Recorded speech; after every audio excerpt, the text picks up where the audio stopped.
This is Harold Zawadzki. I am the chair of the Fairfield Board of Assessment Appeals.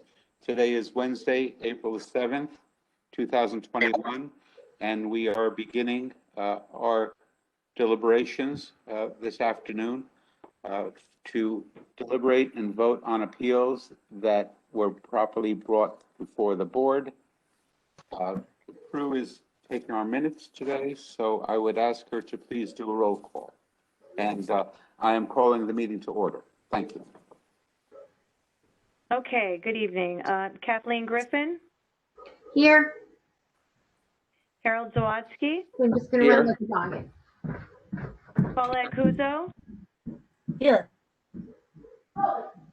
Judy Zlablek. Sorry, Here. I butchered your name. I'm sorry. All right, it's all right. Zablak, here. Zablek, okay. Catherine Giff. Here. Okay, so I think that's all we have right now. Yes, we have 6 members present. And are we going to continue with the list that we had previously, Kathleen? Is that what you're suggesting? So yes, this is Kathleen. I think we should, if we have Judy and Catherine, we should do some multifamilies if they want, and University and Mill Hill. So those are kind of our target areas for tonight. And if Catherine has some other ones that she wants to try now that Ross is here. I don't know if any other the clean up Greenfield Hill ones or not, but whatever you guys want. Okay. Judy, Catherine, are you prepared to do some I'm appeals? prepped for two of the multifamilies. Judy, you? We good? I have 2 multifamilies left. Right. And what do you know? I'm actually prepared for both of them. All right. How All about we right. out and then can I queue up after that? Because I have like another 7 prepared and mean, Yes, that's great. fine. So Judy, let's wrap up your 2, and then we will have Catherine continue and then move on to other neighborhoods. All right. Just a moment. Let me just get to my little notes section on them.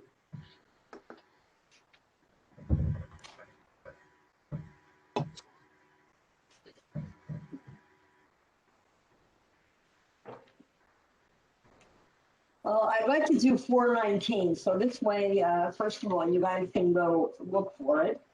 That's what I want to do.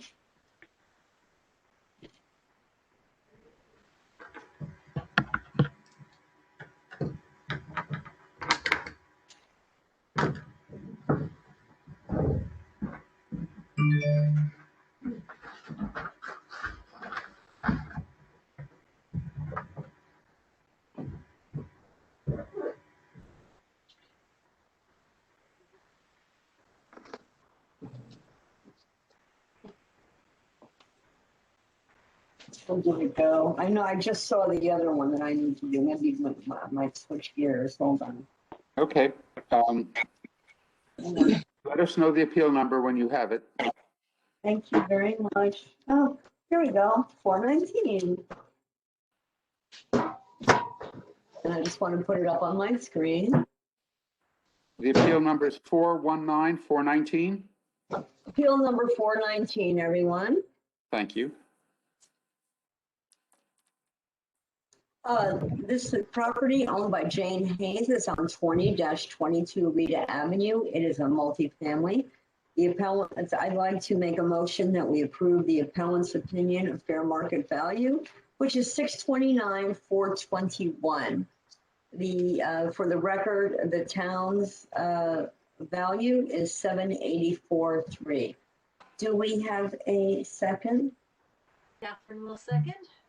Thank you very much. Okay, you know, she came in, she had a bunch of errors on her field card. You know, and I looked at it.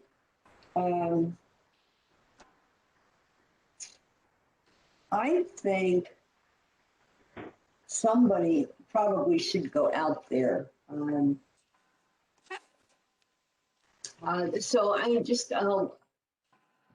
read a little bit about this letter that she wrote. For 2 units, there are 3 bedrooms, 1.5 baths.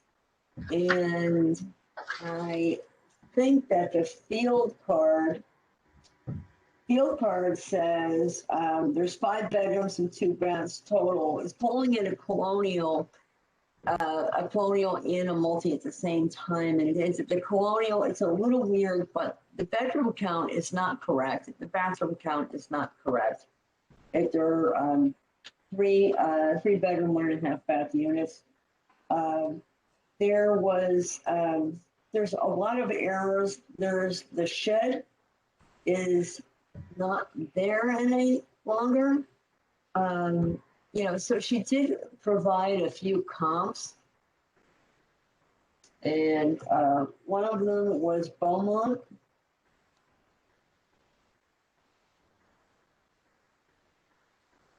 And she's just showing her lot here. Bear with me a second.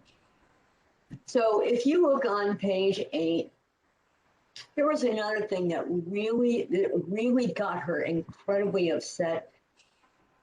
Because if you look on page 8 and you look about halfway down on the field card and you'll see the notes section, there's a highlighted section there that says 6/30/16 review per owner's request. She never asked for anything. She doesn't even know how that got there. She was pretty adamant that she did not do anything about that. She did not say anything. And there was some kind of a change. I don't know who that KC is because I'm looking at the change history, Ross. But there was a reinspection, and that's the one that is referenced in the notes. What is that all about? This is Ross. There was no change made to the card at that time. Yeah, but she didn't request anything. She says this is on her field card. Okay. She never requested anybody to come out. So what are we looking to do about that? It's just part of the thing that there's some issues here. I don't know why she says the style is a colonial and multifamily. Why does it say colonial on there? She's concerned though, since there's errors in the actual field card. There's errors in the valuation.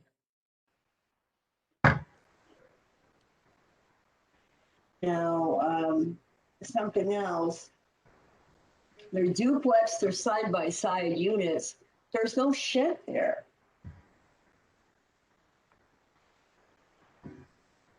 This is Kathleen. Is the picture wrong? Like, it looks like a colonial from the street. Is that the right house? It doesn't matter. It's a side-by-side duplex. Yeah, so when you go in the front door, it splits inside. Is that what I just want to make sure. Right? Okay. Right? It's the same thing. You know how I get a little funny with the duplex? It's a side-by-side multifamily. It's not a duplex where you could sell half, sell the other half. Not a colonial. All right. And he's saying that there's 5 bedrooms, and there's actually, each unit has 3 bedrooms, 1.5 baths. So the field card is inaccurate. Well, this is Harold. It may be an incorrect photo. Is there a way to bring that up on the GIS and see if we can get a visual? I have to tell you that if this was an incorrect photo, she would have said something. Because she pointed out everything else. I can't imagine that she would let a blatant photo pass her by. Okay. Well, perhaps the visual Did she can say also when she tell us removed the something about shed? the shed. Did she say when she removed the shed? Because there appears to be a shed in the backyard. I think that was 2014.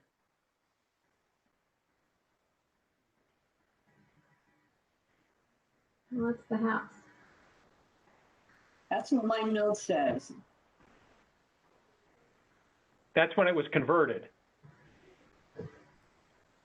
That's when what was converted. The house to a 2-family. That was okay, but I have a note Oh, no, I'm here. sorry. Wrong card. This is exactly what her issue is. But at the same time, she is valued improperly, and she did give a comp of Beaumont. We've heard Beaumont, but I think somebody really needs to go out there and look at that property, make an appointment. It's not a 784 or 300 house.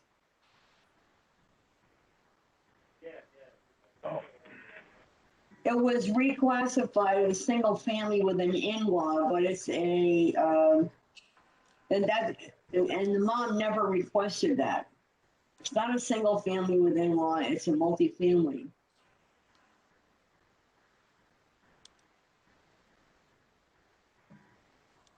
While we're here, I just want to go to GIS for a moment.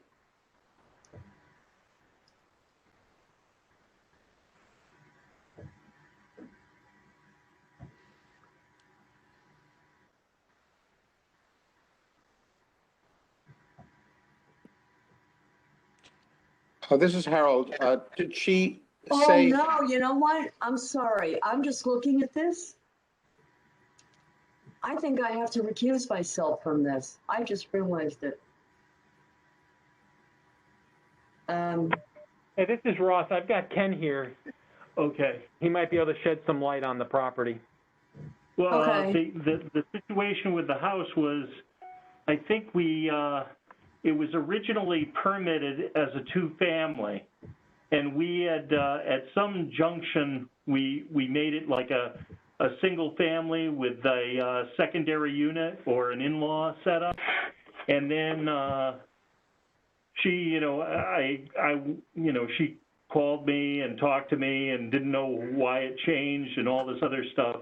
So then I actually went over and talked to Jim Wentz over in the planning and zoning, and he was able to confirm that indeed it was a permitted two-family. So that's why I changed the code to a two-family dwelling.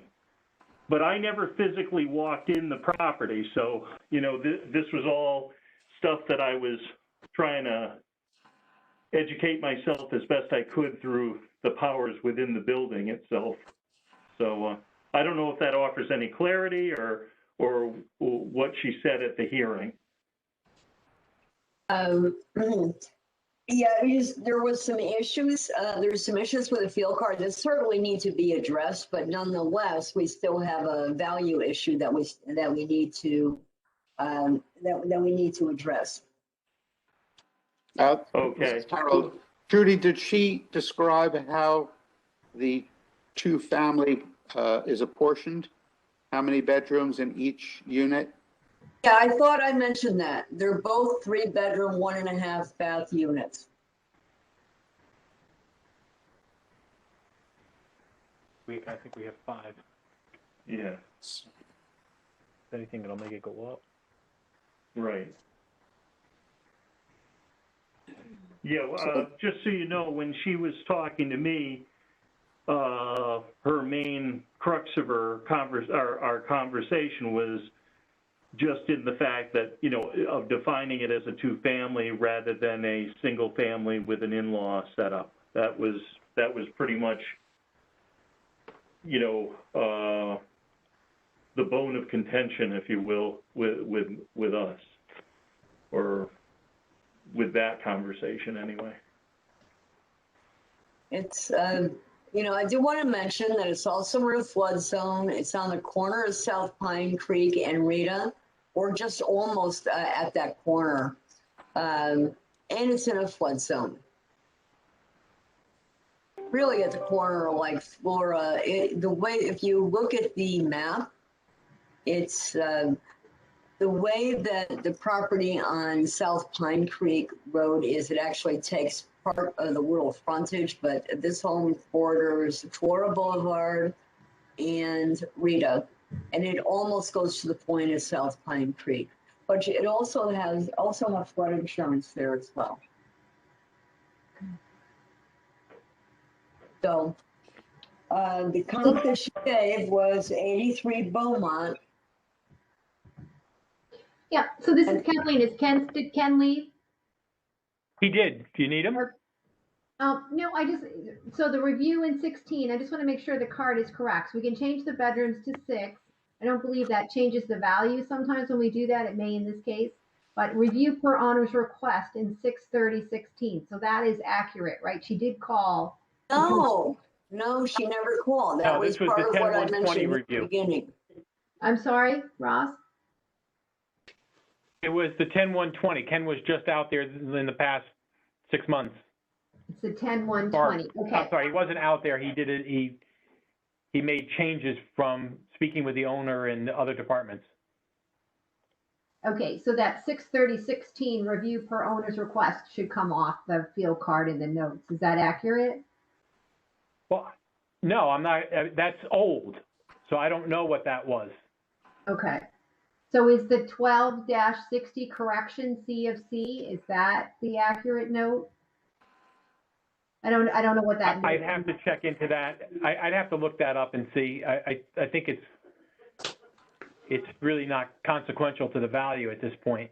No, I know. I'm just trying to, she was upset with the notes. I just want to make sure our notes are clear so that, you know. Excuse me. Yep. If you look at the affidavit, there's a Jane Hayes and there's a Heather Hayes. So perhaps one, No, Heather came, mom was on the phone. Mom and daughter were on the phone on this one. And, the daughter was talking a lot for the mom. They were both there. Okay. This is Kathleen. The card is different online than in the backup. So is the one in the backup it has more notes, right? The 10/1 line is 10/120 review per owner's request is in the online backup, but when I clicked on the field card, it does not show that newer note. Okay. So I'm assuming the more recent field card is the one that's in the backup. Is that accurate? I believe so. Okay. And so that's the note, really, that's the text. Correction, land use /model N/V/C. So what does N/V/C mean?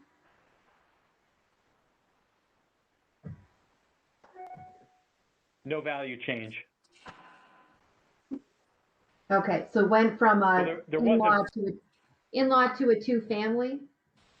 There was a small value change. So right now it's at 780,100 is the current value, and it's in the recommended by assessor changes for the changes that we did. Okay, so normally that's just for the 2021 grand list, the 780,100. We're still looking at 775,200, right? Oh yeah. And that's because it changed from a two-family from a single family with an in-law. I'd have to look through and see. I'm not sure exactly what changed from when the grand list was finalized to the 211 card that's in the file to what we have right now. It'd take me some time to research that down. Okay. Well, that's all right. What is So, actually the number that we have now? Because all I see is 784,3. What was the number that it's actually at now? The Give me town's one number is sec. 780,100. Did I hear that? this is Give me one Harold. sec, please. I see 775,200. right. This is Kathleen. What Ross was saying was with the change from an in-law to a two-family, the amount will go, right? Am I right? Will go up to 780,100. Is that accurate? Or I something? would need time to go through it. There's a lot going on. There's multiple changes happening, and Yeah. Okay. the audit history isn't that quick to read. Yeah. Okay. But either way, she wants to go to 5. Either way, she wants to go to 629, 421. And she used the Beaumont. This is Kathleen. She used the Beaumont comp. Right. I mean, I think that Reed is a much nicer street than Beaumont. You know, in terms of being over there in South Pine Creek neighborhood. Maybe Beaumont is South Pine Creek as well. Which property? I see 165 Flora in there too. Was that another comp? Yeah, we just did that. 165. Right, but that field card in her backup.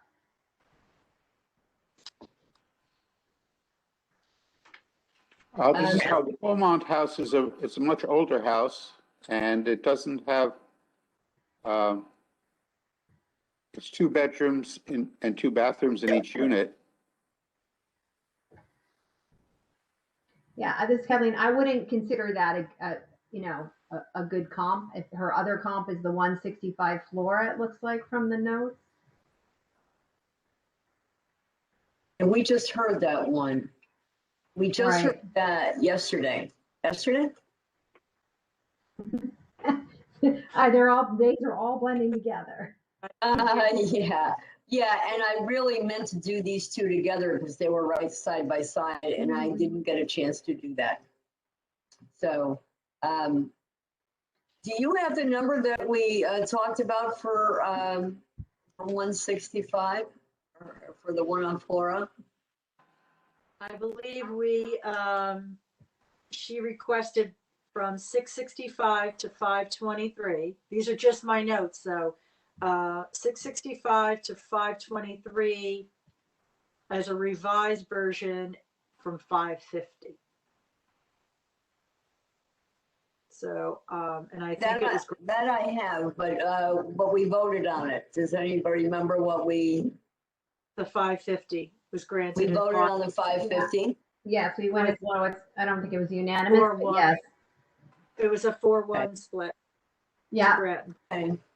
but that So, property is that other one is 1,884 square feet, right? The other, it's a duplex, listed as a family duplex. The 165 Flora, Right. This 1,800 one, square feet, 65. 4 bedrooms, 2 baths. not a 3-bedroom.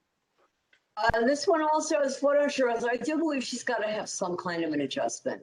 Well, but she doesn't, this is Paula, she doesn't want to go to the 550. She's looking for 629. So if the Flora Boulevard one was 550 with 2 bedrooms and 2 baths, or whatever it was, 2 bedrooms in each unit, and it might have been smaller, then we're looking at over $100,000 more, which seems reasonable to me. I don't see a problem with 629, 421. What do you think, Judy? You heard it. I don't think I don't see any problem there either, especially because I also think that there's some issues with the field part that is troublesome to me. It was very troublesome to her, and I realize that they're all about fixed. But if the one next, I don't see, I mean, at 629, it's still a bit difference from the one next door. But 784, 775, or 781 is definitely absolutely out of the ballpark for what we've got there.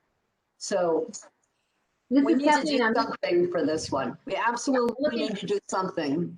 I'm looking at the capes that sold on Flora. I did this the other night, so I'll do it again. There was a 1,400 square foot cape on a quarter of an acre sold for $715 in November. Yeah, but that's a cape. You cannot, that's a single family. You're not doing that. That's not the way to comp out a 2-family.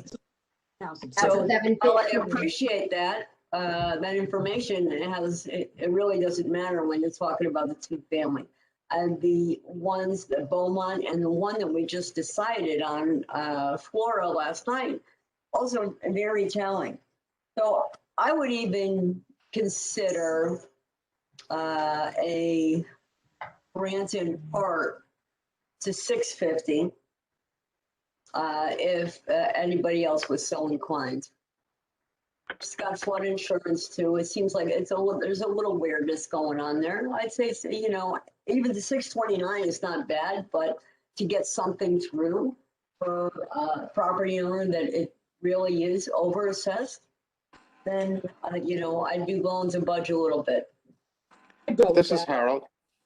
She resides in one of the units, one of the Hayeses. I'm not sure which one, Jane or Heather. So she resides in one of the units and she rents out the second unit.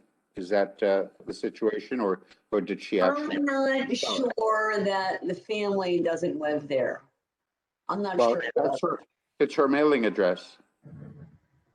Right, about the other unit, and I don't really see how that makes a difference as to who lives in the other unit. Well, I'm wondering, is there a big difference in valuation, Ross, between a multifamily and a single family, if this was to convert back to a single family, what would that do to the value? Would it raise it or lower it? This one, when we switched it from a colonial to what we currently have it listed at, which is a family duplex, it went up a little bit. So it went from the 775.2 that you see on the field card to 780. Now I don't know what changed from the grand list signing, but it was 784.3 at that point. So, we're not talking about big differences there. And this is Paula, and that's fine. Thank you for that information, but that does not have to do with fair market value. That's the assessment from the town. You can't look at that. You have to look at the fair market value of a duplex or a two-family. This is a two-family, family duplex, not what the town says it's worth. We already know what they think it's worth. We don't think it's right. Paulette, I just want to understand for my own edification, if the multifamily and the single family has a different valuation with the town. So that was really why I was asking, but I don't see that she provided very good comps either. And the issues that she has with the card, we saw from the photo that there is a shed there. So I don't quite understand what her issues with the card are. There was some, we already discussed the issues with the card. That being aside, even if you put the issues with the card aside, she's still over-assessed, and she brought out the Beaumont as a comparable. I don't see Beaumont Can I being take a- comparable or the floor being comparable to. The floor is this- right next door. It's an adjoining property. Okay, And so, while it may be slightly different, it's still a two-family, and we just help them, that neighboring property, and we reduced that assessment. I don't see that this one being a couple $100,000 more than the one next door. okay. Any further comments? If not, I will call the vote. Wait a minute, excuse me 1 second. Judy, did you want to do a partial granted part, or did you change your mind about that? Yeah, here's what I'd like this homeowner to get some relief, because I think she's absolutely and positively over-assessed. So what I would do, I'd like to be able to help her. And if it was to help her by giving her 650 and we would have the votes to give her at 650, then I would do that. This is Harold. I'm not in favor of 650, just another $21,000 increase. I think that it shouldn't go below 7. Do we have a reason for that? Look at the previous valuation. Well, I don't care what the previous valuation was. That could have been wrong. She gave us comps. One of them's on Cora. Everything can be right, everything can be wrong. So using the word could really opens the door to that. But if it had a value previously, and we have looked at this before, it's something that I'm just suggesting we can consider. Kathleen? Yeah, this is Kathleen again. If she goes back to a colonial, she'll have a much higher value in those capes, those very small capes selling in that price range. If she converted it back, if she converted it over, she can send it back. And I see those small capes selling in the 7s, and they're 1,400 square feet, and she's double that size. So, and it looks like a colonial from the street. I mean, it's not your typical two-family with 2 doors and all of that. Without the pictures of the inside, I don't know what she did. It looked like it may have been an in-law apartment at one time, and then they switched it around. So I'm just not comfortable because it doesn't look like your typical duplex. For me, I would say, well, look, put it, you can put it back and you can sell it in the 8s probably. So, It has. Well, what, you're telling her to change her property? I don't think that's No, but appropriate. I'm just saying, I think it has. That's not appropriate. And if she was to change her property, guess what? Then her assessment would change. Yeah, this is Kathleen. I just feel like the property has more value than 629 or even probably 7. I agree with Harold. That's when I look at that house in that neighborhood and the land values being what they are in there and the tear downs that are happening, I just think that property has value. That's what I'm saying. How much Jeff, what are you thinking, Jeff? I knew it was gonna come down to me. That's what I was thinking. I just don't know that she made her case here. Remember that we just approved a reduction in the property next door. I know. And this is still, what I'm proposing, it's still a lot more than that. I know. That's why I'm. It just, this one has been converted back and forth and seems to have not as much of a history as a rental. I mean, it was built in 96. In 96, every single mechanical, unless it's brand new, everything needs to be changed. This is Harold. Just to let you know, the previous assessed value was $690,500. Just for information purposes. But that also could have been incorrect too. You know, it could have been improper if she just didn't bring it before the Yeah. board. I think we spent 45 minutes on, right? It's already 4:45, so I think we either need to figure out what we, want to do or take no action, bring it back. No, we're not going to take no action. Catherine, Jeff, Okay. Boy, I'll make a motion. I'll amend the motion. Now, I think we just need to move on it. I think Catherine knows in one way or the other. She knows what she's going to do. She just has to do it. So. no, I really don't. But what number are we have now? What number are we voting on? The 629? No, I'd like to make a motion to grant in part to 650,000. I'll second. All right, it's seconded. All those in favor of of changing the value to $650,000, please raise your hand.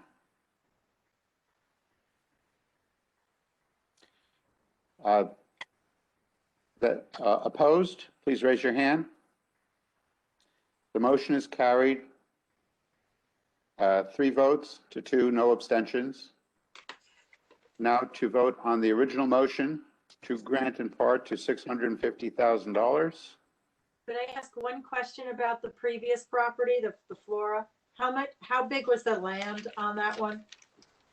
This is Kathleen. I believe it was similar. I have the card up here somewhere. Let me just. What's the address? 165 Flora.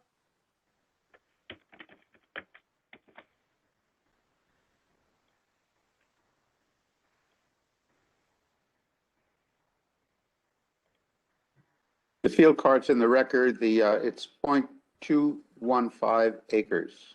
And what is that? 9344 square feet. Oh, I'm sorry, that's the other one. The 9344. Okay, that's what I needed. Okay. Thank you. Okay, I'm better prepared to vote. All right, all those in favor of granting this appeal in part to $650,000, please raise your hand. Opposed? It's carried 3 votes to 2. Thank you, everyone. I'm sorry it took so much time. I'm making up for all the ones that I did very quickly yesterday. Remember, it went boom, boom, boom, boom, boom. So, That's once in a while, right? We'll take them as they come. More. We'll take them as they come. Right. So So, the- Judy, just one point of clarification. In the discussion, at some point, you had said you might have to recuse yourself. Did No, you? yeah, you know what? No, it wasn't, because I have a relative named Jane that lives on that street. And I didn't know whether she changed her name. Okay. I actually, while we were talking, I looked at it and it doesn't look like her house, but I'm like, wait, maybe she did something and I didn't see it. So. Okay, I just wanted that clarified for the record, so, okay. Yeah, no, I appreciate that, and I probably should have just said something beforehand, but no, we're good. No worries, thanks. All right. Okay. The Vote, next one, oh, wait a minute, oh, Kathy's gonna approve. Who's doing our minutes? Prue is online doing the minutes. The vote was 3 in favor, 2 opposed. Yes. The motion is So, carried. that's right. Did you want me to repeat that? Yes, please, Harold and Kathleen opposed. Yes. So appeal number 419 is granted in part with 3 in favor, 2 opposed, and 0 abstentions. And to 650. Did I say that? I'm sorry. You did. Thank you. Okay. Mm-hmm. Okay. All right, you know what? Now, boy, it would have been interesting to do this next one before I did that one, but it's also going to make everyone think that they did in fact do the right thing. Okay, Giff? Right. This is appeal number 537. The property is located at 650 South Pine Creek Road. And the appellant is Michael and Dawn Bucco. Bucco, and I think I've got that right. This is actually a 4-family. And I am going to make a motion that we approve the appellant's opinion of fair market value at $660,000. The town's value for the record is $793,400. Is there a second? Catherine will I'll- second. Catherine seconds. Okay. Thank you. So here's a 4-family, by the way, 4-family as opposed to 2-family at 660. So they actually submitted an appraisal for the property. So that's through the Cadre Group. And it's actually, you'll see 4 addresses, and they've actually, or a few different addresses, 642 to 652 South Pine Creek. But with the size of that for 660, and this was done by an appraiser, and they did the income approach to value, and they came out at 660,000. They used comparable. Also used a comparable sale over on Beaumont, one on Grasmere, one on Sasko Hill, which I find very interesting. And they adjusted that downward, but when they came out with everything at the end of the day, it came out with 660 for this property.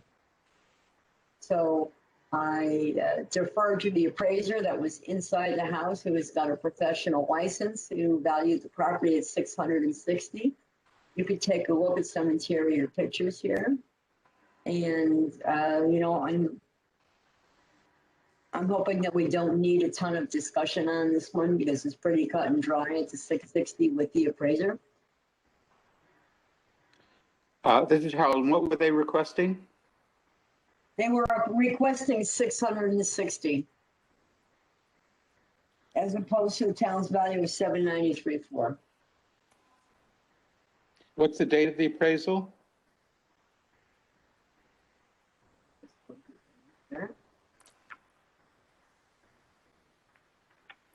Does anyone have that handy? Put on glasses. You're gonna make me put on glasses, Harold.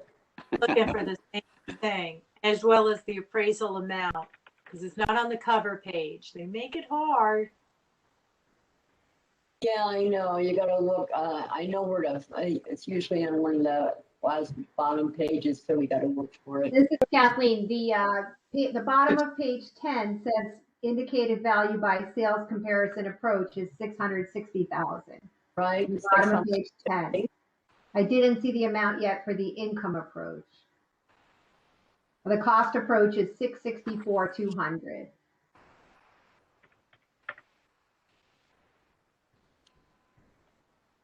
Where's the income? Effective date of the appraisal was March 10th of 2020. Thank you. As on page 14. Mhm. And then the income property, income approach starts on page 15. So this is Kathleen. So the sales are on, let's see, I see comparable sales. Does it say the sale date? Dates are.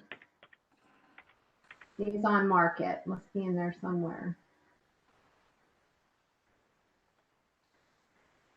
Wish we could highlight online. I know. There we go. Date of sale, 12/14 for the first one, 40 Grasmere. Says the sale date was 12/14. For the 144 Beaumont, the sale date is 6/19. And for the 35 Sasko Hill, the sale date is 8/18. August 18. So the sale date, December 14, 2014, Right? Yeah, and there's adjustments there. for Yeah, the there's not- time adjustments of the location adjustment. Where's the date of sale? I don't see adjustment for the time.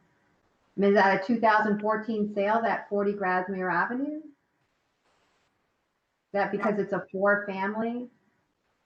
Let me just see. 4 families are very difficult. We don't have a lot in town. Yeah, that's why I'm looking. It's 2739 square feet, the one on Grasmere Avenue. 2 buildings.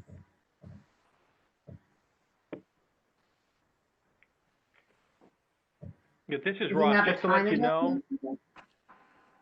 the appraisal's cut off. They did not give you the full page.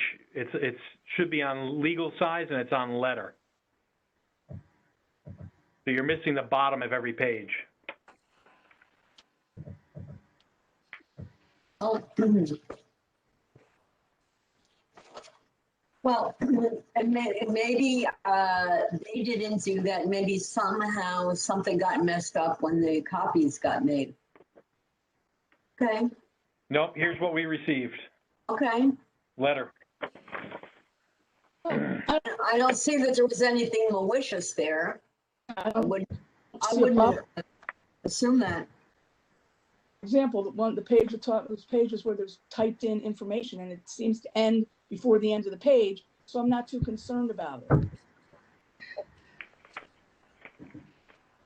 Yeah, we have a lot of the bulk of the information here. I'm comfortable with this. We keep ripping things apart when it's all right there in front of us and we're ripping it apart. There's nothing here to rip apart. All right. The one from 2014, forget that one and move on to the others and look at those. You know, like Judy said, there's not that many to choose from, so he did the best he could with what he has. Yeah, this is Kathleen. I think the rest of them are 2 families, right? And that's what I'm seeing. He did the 1 4-family that sold in 2014 on Grasmere, and then he did Beaumont, Sasko Hill. Those are 2 families, so he pumped those out. And then he adjusted 40,000 for the extra units, so the 80,000 for those. So this, I was a little Are we ready to vote? concerned footage. I just need one second. What do you need, Gav? A second. This is Harold. I recall early on in our deliberations, I did a multifamily home over by the town recycling facility. I don't know how we can find that. And I think, well, maybe that was a 3-family, not a 4-family. I can't recall right now. Does anybody recall that? I don't, Not on Longdean. We're talking about on Reef Road or? Was it Reef? Could have been Reef Road. I gotta say, Judy, I know this property should be clearing like at least 50,000 to have the 4 units, 6,000 in rent, income approach. I mean, even at 800,000, really round numbers.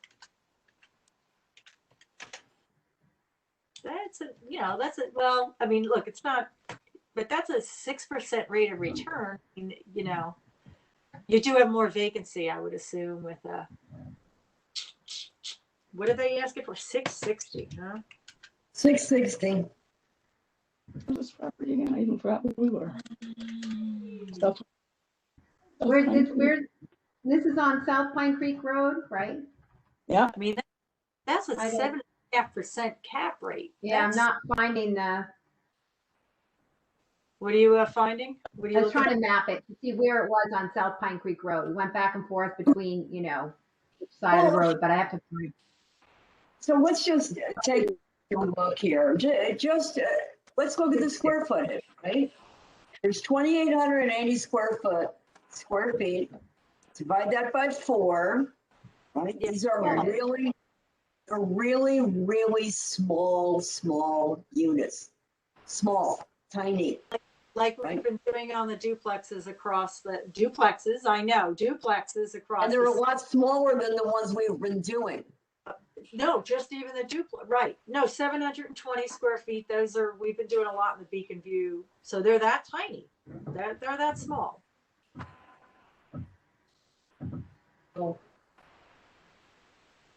Are we ready to vote on this? Yeah, this is across, this Kathleen, it's across from, it's south of Oldfield Road on the west side of the street, right? It's not quite across from the golf course. It's up a little bit from there. So, yeah. The land value is 412. So the structure has a value, 3,000 square feet. Okay. Okay, all those in favor of granting this appeal to the requested amount of $660,000, raise your hand.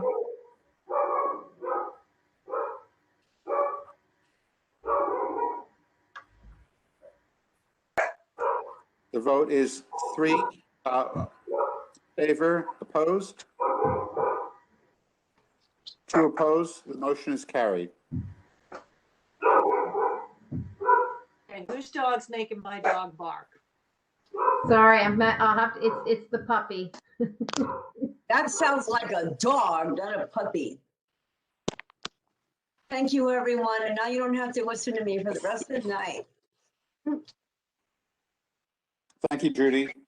My dog's going to quiet down, and I'm ready to present if we're good to go. Ready for you, Jeff? Come on. All right. Ross has his hand up. Yes, Ross. Oh, You're very faint. oh, I'm sorry. I don't know. And everybody else? Kathy, I'll put that in the record, or Prue, There did you she go, put that's the better. vote in the record, Harold? Prue did not repeat the vote yet. She will. Okay. Okay, do you want me to do that now? Yes, please. Okay, so I have appeal number 537 was granted for $660,000 in the amount, I'm sorry, with 3 in favor, 2 opposed, and 0 abstentions. And the 2 opposed were Catherine and Kathleen.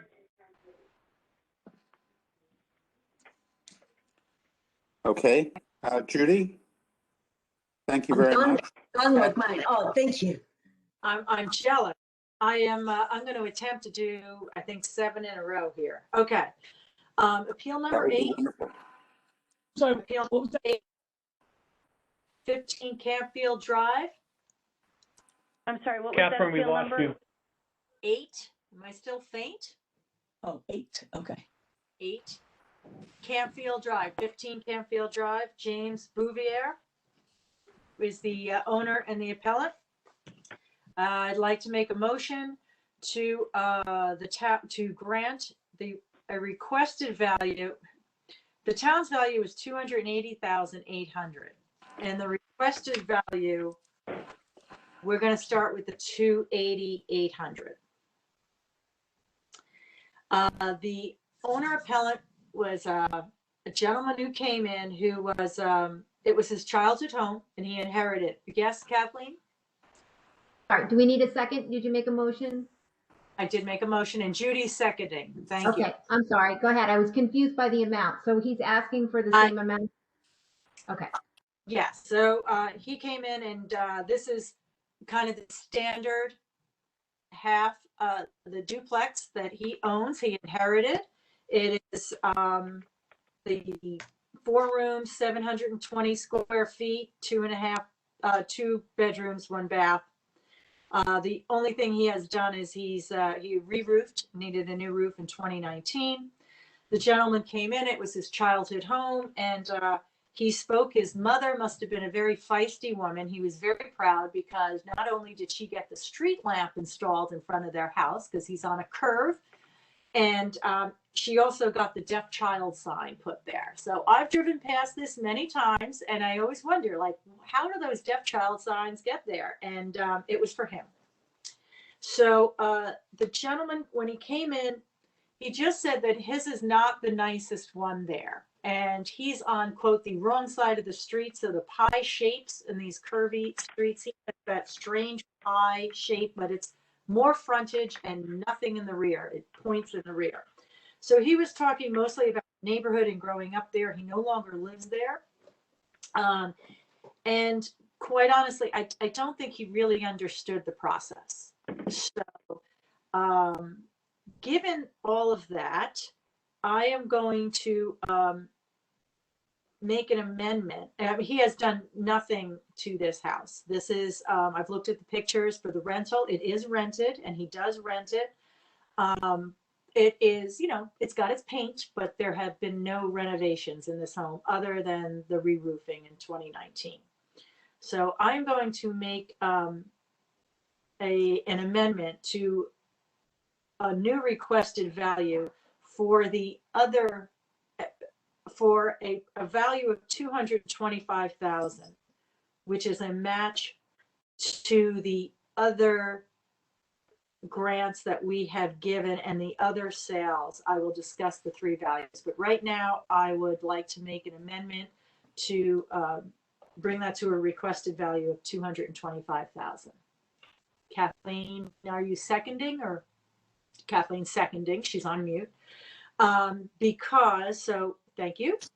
We have number 10, this is number 15 Campfield. Number 10 Campfield, which is a 2-bedroom, 2-bath. This is a 1-bath with nice updates, sold for $210,000 September 15, 2020.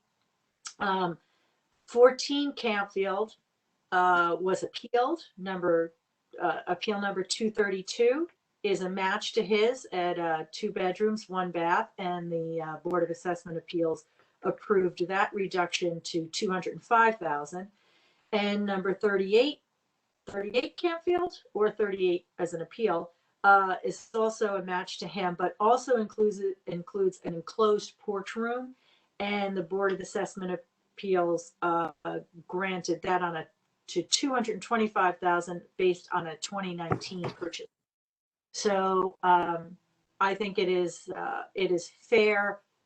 James, he was there talking about his neighborhood, and he just didn't really understand how to. He just thought his value was high. So I feel that's a fair way to come up with the numbers. I've taken the highest one that we granted at 225. So I'm ready to call the vote unless anybody needs any more information, or if I can provide anything for this gentleman.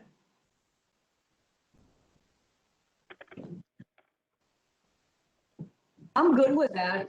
I'm good with it. So you determine that figure by looking at comps on the same street and in the area.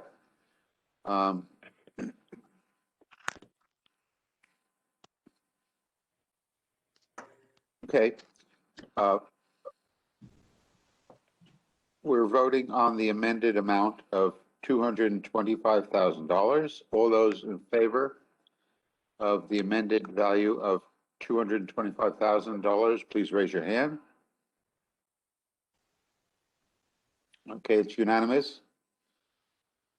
5 votes in favor. Now the original motion to grant this appeal in part to $225,000, please raise your hand. All those in favor? It's unanimous. 5 votes in favor.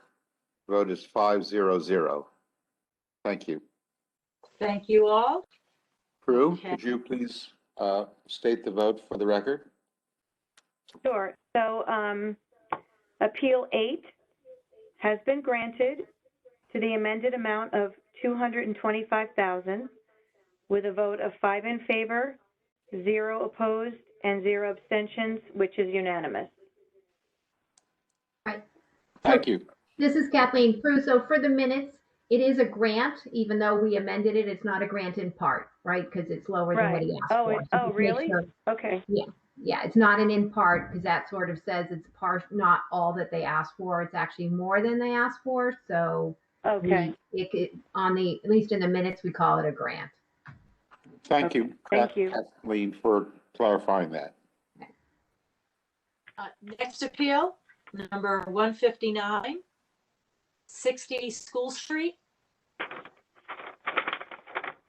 The next two I'm going to do is what I call the traditional two-family, kind of like the one I was born in and spent my time. So these are all pretty old. What's the number? What's the appeal number? 159, number 60 School Street. The owner is Andrew Hasten.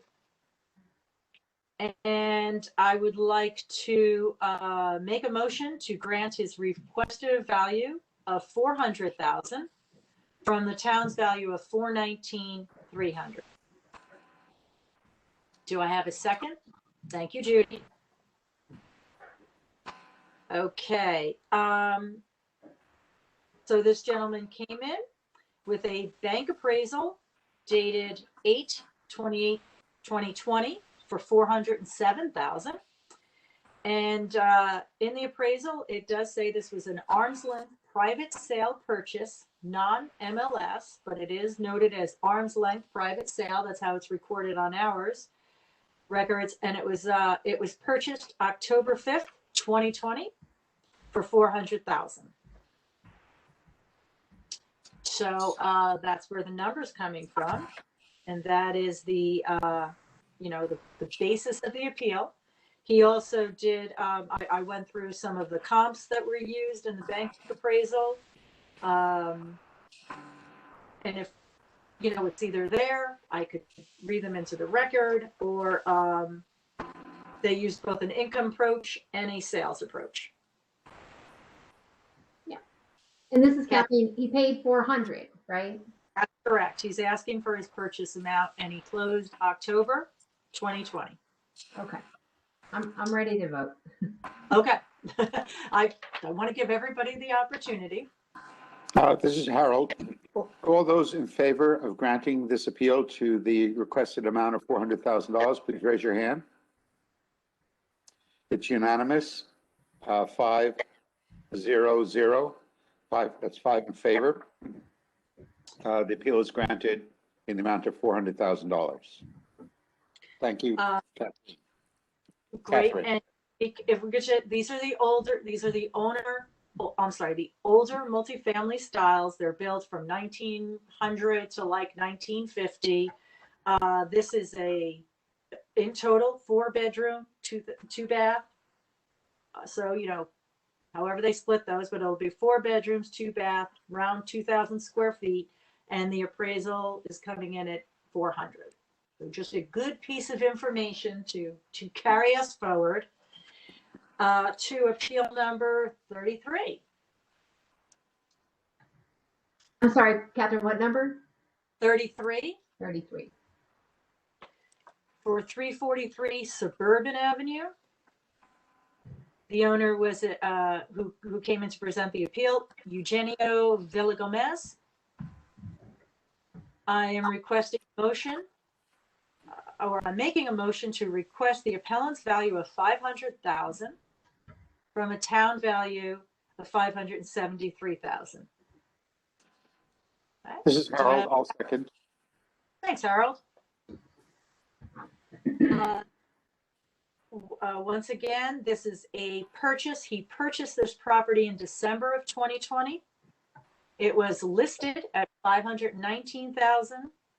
And after inspection and accepted offer, his purchase price was $500,000, the price of the appeal.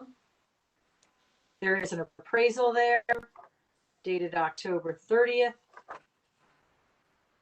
And again, I can go through the list of comps, sales and income, but we do have his purchase price. Good with that. Okay, are we ready to vote? Oh, this is Kathleen. The appraisal's at 520. Is that accurate? The appraisal is at 520, which was the list price. Okay. And my only other question was, how is this? This is 400,000 more than the last one. Is that right? It has a 3-bedroom. Then just describe the difference. 3 bedrooms. The income approach, generates more. Okay. Suburban's probably, you can walk to the restaurants. It's right along. I don't know what that area, Brooklawn, right near like where Stratfield. It's right on the Bridgeport line. So it has some great, it's a walkable place. You can walk to a lot of restaurants and all places there. So I would assume that would help the location factor. So he did pay $500,000 for it.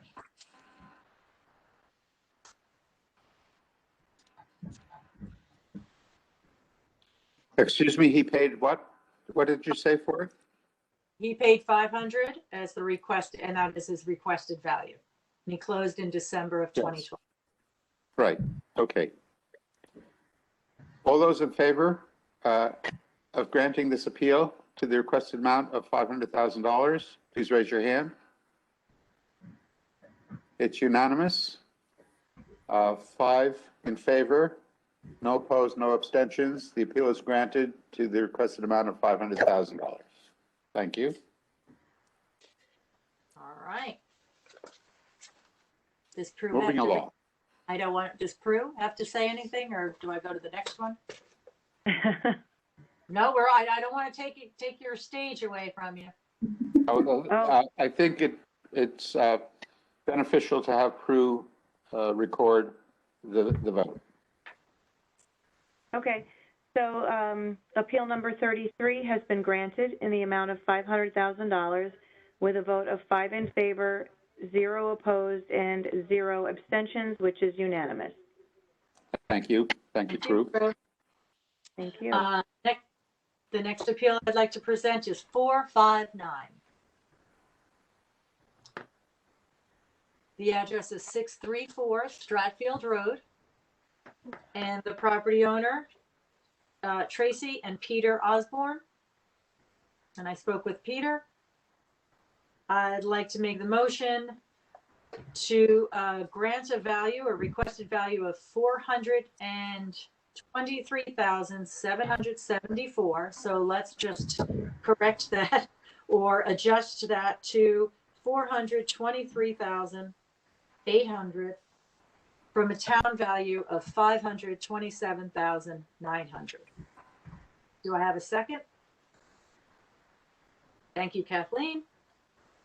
The gentleman, the owner, Mr. Osborne, made 3 arguments for his case.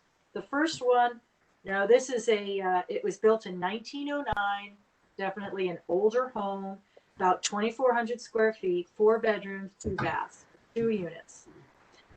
And he does rent them out, so he has the income approach, but the sales approach, the 3 sales that he used, he also adjusted for single families. He, and I think the realtors in the group can vouch, there just aren't a lot of comps for these properties anyway. So he just picked the 3 that he could find. And one that you're going to hear a lot about is 20 Pierce Street. Which is a little smaller, 2,000 square feet, but has 4 to 5 bedrooms, 2 baths. That sold in May of 2020 for $370,000. 14 Beacon View is 2,154 square feet, 5 bedrooms, 3 baths. So you get an extra bath there. Sold January of 2020 for $400,000. And 244 Melville Drive, 1,900 square feet, Again, the 4 bedrooms, 2 bath, sold for $370,000 in June of 2020. And so what he did was adjust because they would basically all rent for about the same. And so that's what's driving the sales prices. And he adjusted all of those upwards for square footage because he does have almost 2,400 square footage, but the same number of bedrooms and bathrooms. So that was his first approach to come up with the almost 425, based on sales, 2 at 370 and 1 at 400. The second one is that, again, this is an older home. He discussed some functional obsolescence that had been granted to him in the past based on, he had a 10% code that seems to have disappeared in this one. And he said that the reason is, like, the older homes don't have closets in the bedrooms, so, and they're kind of small to begin with. So when you start adding your armoires, but if you had factored in that 10%, it doesn't bring it down enough where he's requesting. It would have been an extra 25,000 off. And his third approach was, again, an evaluation of the income that's earned from that. So he's able to, he gets $36,000 a year for rents. He was very honest about his approach, and his expenses, which are all primarily the taxes, plus a little, maintenance and repairs, are of about $30,000. He makes about $23,000 off that, off both units, and at a cap rate of 5%, which is basically residential real estate. That seems to be the going rate. He quoted a few Federal Reserve and investment areas. That would give him a value of, and that's why his number was a little odd, but that would support his value of 423.8. So I thought he did a very, good analysis. And I like when you come up with things in 2 to 3 different ways and you come up with the same numbers. I personally think multifamilies, I'd like to come up with a real sales approach, but the lack of comps is difficult. The lack of MLS data is comfortable. And the people who are buying it are investors, and they're the ones who are going to drive it with a cap rate. So I totally understand not being able to use a cap rate solely, but that is what kind of determines the market value, in my opinion. Mm-hmm. So Harold, you have a Yes, question? the comps that you mentioned, did Yes. they have equal land area? They're all in, Land? I think I don't know that for sure. I didn't look at them all, but they are all in, Pierce is, that's a more commercial area to me. I don't, and Beacon View, we've already done several in that area. And I think they're probably, I think they're all in the same neighborhood. I didn't look up all their land usages. Well, Stratfield's the main cut through. That's where you get a lot of these. That's the main road. Not a main cut through, it's Route 59. Hello. Well, and he has the traffic condition of 0.95, which I think we've seen on some of the single families there. Yeah, this is Kathleen. I think, the one you just did on Suburban, right? The 343 Suburban that sold for 500. Yes. That's the one we just did. Square footage wise, it's a little bit bigger than this property. But it's the same neighborhood, right? And I just think the 2 families on Stratfield Road, even though it's a busy road, there's some very nice homes on Stratfield Road. I don't know exactly where this one is on Stratfield, but I think it's a much nicer location than the Beacon View, Melview, and the Pierce. Those are all not as nice neighborhoods. So I guess I would have liked to have seen him use the 343 Suburban as a comp because it's in his neighborhood and it's a multifamily that sold. So is there a reason you think he didn't use that, or that we shouldn't be looking at that as a better comp to Beacon View? I don't think he knew about it because it closed after the October 1st. It closed in December. So he Okay, didn't use Kathleen, you want to Mhm. know, it's right near Edgewood or Cornell. You know where the traffic light is on Stratfield Road? Yeah. Where you're going to the golf course? It's right Yeah. there. Yeah, this is Kathleen. So that's, I mean, that, suburban in that, I would consider those very similar similar locations or property addresses. Suburban's a little closer, right? It's one of the roads that goes through from east of Stratfield into Bridgeport. But I mean, I don't remember what he's asking for. I'm just looking at that one more than I look at Beacon View, Melview, or Pierce as good, as good comps. That's all. So I would Well, see, yeah, I would say higher than the 423 is what, I just think I think that's too low. That's just my gut. his is a 2-bedroom and Suburban has a 3-bedroom. And I did see in one of the appraisals, which I thought was an interesting, again, it was based on the Inc. approach. I forget which appraisal used it. Each bedroom's going to add, where did I write that down? Each bedroom would be between $70,000 and $100,000 to the value of the property because of the cap rate and the rental. A 2-bedroom, I've got, rents closer to the 1,500-1,600 mark, whereas a 3-bedroom can rent for over 2,000. So that's an extra 6,000 a year. Mm-hmm. Did the gentleman on the Suburban tell you what his rent was? He had just started it. He just right. So we did not discuss his appeal was based on the purchase price. I can tell you, let's say on School Street, he brought in some Sunny Ridge. I mean, that's, you're going to a different area. Yeah, that's why I like the Stratfield. I just like the Stratfield comp much better. But Sunny Ridge has the 3 bedrooms. Right. But I mean, if I were, I don't know, I would prefer to, if I had my choice, I guess. Well, then you'd have to reduce from a 2-bedroom to a 3-bedroom to a 2-bedroom. Right. And he's what, 36 square feet? Yep. Yeah. I put down 2,400, just under 2,400. Yeah. Yeah.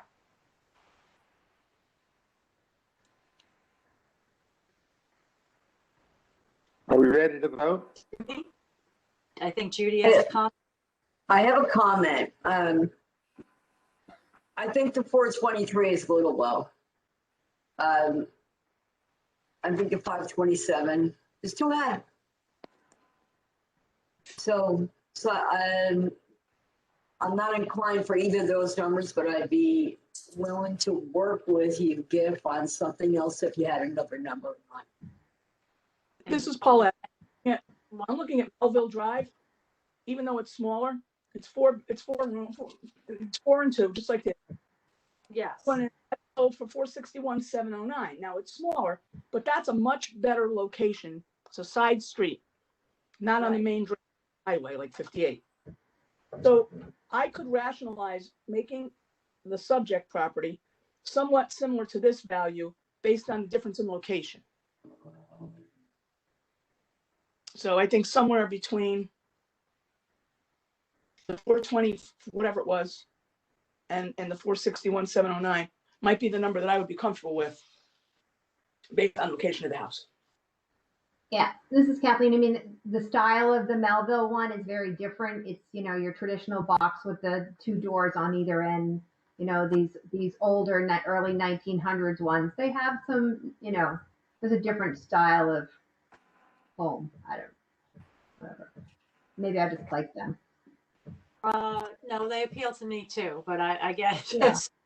They're the gracious old homes with the high ceilings, and they're, if I was renting, I would definitely choose that, that style. There's a lot of them in Black Rock as well. And they're not working heat, and they're yeah, they have their issues, but they have their charm. Small, with no No, I hear you.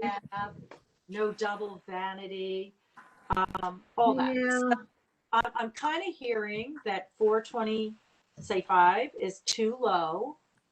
Do I have an amended? Is that a 450 number? Is that a 470, maybe? I was thinking 460. I like the 460 number too. That's still a significant increase from previous, but I'm good with that too. Okay, we'll, I will make an emotion to amend the requested value to 460,000. Do I have a second? Harold? Harold seconds. All right, all those in favor of the new value of $460,000, please raise your hand This is on the amendment, right? on the amendment. Okay. That's unanimous, 500. Now, all those in favor of granting in part $460,000 as appeal, please raise your hand. It's also unanimous, 500. Thank you. And Catherine, I commend you on the homework that you've done. Very good, very good work. To feel like I have to. The gift, sir. Prue, would you Yes, please call the vote? It gives me a good understanding. Thank you, Harold. I think, Prue, we're waiting for your magic words. Sorry, I keep muting myself and then, okay, so appeal number 459 has been granted in part in the amount of $460,000 with a vote of 5 in favor, 0 opposed, and 0 abstentions, so it's unanimous. Thank you. All right. Next appeal, number Ross, This is Kathleen. Ross is raising his hand. Oh, sorry, Ross. Okay. I just want to make a comment on cap rates, since you're starting to see some. Whenever you use an income approach in an appeal, a tax appeal, you always need to subtract the taxes out of the expenses. They should never be included. And then you load the cap rate with a percentage to represent the taxes. And, for us, it would be about 1.9. Because as you change the value of the property, the taxes are going to change the expenses. So Yes. just something to keep in mind when you see cap rates, that they should all be tax loaded.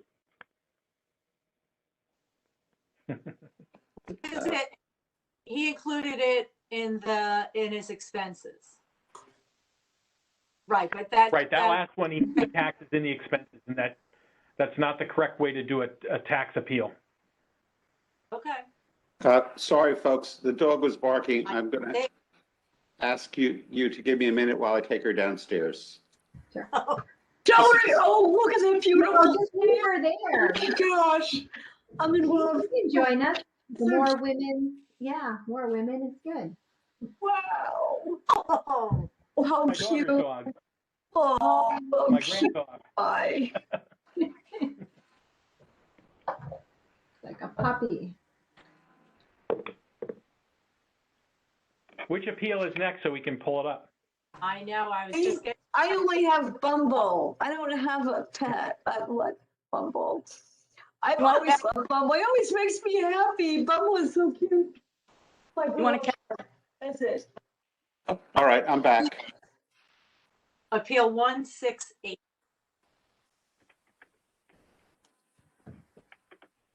Okay, 168 is for 511 Black Rock Turnpike.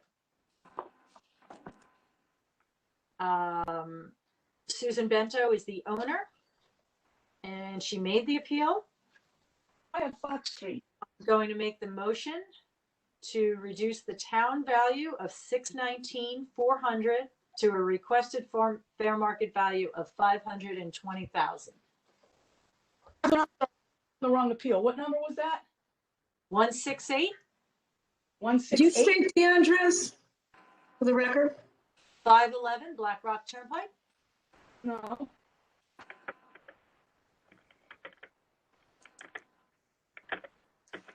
$160 or 168?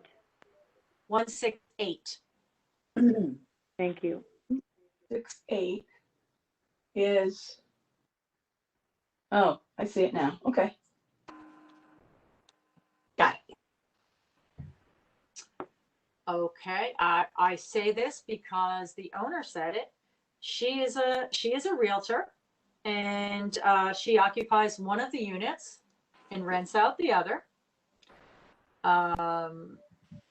She says she has some updates. There are no pictures or anything, but her major update was to make a dormer in the third floor. So she added some square footage there. But at a cost of $8,000. So not anything else went on in there, just making it a dormer and making it the legal space. So I do want to note, I personally noted that she has no condition code on her land, and she is one house from the circle. I just looked at the location. Wow. Okay. So, Yeah. and I think, this is not your, it looks like a single family colonial, but she does have 3 floors and she rents one of them. Okay. So what she did for her comps, she pulled up all multifamily properties that sold during the evaluation period for the 06825 area code, zip code. Okay. And then she picked 3 and did her comparison. 761 Valley Road, which is superior in several ways, which she notes. We see again the 20 Pierce Street, which is, behind Kings Highway. So that's a somewhat, more commercial area, but she's one away from I-95 and the circle. And she also brings in then 795 Black Rock Turnpike. So that's on the same street. Had lovely updates and sold. All 3 of these properties sold in 2020. Valley Road, 450,000 in January. Pierce Street, 370,000 in June. Black Rock Turnpike, 495 in September. Also, while I was doing a little bit of research and doing for the other appeals, one of the other appeals brought up 826 Black Rock Turnpike may have an 06824 zip code, and that's maybe why it wasn't included. But that was fully renovated, very, very nicely renovated, 2,000 square feet, sold for $525 in August. So for all the ones that this owner pulled up, none sold for over 500. So, and she's requesting 520, which is very close to that other fully renovated one at 826. And, I think is in a slightly better location. Judy? Oh, okay. So just in case anybody's not quite sure exactly where this house is, if you were on Black Rock Turnpike, coming down from like where CVS and you're going to go, it's on the thruway, and there's Castle Avenue, there's that, thank you, Ross. No, This is directly across from where Castle Avenue is. And here's what happened. You see all those cars? They're all waiting for the stoplight, for the stop sign, right in front of their house. That's what all that stuff is going on there. So they could probably, it's hard for them to get in and out of the house. Honestly, I think the 520 is too much, but if that's what she asked for, I'd give it to her and I wouldn't blink. And across the street is going in, I don't know how many units are going in there, but that's going to be where that. It doesn't matter. I understand that. I respect that, but this is as 120. I would, if she asked for 450, I would have given it to her. Well, she did not. And, I'm just saying, this isn't over, this is right there. I mean, the location is horrible, horrible. No condition code for that. But as Judy would say, I think she's being very reasonable. Does anyone else? Kathleen, yeah, I definitely think she should at least get the 0.9 that I'm just looking at her neighbors. All her neighbors are at 0.9. So, whether we take her lower than that, that's fine. But I definitely think that particular property needs the 0.9 adjustment on the land. I don't know what that would bring the property down to. Probably not as low as she wants to go. But that needs to be, I would put that on that parcel because it's on, I checked 4 or 5 neighbors and they're all at 0.9. So Let's So- make sure that gets on that card. Okay, and I think that would be about 30,000 because the land's valued at 309 right now. So if we did a condition code of 0.9, that would bring it to approximately 570. She's requesting 520. So 588, 500. so can we vote requested value if we're comfortable going that low? And I'm sure Ross will make his further adjustments, or Kathleen, do you want to make two? Yeah, no, this is Kathleen. I'm just trying to figure out why she's, that much higher than her neighbors, other than the traffic, right? Other than the land adjustment. Is it, her house is a 1937 house with a depreciation code of 5. She's at what, 2,500 square feet? Well, I hate to say this again, but there's no condition code on her land, and she has a neighborhood adjustment for a C zone of 1.55. Right. No, I was looking, like I said, I was looking at the neighbors, and all the neighbors are, they're old. Well, maybe because they're older. Maybe they're the 1900s, as opposed to the age of. Trying to figure out what's going on there. 3,400 square feet next door is at 489 with a condition factor on the land, but the house is a lot less. Neighbors at 206. Her house is a lot higher, right? Her house is at 298. 298, and then she has an outbuilding of something. Yeah. I believe the outbuilding is a garage. Yeah. Her house is just, maybe the other ones have a much higher depreciation code on them than hers does. That must be what's driving it. Well, this one of is them Ross. I mean, three-family. Yeah, this is Ross. The house looks like it's been all resided, new roof since the last revaluation. Let me see if I can show you those. No, she says she dormered the third floor to make it legal space for herself. Is it a 3-family now then, or a 2-family? No. She just added, she made use of the attic, $8,000 permit. I mean, she said she just wanted, I don't know which one she rents and which one she lives in, and I don't think that matters. She just says she has one tenant, 2-family. A 2-family. Okay. The current pick, and that's the prior.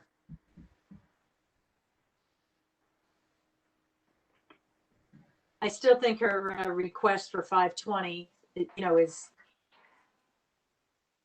she has given those sale comps. This is Harold. It looks like the wiring for the outdoor sconces is still hanging there.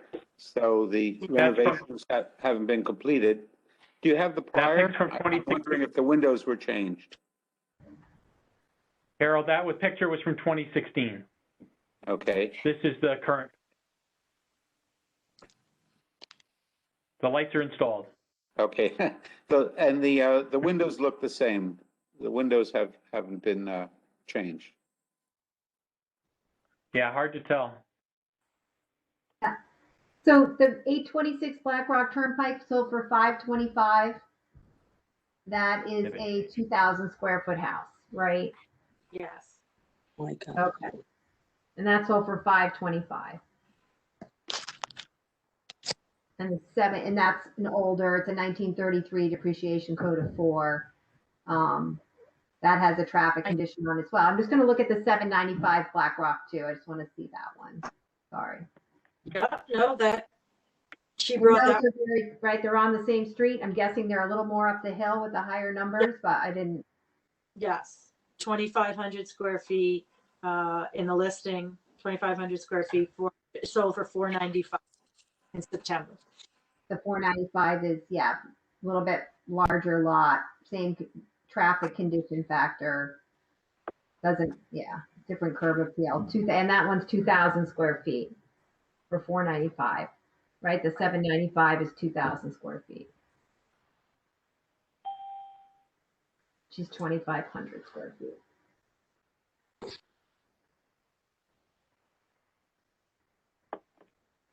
Rock Turn, the 795 was on MLS for 2,500 square feet. Yeah, it says, the field card says 2,000. Basement unfinished 500, basement finished, there's 500 finished in the The basement, difference, 500 in the basement, that's why. and her difference is in the attic. She Yeah, finished the, and that's a 1961. Yeah, so, This is Harold. Some of the board members mentioned that they thought that even the requested amount was high.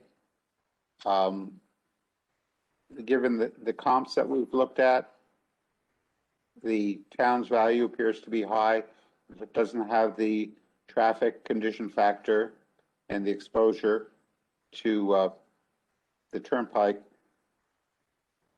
I don't know that the 520 is a good number. I would like to see actually a little bit higher, but other members think that it should be even lower.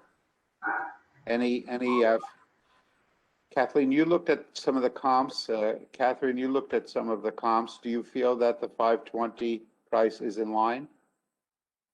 I do. I mean, she pulled up, she walked me through it, and all the two families, none sold for more than yeah. and the 5 I did her.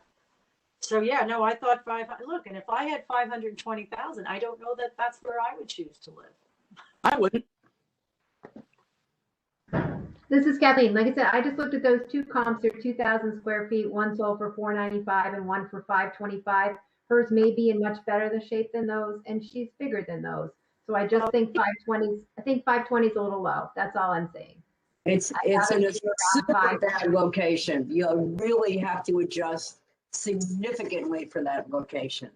Well, the other two are on the same street, right? That 795. doesn't matter. It doesn't matter. I appreciate that, but here's the thing. That is right where the light is. Here's what's if you've ever gone on that street in the morning or at rush hour, it's going to take a couple of cycles for the traffic light, and you're not going to be able to get out of your driveway. I hear you. That's how close it is to the traffic light. Even the photo showed all the cars in front because they were all stopped at a light. This is Paulette. You're absolutely right. Did you ever, I mean, I go over there all the time to go to the lawyer's office in that building, that commercial building right across the street. You can't get out of that. I end up on Castle Avenue. I cannot get out onto Black Rock Turnpike. There's cars coming from 3 different directions. And that's not at rush hour. I particularly don't go at rush hour. So that is a horrible location as far as the ability to get out of your own driveway or get off the street. I have no problem with 520. And also, I hate to say this, and I don't want to be disrespectful, so please don't take it personally, but I'd like to remind everybody that the assessor's role is to assist us, ask questions, and he's very good at it, and it's a great help. But don't be offering information, please, because you're not on the board. Thank you. Okay, I think we have sufficient information to vote. So all those in favor of granting this appeal to the requested amount of $520,000, please raise your hand. I have 4 in favor of granting this appeal. Opposed? 1 opposed. Kathleen opposes.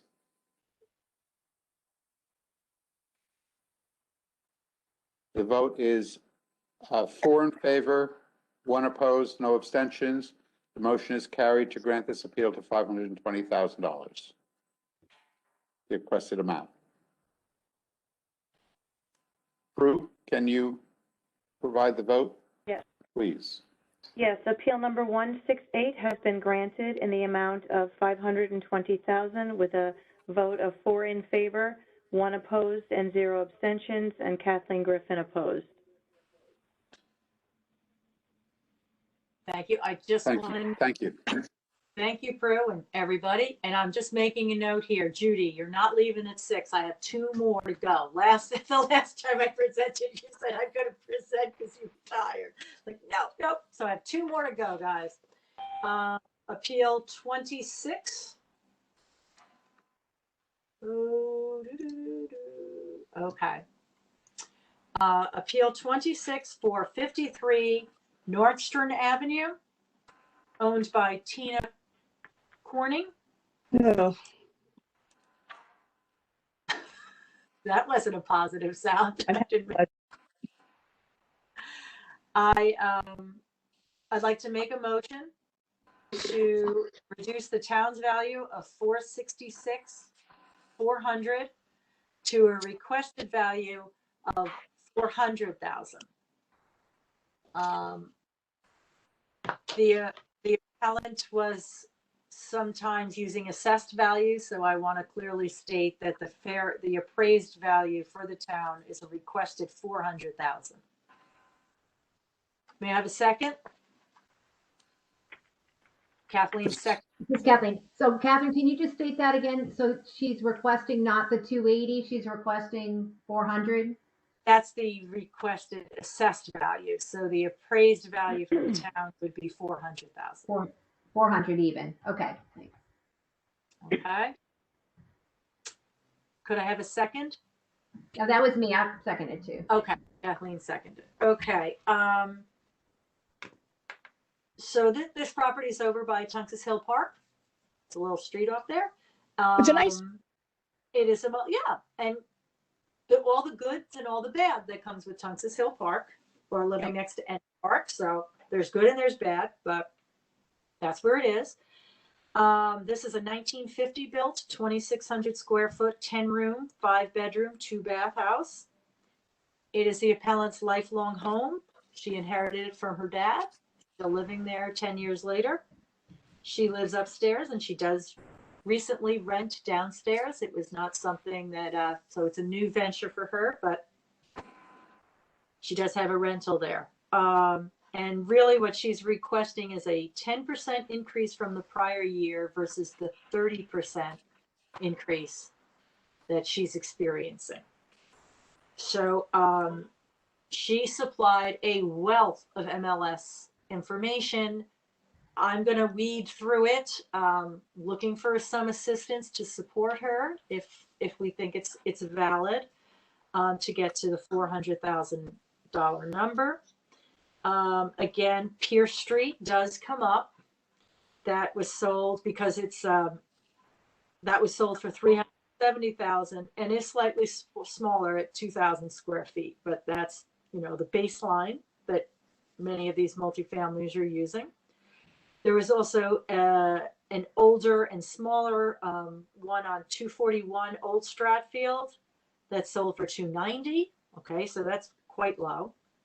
But then we get more of the duplex style, not quite her style, but it's on 45 Greenlawn, and that sold for $392,000 in July of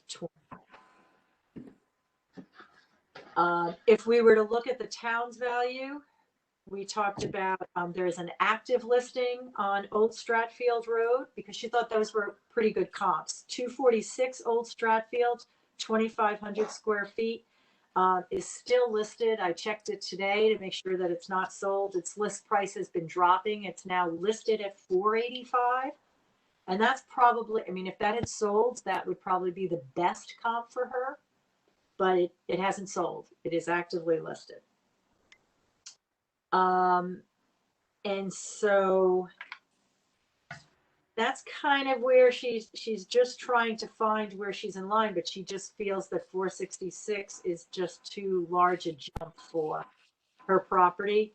She has not done any renovations. Solar panels were installed in the last few years, but she said she's living and that nothing's been renovated or updated. I don't have any pictures, but, and the rental, she says everything's pretty original, maintained. She's not saying anything's not working or is in bad condition, but nothing has been redone. I have to say I've been in the house. Okay. It does need updating. Everything is nicely maintained, like she said. But the kitchen is, I told her to paint the cabinets. I mean, for rental, the kitchen is not, it's dated looking, it's old, it's not very attractive.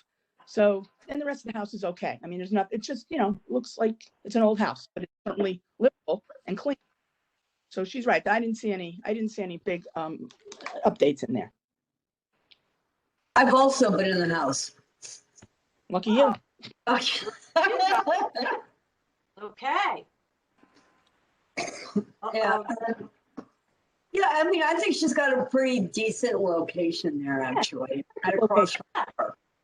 Yeah, it's right across from the park. You're not looking at anybody, and you have the activity from the park, which is actually a very pleasant thing. There's nothing bad going on over there. It's you can walk everywhere. I think the location is, definitely. I guess as opposed to Pierce. If I was going to live there or Pierce, I'd go there in a heartbeat. Norseman, yep. Yeah. In a heartbeat. So Well, and the only that's other my piece, 2 cents. It's very well maintained. It is well maintained. Yeah. It's just a little dated, but it's so clean. It almost doesn't even matter. Exactly. okay. And just we discussed as a group, there was appeal number 295, which was a 3-family at 440 Villa Avenue.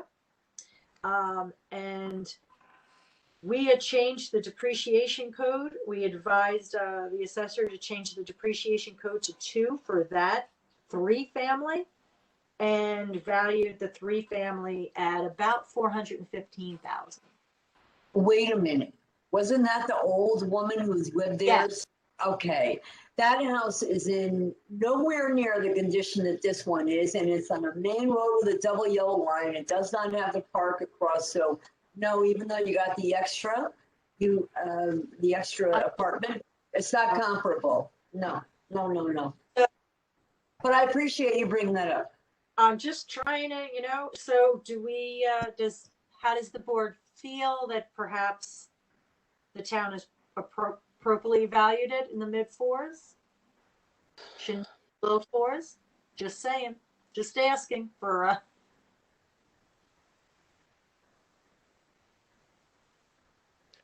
Well, I look at it 2 ways. I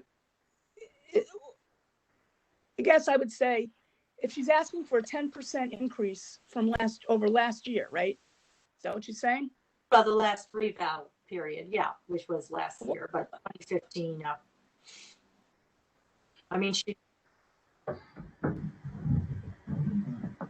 Okay, let's say 2019, the appraisal value was 358. and I think, we're all trying, she was trying to get to a fair market value, but again, there aren't that many comps. No, there aren't. So there were other discussions. I'm just bringing up the pertinent data. I think Harold has said no stories, and he's right. I mean, no, we don't need the stories, but I didn't know if 400 was a better value than 450. I mean, just look at, Well, It's 10 this is how the town has it valued at 466, 400. Is that correct? correct. Appraised value? Okay. And if we look at her comps, which one do we feel is a good comp? Couldn't really find one, but let's say we've just put Stratfield Road at 460. We've just discussed those comps for Stratfield Road at 460. Her comps, she was trying Old Stratfield and Pierce Street. She actually came in with a lot of MLS data, and it's all there in the file. It's all been scanned in and all, but I tried to get her to focus on what her comps were. And, she felt maybe the area of Old Stratfield. I'm sure I really agreed. I didn't think there were any comps. That's right, what it comes down to. I didn't think there were any comps that could really help her. Well, this is Kathleen. You looked up the 246 Old Stratfield, which is on the market, right? But then on the list, there is a 164 Old Stratfield that sold for, at least if her list is correct, it closed in November of 2020, close price $595 over asking. Now, I don't know if that's a comp or not, but it is on her large list. And it did close. The list was everything that sold, all multifamily. So, I mean, there's a lot from. Right. So that's another one on Old Stratfield, which is, I guess, similar area. I don't know if it's Old Stratfield's a busier street, but that's similar square footage at 2,500 square feet, 0.33 acres. It's a bigger parcel, but that sold for $595.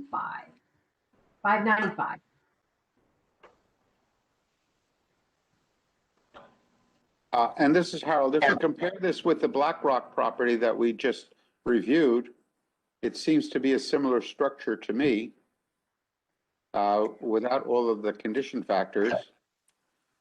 Mhm. So I don't know that the town's value is that wrong. Mhm. I hear ya. Ready for a vote? Are we ready for a vote? I'm ready for a vote. And John Spolier has just joined us. Hi, Hi, folks. John.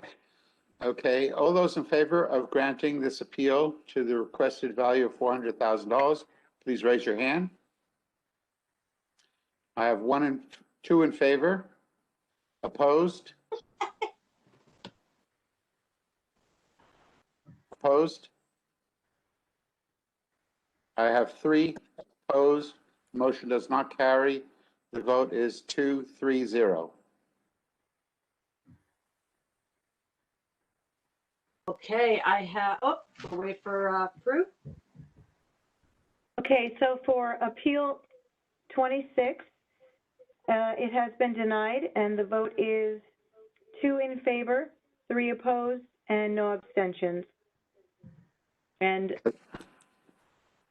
do I need to call the 3 opposed?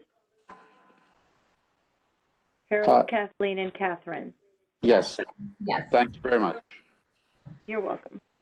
All right, my lucky last, 6 o'clock. Okay, appeal number 90.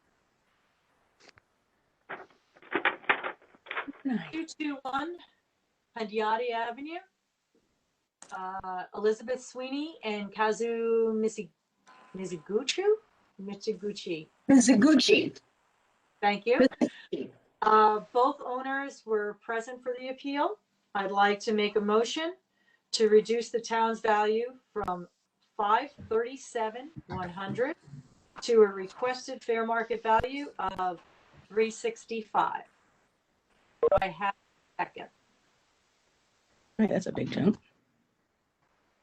This is Harold, I'll second. Great, thank you.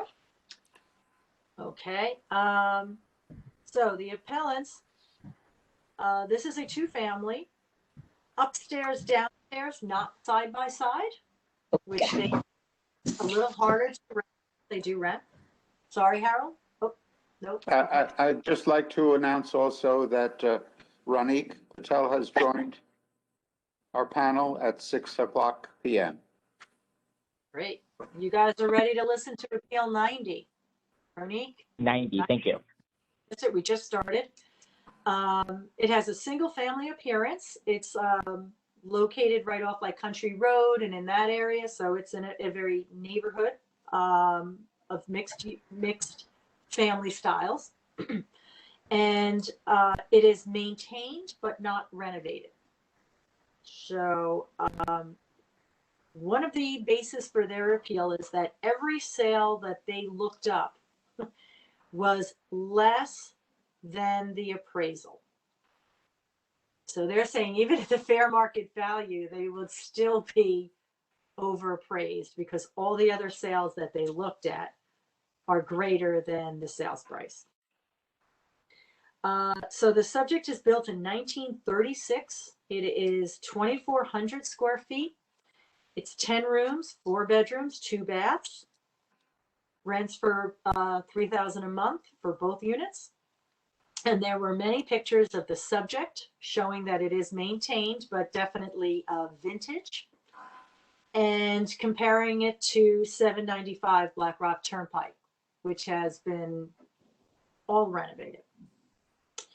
Okay, the comps that they did, here was so 795 Black Rock Turnpike, they had at 2,500 square feet.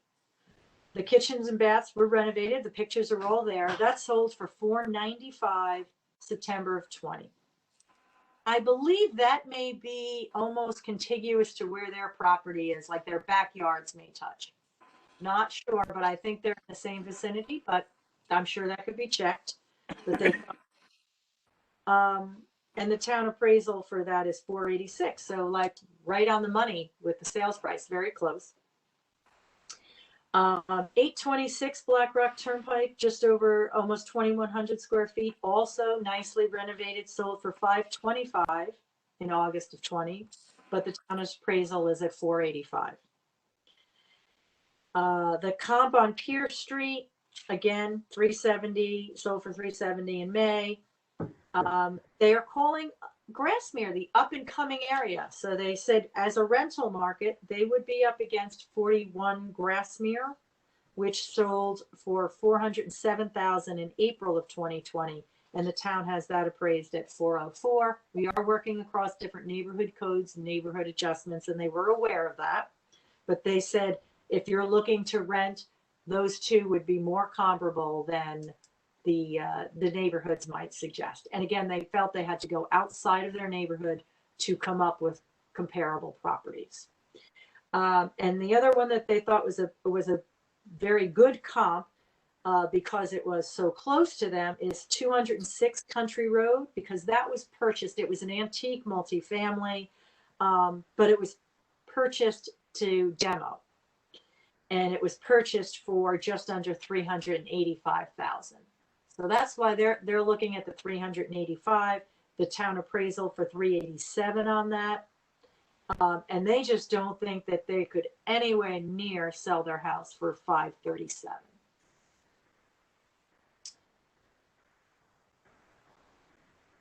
So I think I've presented their information. Oh, this is Kathleen. I will say that Hunyadi is not the same. It doesn't back up to Black Rock Turnpike. It's several streets in. It's probably a walk to Osborne Hill School. It's north of Jennings Road, but west of the CVS, kind of Rocco's, a few other streets in there, just beyond Pemberton and all of those on the left. So it is it is a neighborhood area where Black Rock Turnpike is a major thoroughfare, and those ones that they listed as comp sold around 500. So I don't see support for the 385 price, or what they're at 365. The Country Road is around the corner, but I don't know why that one was a demo or not. Yeah, Country Road is not a comp. I don't see that essentially sold for land. That's right. And that's their point. So that it really doesn't look to me as a comp. I don't know. How are you thinking that Hunyadi is walking distance to Osborne Hill School? No, it's probably I'm sorry, more Holland Hill School. Holland Oh, Hill. I was like, what are you talking about? Yeah. Okay. Committee Hill, sorry, Holland Hill. Okay. Walk to Holland Hill from there. From Hunyadi? I would do that. Well, But- all right. I can walk to Hunyadi from my house, and Holland Hill's between me and that address. So maybe I'm wrong, but I don't think it's that far away. It's north of Jennings, west of Black Rock Turnpike. So it's in Your those children streets. would be bused, even. Maybe, but Yeah. at any rate, it's not I the don't- busy street that Black Rock Turnpike is. Oh, That's my point. Yeah, No. it's more of it is a neighborhood. Definitely. So, and I mean, again, They're similar to Grassmere, that part of Black Rock Turnpike. I don't know if that's, I think that's better. I think that's a little bit better. But okay, just my thoughts. Just Country Road, you got to throw that comp out. And so I'm not looking at that. it's just the land value of the 385 Right, I'm not looking at that. and the sale to the appraisal. So absolutely. None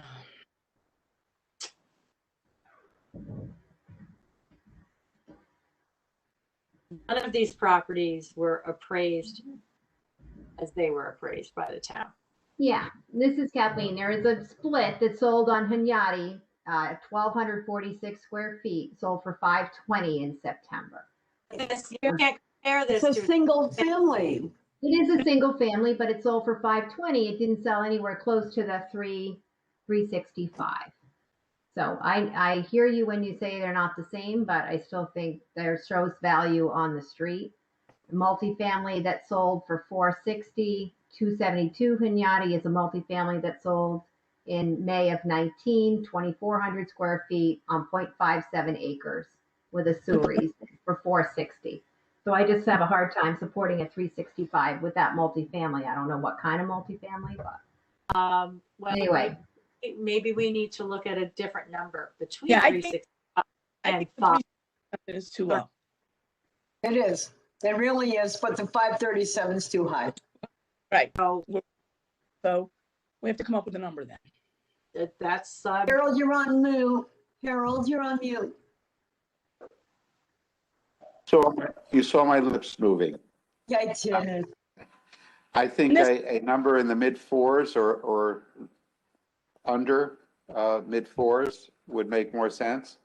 Perhaps 430, 440 in that range would, given the comps that they presented. Well, Mrs. Kathleen, why don't you 430. look at the 272 Hunyadi, because that's a multifamily. That's a it's a two-family sold for 460 on May 2nd, 2019. So there's probably pictures of the interior of that, and it's on the same street. That sold for 460, 2,400 square feet. what's the, 272 Hunyadi, And- okay, 1.57 acres, bigger lot. This What's is the property? 2,376 square feet. it's, Two, yeah, three, and that's 2,400, so they're very close in that. The other one is 0.57 acres, and you look at the acreage on the subject property. And when was the year built? On the other one, it Right. is a 1957 two-family. And that's a much newer. It's over almost 20 years newer. Yep, and that's sold for 460. And this house, you asked about the acreage. This is Harold speaking. It's 650 square feet. That's Land. too small. Oh, no, it's not. 5,500. 6,500. I dropped, yes, 6,500. I'm sorry. It's a smaller lot. Yeah, I don't know, and that's that's a May 19 sale for 460, so. That kind of in the beginning of the evaluation period, I thought we weren't really looking at those too seriously.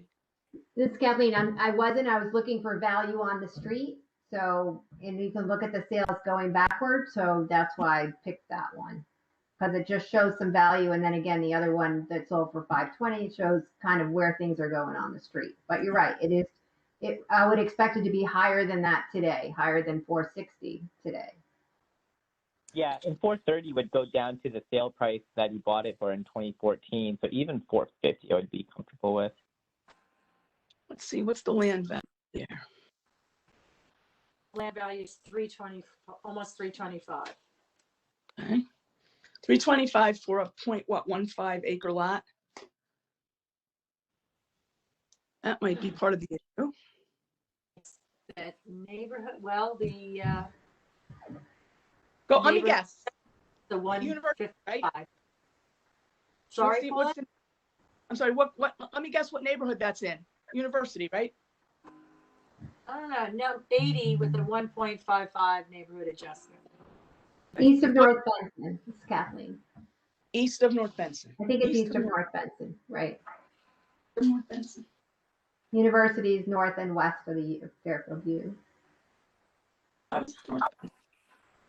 I went Yeah. east. I think we continue to go down these, like, if we could just come up with a number somewhere, like Harold Harold, came up with a number. Well, 30. this is Harold. I would like to make an amendment to value this property at $440,000.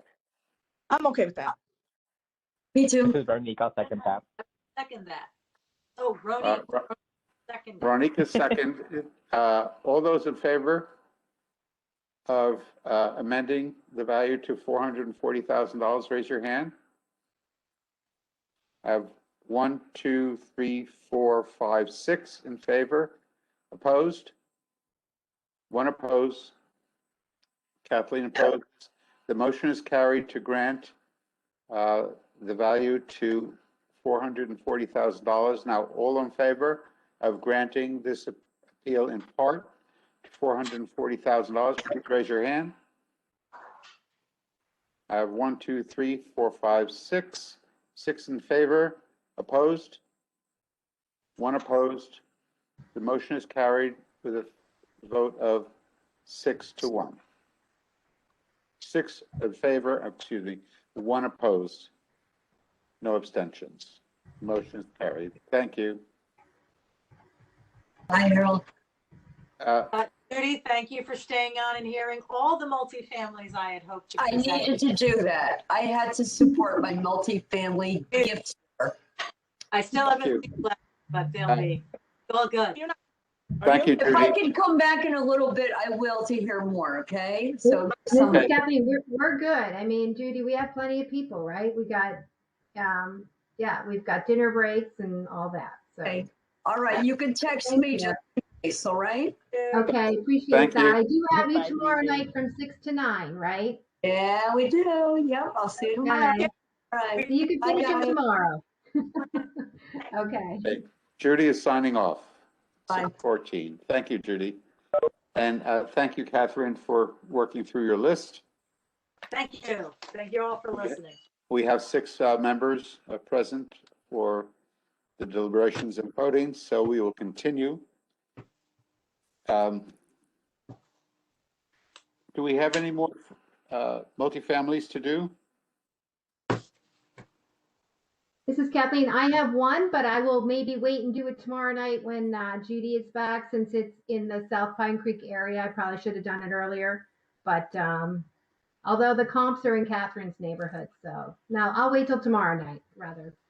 Okay, It was a reschedule and I ended up with it. Okay. so we do have John and Ronique. John, you are covering Mill Hill area, and Ronique has University. You had a couple more left on University, is that correct? Yeah, I think I have 2.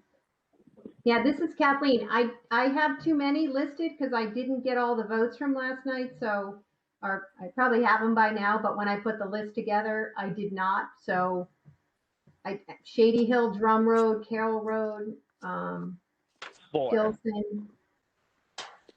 I don't know. Or if John had 3 in red, but I don't think the Oyster Road is probably ready yet. And I don't know about the other 2 east and north Benson ones that John has left over, 575 and 586. Well, you know, if there's just two that Ronique has, and I don't have a full count either, because I think some of University was done by him when I was not present. So Okay. I have 4. if you want, you have 4. Okay.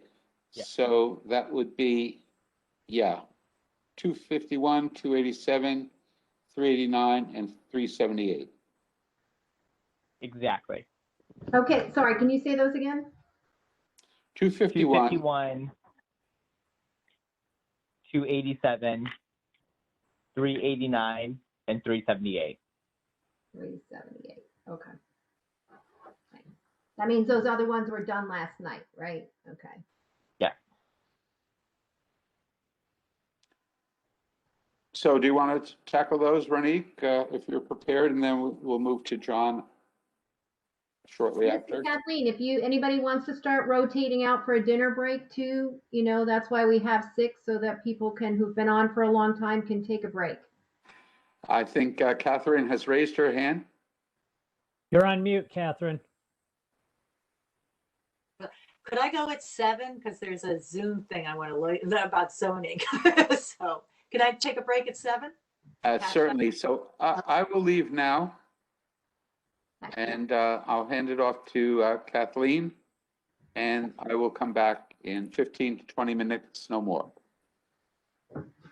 Sounds Take your good. time. See you You're good. later, Harold. Okay. So Ronique, you're up, I this think. Yeah, so I'm going to start with appeal number 251, and that's for 50 Drum Road for Michael Barwinski. Requested value of $590,827, down from the town's appraised value of $660,600. And I'm requesting to approve the appellant's requested value of $590,800 to round. I'll second it. John, John. Don seconded. Thank you. I'm off the mark quick. So a couple of things about this property. So they're really kind of contesting the percentage good.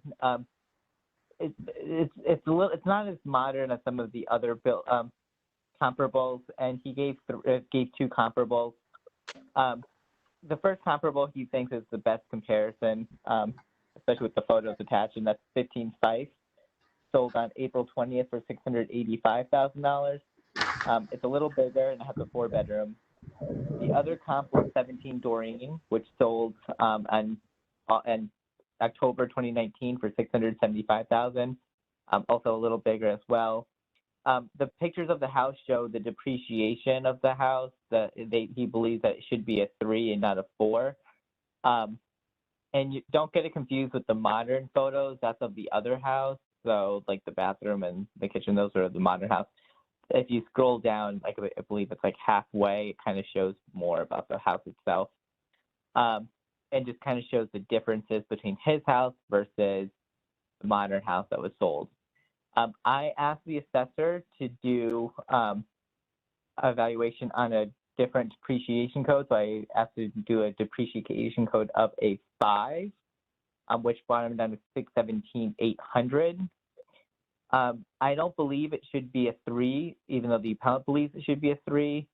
The neighborhood's around 3 to 4. It's still a nice house, and I asked for a 5 and it brought down to $617,800. So I'm inclined to do a partial to $617,800.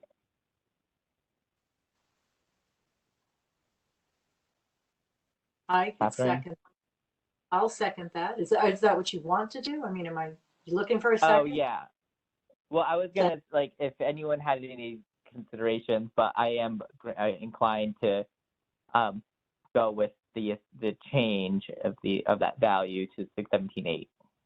So Ronique, which one were the comps? Because I see on page 13 here, it looks like that one says neighbors. But is it the Mill Plain one? And then the Totten and the Doreen ones? Are those the ones that he's...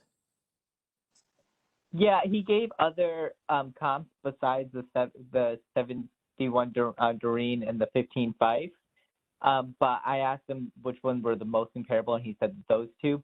The other comparables he did give was 81 Totten and as well as 2120 Mill Plain Road. And then he also kind of broke it down in one Excel sheet or one sheet with all of the comparables. So he did provide 4 comparables, but the 2 that I thought were most relevant were 15 Fife and 17 Doreen, or 71 Doreen.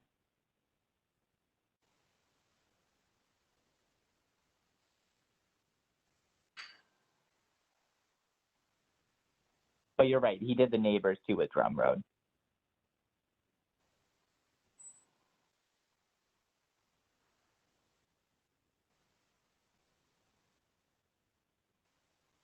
Kind of hard to scroll through because he like did one comparable pictures, another comparable pictures, and then he did the neighborhood.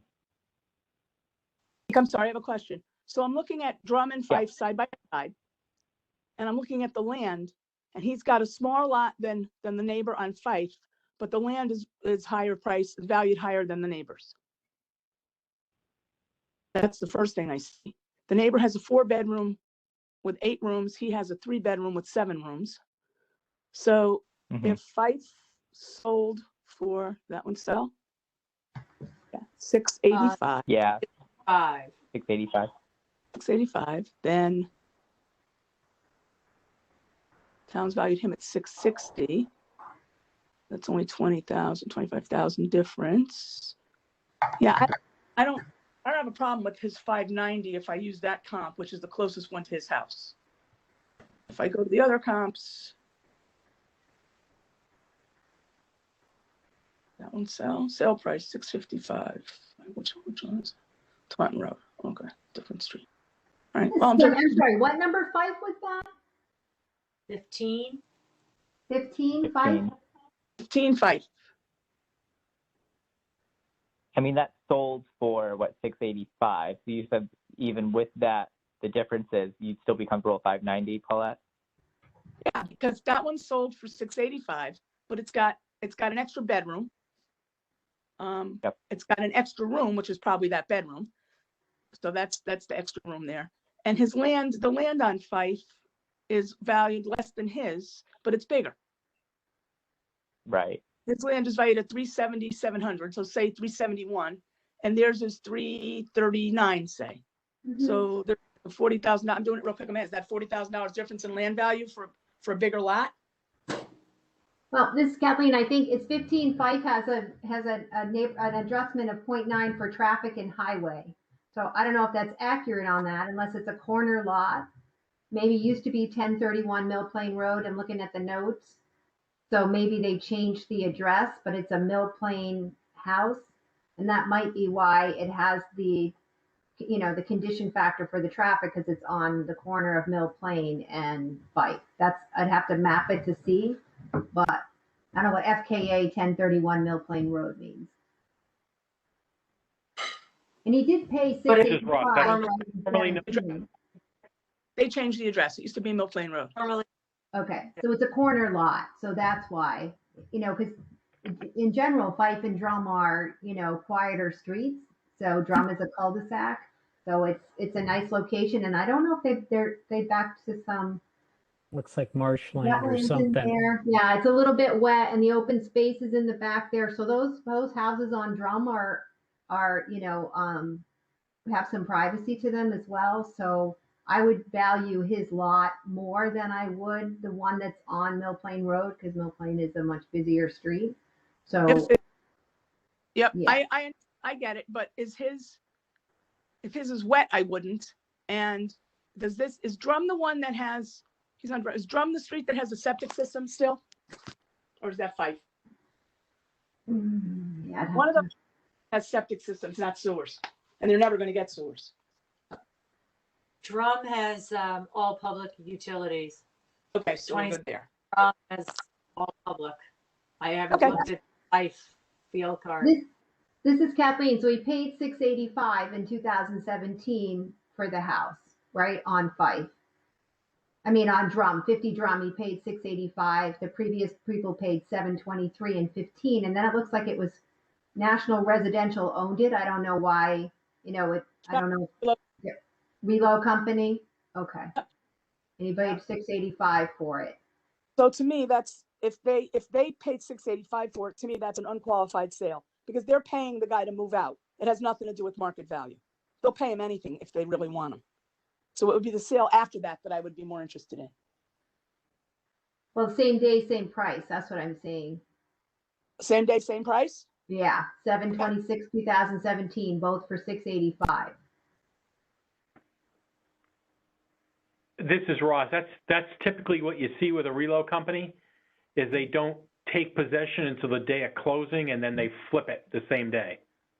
Too bad the board didn't know that when I ended up in court a few years ago over this very same incident.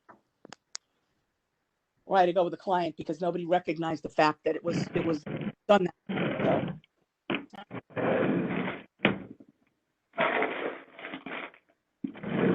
So, I mean, I don't know. I'm having a hard time going below that 685. That's all.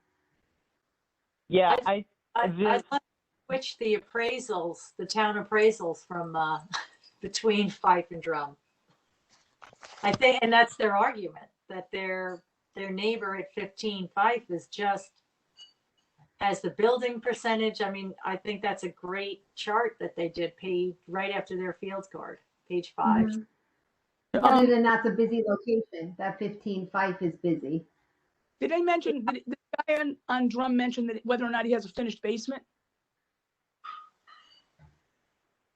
That'd be on the card. Yeah, 780 in the basement. Because, Yeah, 50 but that's not living area though. That just is floor area. Right. So in addition to the 1884, he has finished basement of 780. it's living area to some extent. It gets taxed a certain way, but not at the same rate as the above grade. Right. If it's I got to also see properly.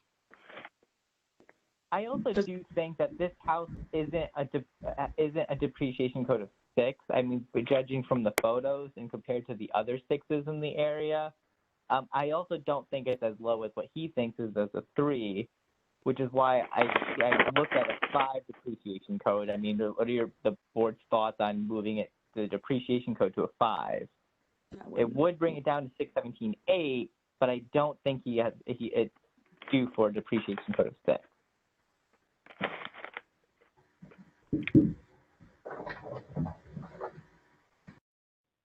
What are the depreciation codes for the neighbors? They're all the ones on Drum and Fife? Ronique? Looking that up right now. So the neighborhood's around 3 to 4. And he's at 6? 6. Yeah. I would be in favor of that. I could go with Why- that. I'm just trying to figure out what made this one so much different with the 6, where everybody, you said is 3 to 4 depreciation code, right? Yeah. The assessors of the home appears to be in better condition than the neighbors. So they looked at doing a card evaluation for a 4 and a 5. I don't think it should be a 3 or a 4. I think it could be a 5. This is Kathleen. It's just a nice, it's a nice cul-de-sac close to Riverfield.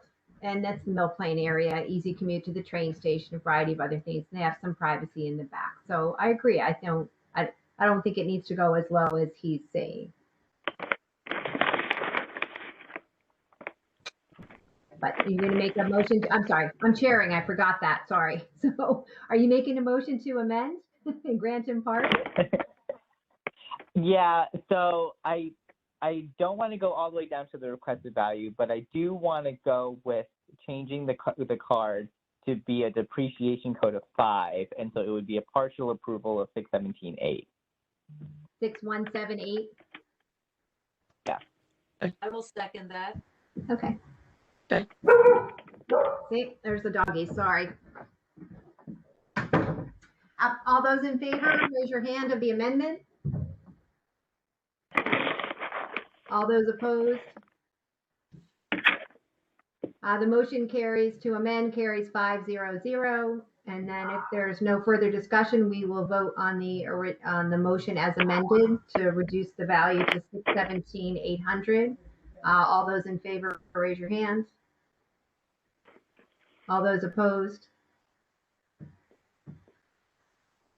The motion carries, I believe, I don't see Paulette, but I'm assuming she voted in favor, so 5-0-0.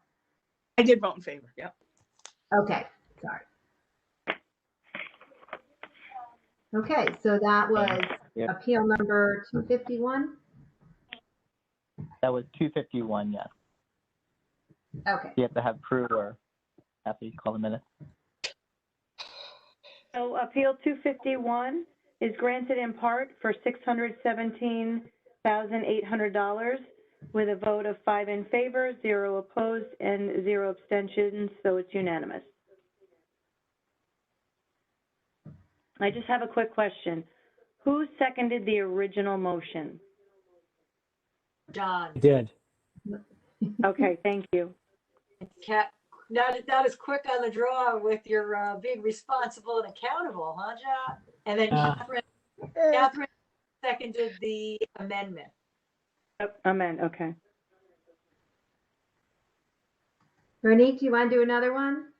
Or you want John Yeah, to do so it? this is actually really similar, so I wanted to do this one right after that one. Sure. So this is going to be appeal number 389 for 1617 Mill Plain Road. And this is for Kenneth and Alicia Carroll for the requested value of $700,000, down from the town's appraised value of $794,400. I'm looking to approve the town's requested value of $700,000. Do I have a second? I'm motioning to approve it. Catherine will second. I butchered that language, but That's anyway. So this property as well also has a depreciation code of 6 for some reason, and the surrounding properties are a 4. And they're all equivalent of age and material, and the builder is the same. The direct neighbor, he was going off of appraised value, is $688,600. So it has an extra room and a bedroom. It has bigger. The appellant has more land, but he believes that it should be less, but not that much less. The attorney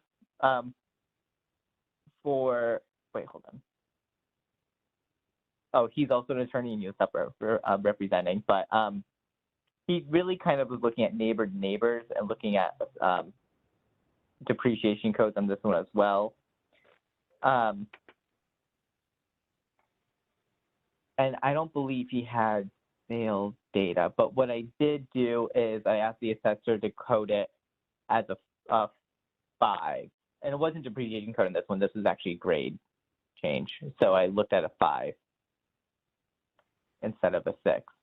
And that brought the assessment down to $699,700, which is at his 700, what he was kind of looking for 700. You said it It's was a little the bit grade lower. code? The grade code, yes.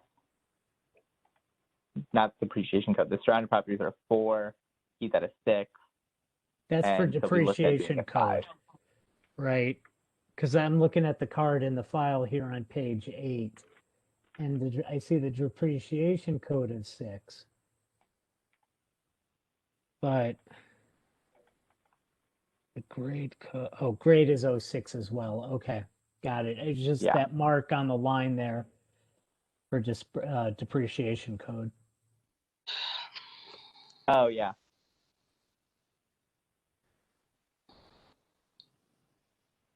I do see that they on their property they do have the 0.9 condition for traffic highway.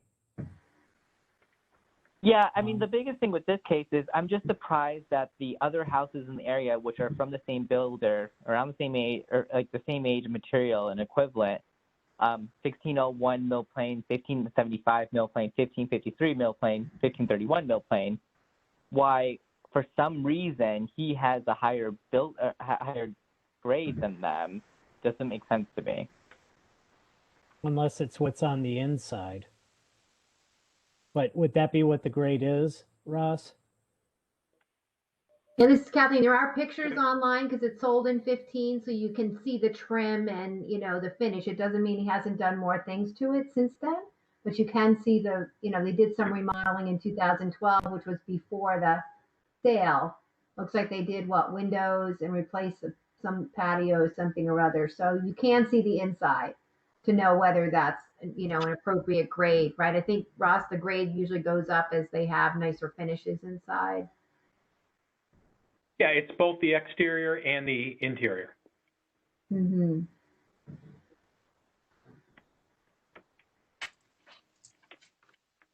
I mean, this Kathleen, he did pay, again, he paid $815 in 2015.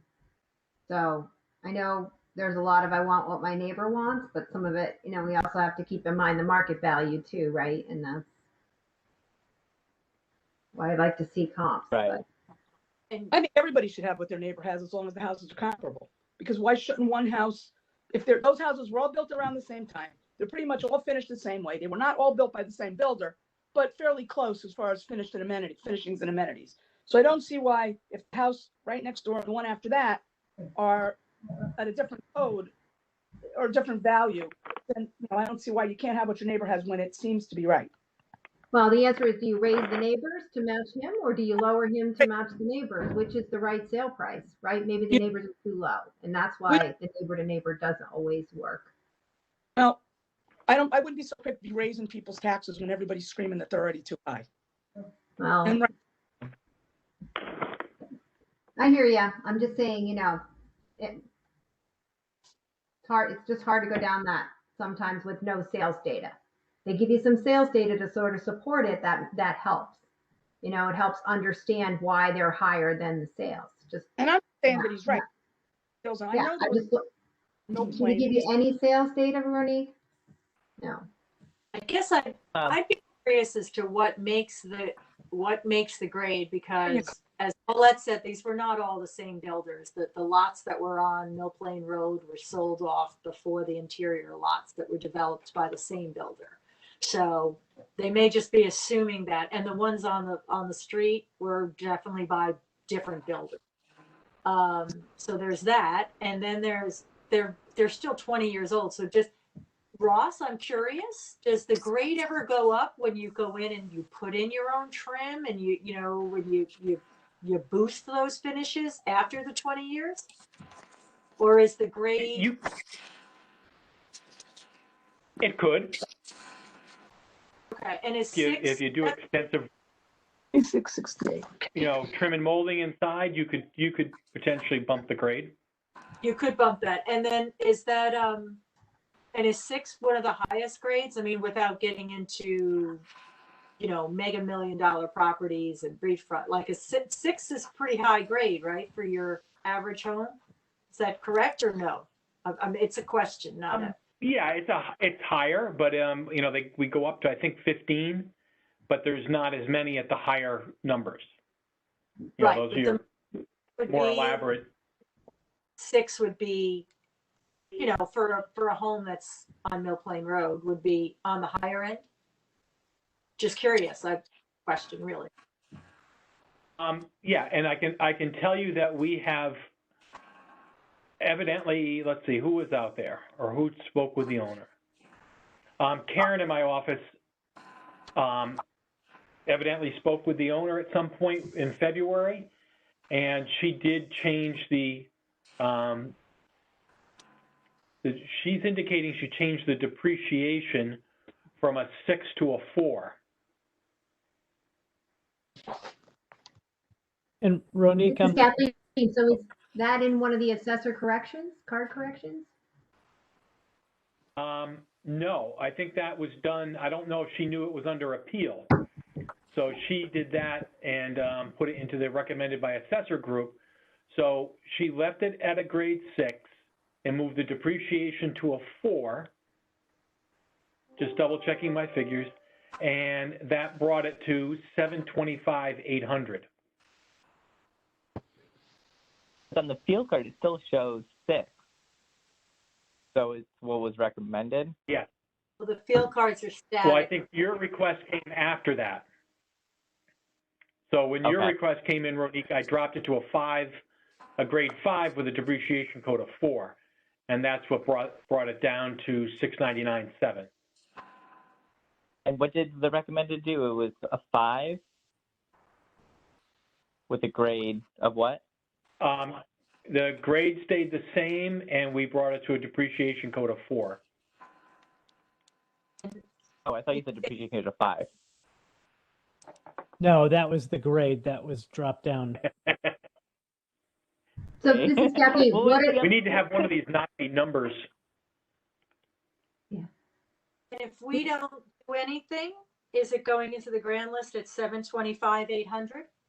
Next. If you don't do anything, I'm comfortable with that amount.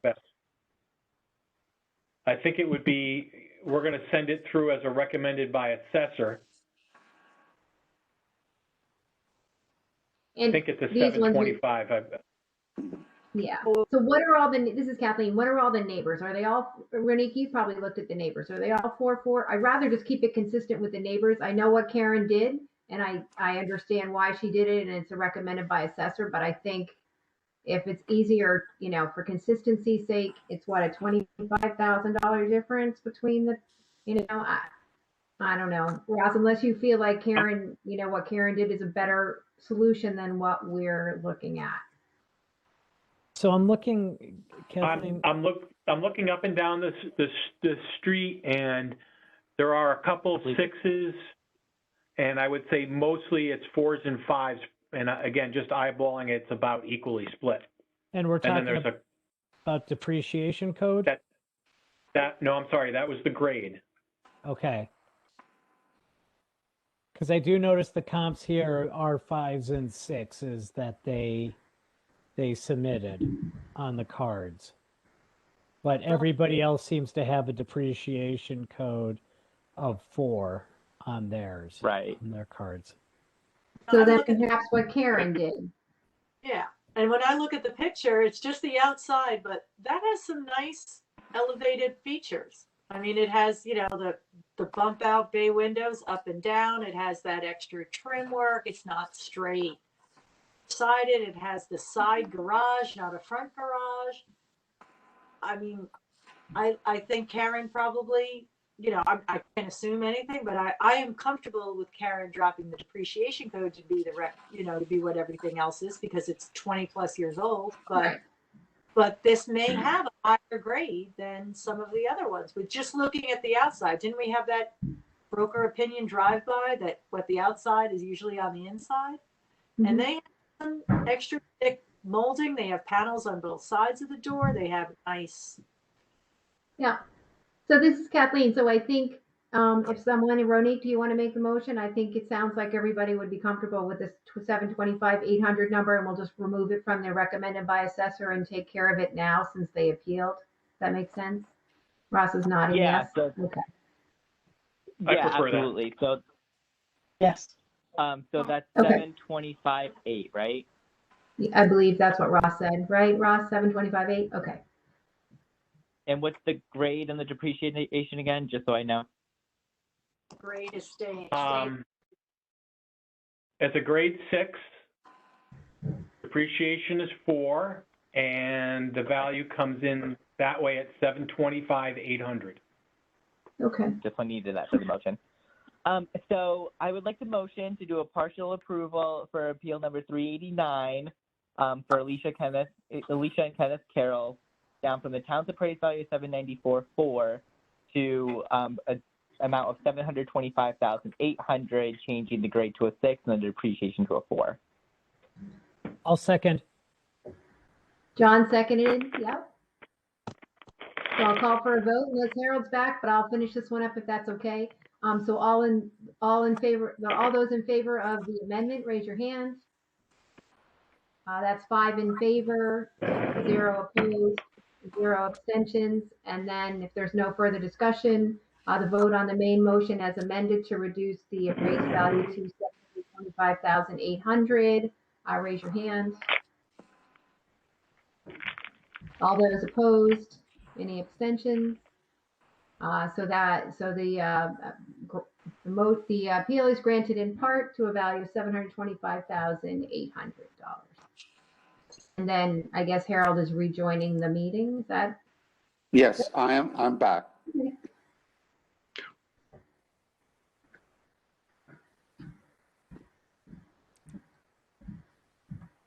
Thank you for that. Does that Did mean you you're want me to taking do over the last chairmanship two? too? Yes, I can. Okay, only if you want.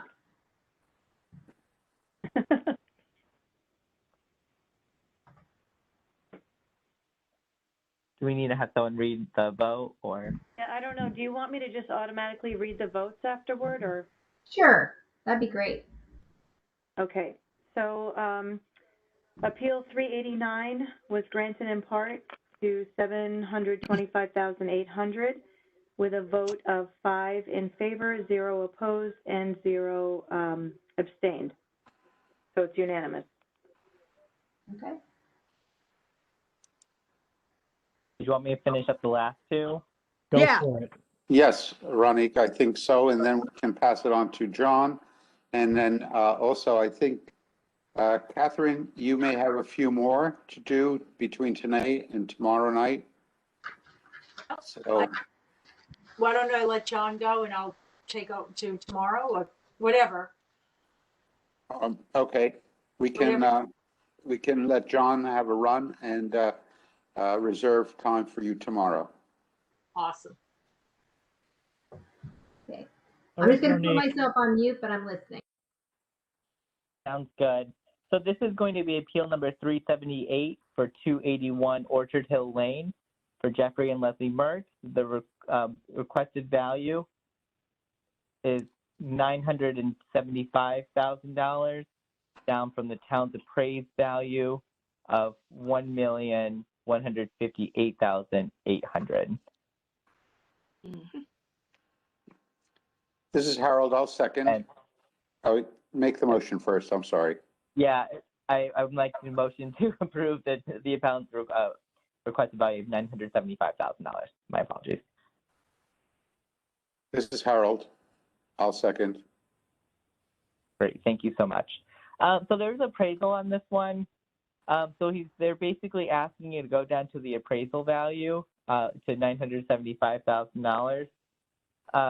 I asked them what's the best comp they think, and they said it was 31 Hirsch Road. With the adjustment, ended up being about $905,000. A couple of things about 31 Hirsch compared to the appellant is that it's 400 square foot less, so they made the adjustment with the square footage. The finished basement is not as large as the subject, so they made a $25,000 difference.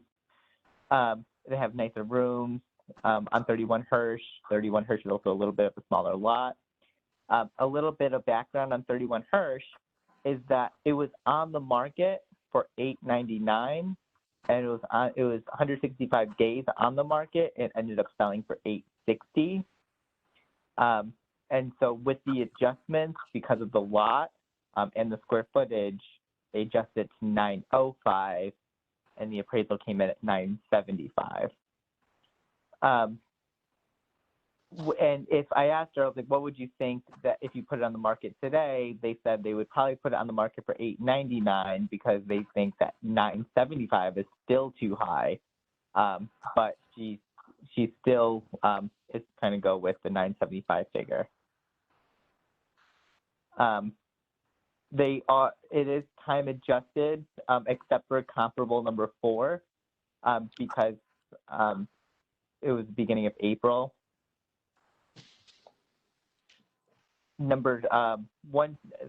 Comparable number 6 is closer to the appellant, but it's older. Comparable number 2, the land size is comparable, and all the rest are less acres compared to the land.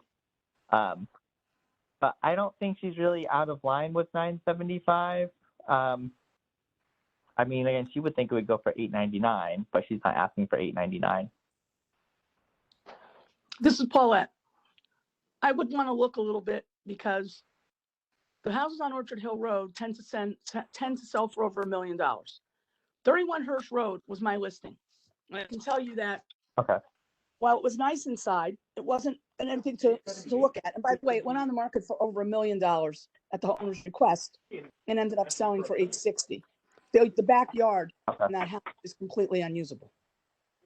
You've got about 5 feet of grass and then restricted areas because of conservation and engineering. You have like no backyard. You have a big wooded, overgrown area to look at, but you can't do anything with it. And that's why we only got $860 for it. So I don't know what her yard is like. I don't know if the difference between $860, what is she asking for? 9 something? Yeah, $975. She said like the lot slopes down, so it's the same amount of reasonable usable land to that. Okay. And I didn't really understand why she said that, but now that you say that, it makes more sense. If she's on that side of the street, then the lots do slope down. So she probably has more room than he does, but she doesn't have a tremendous amount of use if it's on the sloping side of the street. One side goes up, one side goes down. So she has more land than he did. What has she got? She's got 4 bedrooms, 2.5 baths, central air, 9 rooms. Ross, is what you're showing, is that the one that is that we're talking about here? 281 Orchard, correct? Yep. Or did you want me to bring another one up? No, I'm just looking at this lot here. So it looks like there's a patio in the back, kind of like a brick wall, and is that steps up to another area in the back there? Yeah. Yeah, it does look like there's a retaining wall there with about 6 steps. Mm-hmm. And then is there another building on that property there? Looks Yeah, like there's a shed and maybe a playground. Let me spin around. Maybe it is usable. So she has a lot more use Yeah, of her there's- yard. Place that, She has more use. She has more use of her yard, but that could account for almost $100,000 difference in price. I mean, she's asking for 9 something, so maybe it is okay. His house inside looks much nicer than hers, but then we made it look like that. She didn't, she just took her photos the way they are, the way they live. We made it look a lot better by staging it in advance. So you look at the pictures of ours and it'll look a lot better. But again, that's not real. That's Okay. just work. So Staging. I'm okay with it. Yeah, this is Kathleen. It is a big house, right? Where all the other comps that equal square footage, the 3,800. I've been in this house, but it's been a long time. So 301 Orchard, is that the one that's her best comp? She said the best was 31 Hirsch, but I mean, because 31 Hirsch was 400 square foot less. Yeah, But I the guess 301 Orchard. Yeah, the 301 Orchard didn't sell, right? I'm looking for the sales comp. What about I think 55 it's or sold on. sold for less? But it's like on the corner of North Benson. Yeah, like Oh, I I said, thought it like was Paula sold said, it's a good street. It is. Different style, yeah. Yeah, I thought 31 Hirsch sold on August 27, 2020 for 860. There was one that just came on the market on Hirsch, and I think it went under deposit right away. I got to look it up. That was over $1 million or at $1 million. Let me see what that one is. It Yeah, looks like it was listed in March 2020 for 975, and then they listed it on June 24th for 949, changed it to 899 in July, sold it for 860 in August. Hirsch, 31 Hirsch. 31 Hirsch. That's exactly what we did. We sold it for 860 in August. Right. I don't see where it was listed for 1 million though. Um, But on the MLS it does. I don't know. maybe it was listed for 990 something. He might have wanted $1 million and fucked him out of it, but it was close to $1 million. All right, here's one at Right, 70 okay. Hirsch. Here's one at 70 Hirsch. I can get it open. Okay. 70 Hirsch, 4 bedroom, 2.5 bath, 3,400 square feet, half-acre lot. This one is under 100 deposit in 12 days, and it was listed for $1,075,000. I'm just looking at the inside. Unfortunate choice of colors, but nevertheless, that's not important. That It's gonna be blue. easily painted over. Easily painted over. Yep, that's not a reason not to. Yeah, now this house I'm looking at, I don't know if Kathleen, if you could pull it up on whatever it is you guys use, Zillow or something. yeah. It's 70 Hirsch, and it's listed as show, which means there's an offer accepted on it. So if you look at that one, I don't think it doesn't look that much different than the one I had. It's set at 31 Hirsch. And I don't know that it's that much different than hers. This might be some of it's a little dated, but some of it isn't. I'd say this one's fairly comparable if the size is the same. I'd have to look up the size of hers again. I don't remember it off the top of my head. Yeah, she was 3752, is that right? 3,800 square feet, and she's got a Yeah. finished basement to another 1,500 square feet for that. Yeah, there's a sale, Paul, at 338 Orchard Hill Lane. Did you guys talk about that one while I was ordering my dinner? 338 Orchard Hill Lane is a 1992, 3,800 square feet, 0.57 acres, sold for $1,130,000 on October 26, 2020. Which one was that? Which number? 338 Orchard Hill Lane. So 3,800 square feet, 0.57 acres, built in 92, sold for $1,130,000. And then there's one a little bigger at 4,300 square feet at 401 Orchard Hill, sold for $1,240,000 in September. And another one on Orchard Hill Lane sold for $1,179,000 in April, and that's 3,200 square feet, 1993 Colonials. So they do have the 338 Orchard Hill Lane in their comps on page 6. They do. Yes. This is Harold. Has the appraisal taken into account the difference in the lot size? They did, as well as time.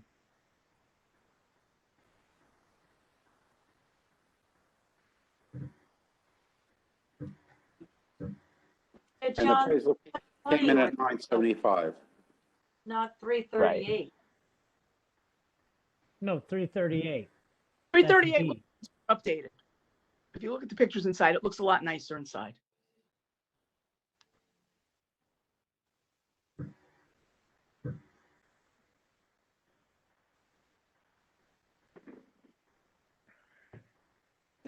This is Harold. Are the updates indicated on the card?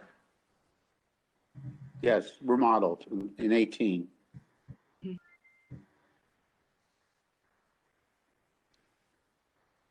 Okay,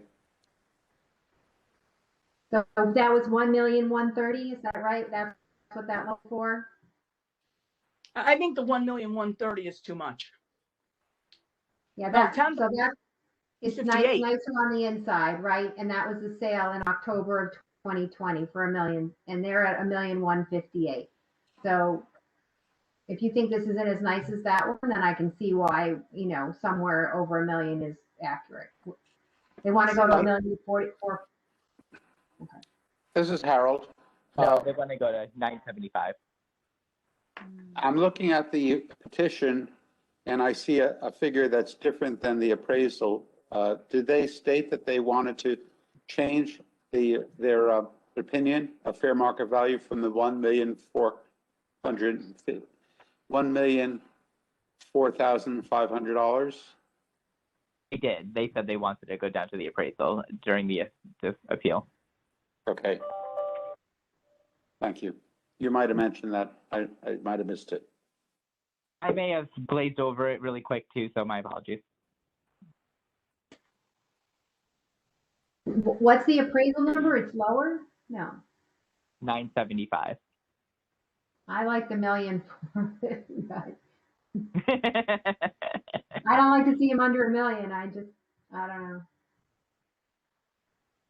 And isn't the appraisal was, and she said revised appraisal of $1,454,000 in her letter, provided us with a revised appraisal. Okay.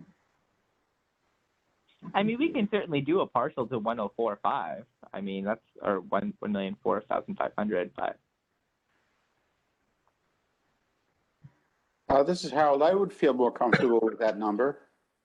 Yeah. It's not far off of their appraisal number, but it does take into consideration that they do have more acreage and it is a larger house than some of the comps. Yeah. It is a really nice treat. It's a lot of families in there. It's very desirable. yeah, so I believe someone just joined us. I don't know if you have to announce them. Dan's Cleary. He's in the wrong meeting. Hi, folks. Yep. I'm just figuring out I'm in the wrong meeting. We're just sending you a message. Yep. All right. I got to figure out where the RTM is tonight. All right. Good night, folks. Not Good night. WebEx. Maybe they're on For 8 that. That's the conservation. or 4. Maybe they're on 4. On 4. Okay. Hold on, I can let you know. No, that was conservation. They're was in on 3. 4. Yeah. Oh, conservation. WebEx 3, Stan. WebEx 3. Okay, I guess. WebEx 3, yep. Jen sent out a revised email. I will look for that email. Thanks. Nice seeing you. Bye. Hearing you. Thanks for all you do. My wife, I said hi. Okay. Your wife. Yes. John, this is spoiler. Yeah. Yep. Okay, Ronique, you want to make an amendment? Okay. Yes. So I would like to amend the appellant's request of $975,000 to $1,004,500 for 281 Orchard Hill Lane. I'll second it. Okay.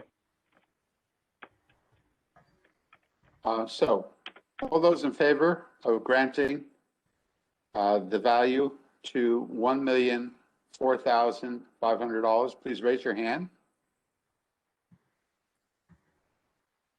1, 2, 3, 4, 5, 6. It's unanimous. And now for the original motion, all those in favor of granting the appeal in part to $1,004,500, please raise your hand. I have unanimous. I'd like to see that. 6 in favor, 0 opposed, 0 abstentions. Thank you. I'm gonna Catherine's take- going, I Okay, think. so, But I can come back. Just give me a text and, is that all right? Give me a Yes, text. Catherine has joined us. Does anyone wish Thank to you. leave the meeting? Thank you. Harold, I have to pop off for a little while. I'll be back later Okay. on. I Tell my think wife I said hi. Okay. we'll manage. Thank you. We still have 5 members present. Ronnie, did you have anything more? I don't know. I have one last one, but did you need to call the vote or no? I was just about to do No. that, and then I guess Catherine had to say that she was leaving, so. Oh, sorry. No, it's okay. I'm not sure if Appeal it's number required. 378 was granted in part for $1,004,500 with a vote of 6 in favor, 0 opposed, and 0, oh my goodness, abstained for a unanimous vote. Great, thank you. Okay. Perfect. Yeah, I'm Thank not sure you. if it's required, but I just kind of like cross off my T's. But anyways, the next appeal I would like to present is 287 for 150 Carroll Road. The requested value is $600,000, down for the town's appraised value of $678,000, and I am motioning to approve the town's requested value to $600,000. What I'll was that second appeal? it. 287. 287.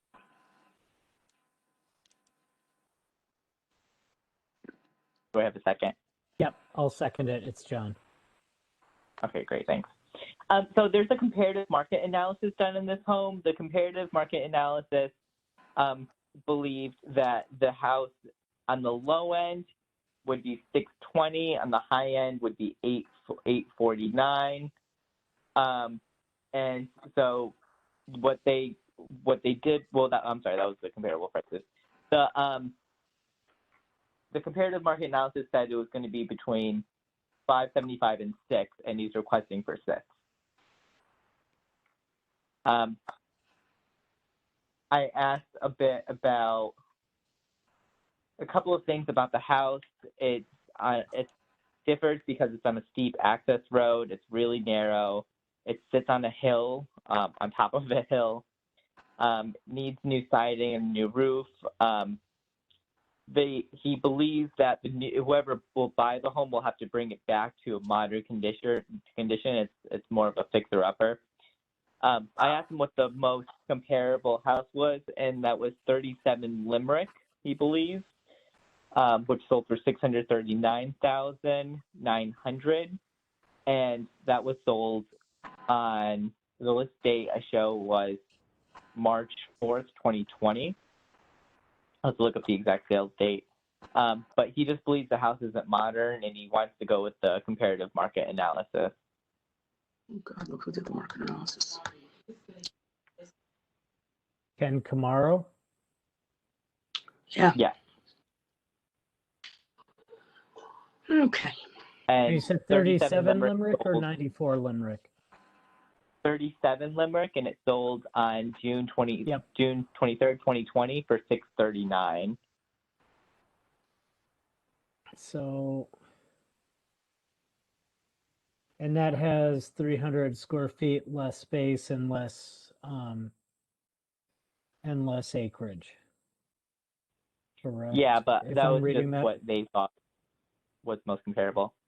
Yeah. So 0.27 acres, the Pelham's at 0.36, 37 Limerick's at you're right. I mean, 2616 square foot. They're at 2944, so Leafrent's a little bit larger. But again, that's sold for 639. She's requesting for 600. 600. Yeah. Okay, so Glen Kill Road. Let me get to that one.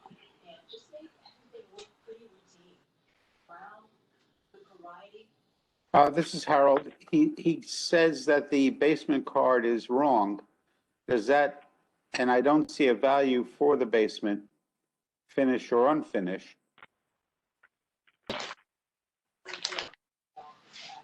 Oh yeah, I missed that. It says 0% for finished basement on the card. Right? No, it's living area. Yeah, it's not finished. For a living area, but I think there is a value for the finished portion of the basement of $17,281. So is he claiming that the finish is fully, the basement is fully non-finished, unfinished? I didn't write that on my notes for some reason, but he does have it on that request. So I'm just going to look to see if I can find it somewhere in the market analysis. This is Harold. Yes, that's a good idea. I'm looking as well. But be that as it may, the other comps that are in the analysis, any thoughts on those? So I keep going back to that Limerick one, and I also noticed that he has an extra full bath, or the appellant has an extra full bath compared to the Limerick one as well. I mean, I get the condition aspect of that, because it does look like it needs new siding. Did they put in internal pictures? I haven't gotten that far yet. I mean, Limerick's also much more much more updated than 150 Carroll. So I do see the last page, basement card is wrong, but he doesn't say what it should be. You know, this is Paulette. Limerick is a really nice little, not that Carroll Road's not in a nice neighborhood, it's a very nice neighborhood, but the street itself is the worst street in the neighborhood because the whole street is up a hill. And when you get halfway up the hill, there's a little road that cuts off of it where that cul-de-sac is, where his house is. And that's on a hill. And his house is way up on a hill. So the location is not desirable and it's not great in there. Limerick Road, on the other hand, is flatter and it's a double cul-de-sac street, right? It's kind of around the corner, but it's popular with families because of that. There's no outlet. Both of those streets are cul-de-sacs. The houses some of them have been updated quite well. So I think that Limerick is the house on Limerick is a better house, and certainly a better location. There's no doubt about that.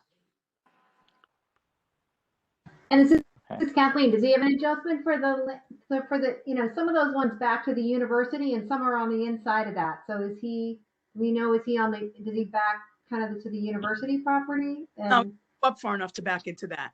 Not far enough. He also doesn't have any land adjustments either for if he has an awkward lot. Did he provide any pictures of the inside, Ronique? No? I didn't look at that just to be sure. It looks like it's a rental? No.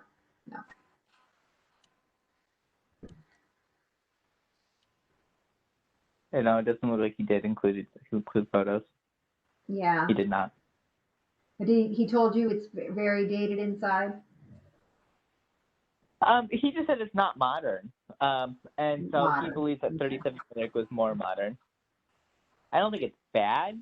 I just think it's not as updated. And his 600 number is an average of some of the other numbers, or why did he go lower than the Limerick? He did it from the higher end of the comparative market analysis. So the market analysis came between 575 to 6. He did 6.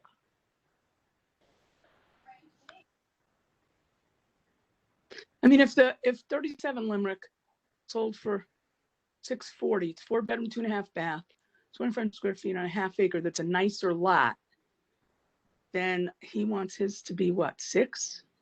575 to Yeah. 6.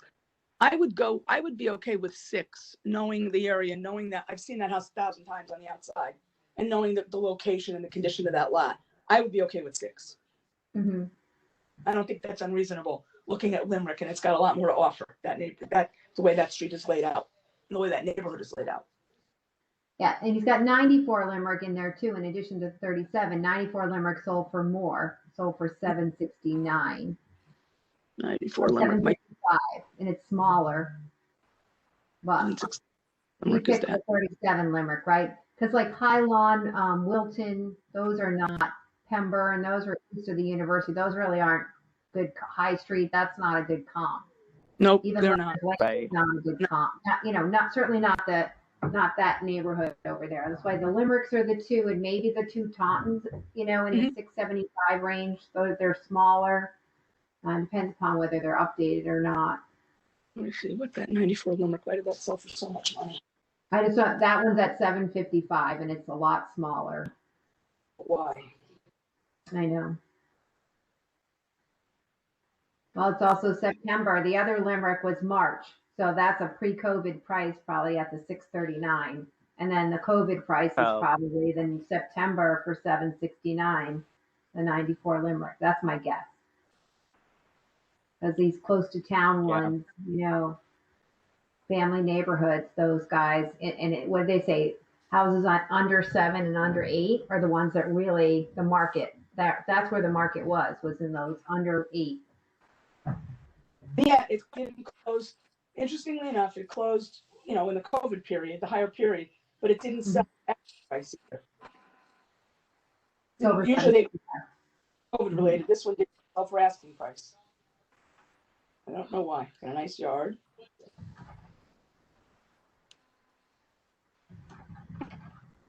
This one's pretty nice. Let's see. It's pretty nice inside. It looks like nothing else sold on Carroll, huh? No, people tend not to move from there. I don't know why. This is Harold. The 37 Limerick Road has only one garage. It's an older home. And you're right, it sold for $640,000 in March. But it does have some disadvantages. It has one less bathroom, as someone pointed out. 90 Carroll sold for $509 on October 2019. I saw that. That's a Cape, though. 1,600 square foot Cape. That's a small house. There was a 66 Colonial sold for $825. That was, again, pre-COVID. That may have been in better shape. The one on 94 Limerick is nicely updated. I mean, it's got a really nice kitchen, got a nice looking high-end stove. So I would say that I could see why this one would have sold for more. Yeah, I guess I just would have liked to have seen pictures of the 251 Carroll sold for $825, but that looks much newer. Looks like it's all renovated. So I don't know. I just wish he'd concluded pictures of the inside. You know what? I don't think he lives there. I don't think there's any, I don't know if nobody's living there. Yeah, he doesn't live there. He lives in Trumbull. It's an irrevocable trust. So I don't know if an older family member is there or if it's vacant. I don't know what they're doing with that house. I never see anybody coming out of it.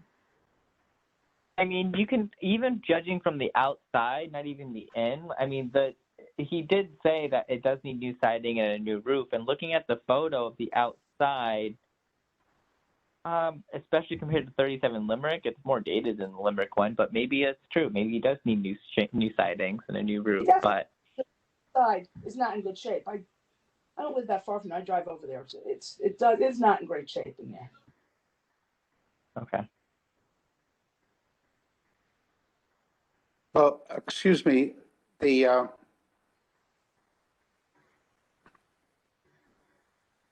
what's the address of this property? 150 Carroll. Oh, thank you.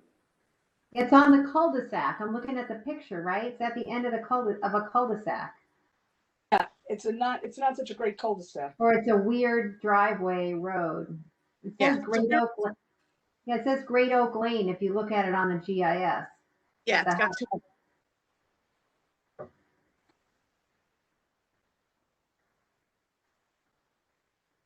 On one side of the street, the houses, there's a split on the far left when you go into it. That's got it drops off to a cliff in the back. You have no backyard. The one on the right, when you first go in, is like climbing a mountain to get into it. And it has a very small backyard with a higher property over it. So water runs into the yard and the basement floods. This one, I think, is one or two over from that. So they're not great lots up there. And it's uphill. Yeah, they back up to Ross Hill Road in the back, right? These guys, and Ross Hill is a hill. Wonder why it's not Great Oak Lane as the address for these properties. Anyway, I don't know. Nobody's ever used it, but that's what it is. But nobody ever uses that address. yeah. Yep, I'm looking at all the other ones. They're all the same. Yeah. Huh. Yeah, here we are.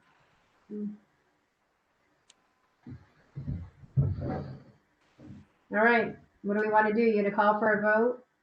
I would like to call for a vote unless there's further discussion or comments.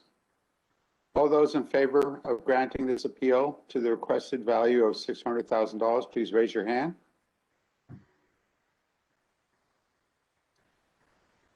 There are 3 in favor. All those opposed, please raise your hand. The motion is carried.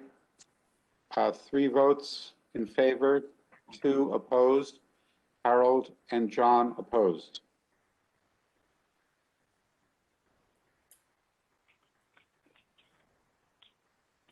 The motion is granted. Prue, are you muted? Sorry. Okay, Appeal 287 was granted in the amount of $600,000 with a vote of 3 in favor, 2 opposed, and 0 abstentions, and Harold and John opposed. Thank you. Just for your information, the one on 251 Carroll Road, that was going to be actually, it was a tear down. I think they tore it down, but they didn't change the foundation. So it looks like it's listed as being built in 1966, but it's completely, the whole thing is brand new off the foundation. Yeah, that one probably is one that should be fixed to say the year that it was built, because then they get the advantage of the depreciation and everything. Yeah. Because they won't do it if the foundation is old. That's what that's how they do it. They won't do it if it's. They won't do it for that reason. Huh. No. Yeah, no, it looks brand new, so that makes sense. All right. Ronique, that completes, I believe, your university properties. Woohoo! Finishes my university. Well done. And I think So- we may only so- have one left in University, Harold. I think it's yours. I don't know that you're ready because I know it was a late hearing, but then 125 Sycamore Lane, Nick Miraboli's property. If you're Yes. ready. I can do that. All right, that will finish University totally, I think. Not that John isn't chomping at the bit to start Mill Plain, but Monique, you did great. Why don't you come tell real estate with us? I'm big on selling my pharma. No, you could do both. You could do real estate on the side.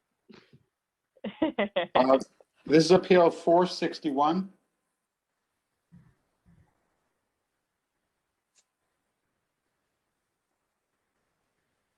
Just a moment while I pull it up.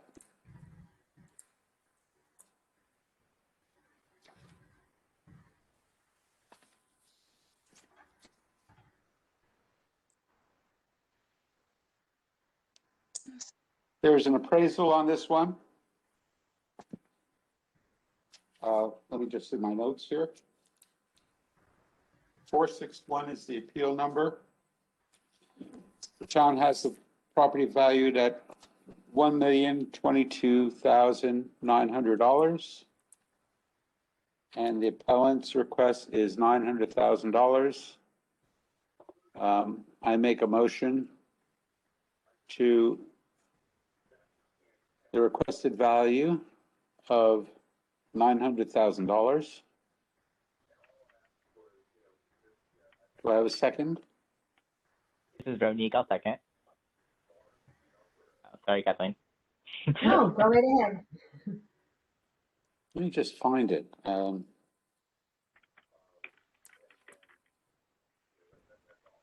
He was actually on the BAA, right? Didn't Nick tell you that in his hearing, or he told somebody that? He was a former Yes. BAA member, yeah. Yes, he did. One moment, sorry. I don't know him. Okay. He's also on the RTM at one point. I don't know, he's somewhere now. I don't know if he's back on the RTM, not sure. Anyway, No, he did mention that he had been on the BA previously. Very nice gentleman. There is, as I say, a lot of information in the file. I'm still trying to pull it up. So Harold, There we go. while you're opening it up, did he say why the appraisal was done? Was it for a refinance or was it for the appeal, or? Because it is with Webster Bank, so I would assume that it's gonna be it would be for a refi. It was done for Webster Bank. It was done for Webster Bank by a third party. And in looking at the appraisal, it said it was just an exterior appraisal. And it was done on 12/3/20. So after the reval period, he did ask about questions to correct the field card. The appraisal says there's a 3 bathrooms, 2 half baths. He says he has 3 full and 1 half bath. However, the appraisal claims that there are 2 half baths. And he also asked about the 2-story fireplace. He pointed out 6 houses in the area that were sold. He particularly mentioned the Hillcrest Road, number 190. I explained to him about I believe I explained to him about the 2-story fireplace, that the town looks at the height of the chimney, not necessarily whether the fireplace exists on 2 floors. And basically, he did an average of the 6 homes from the base period, and it gave him a number of 888,560, and he's asking $900,000. The appraisal came in at, I assume that came in at that number. Sales comparison came out to 901,665.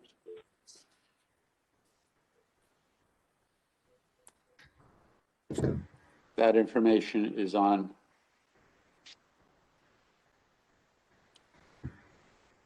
page 5.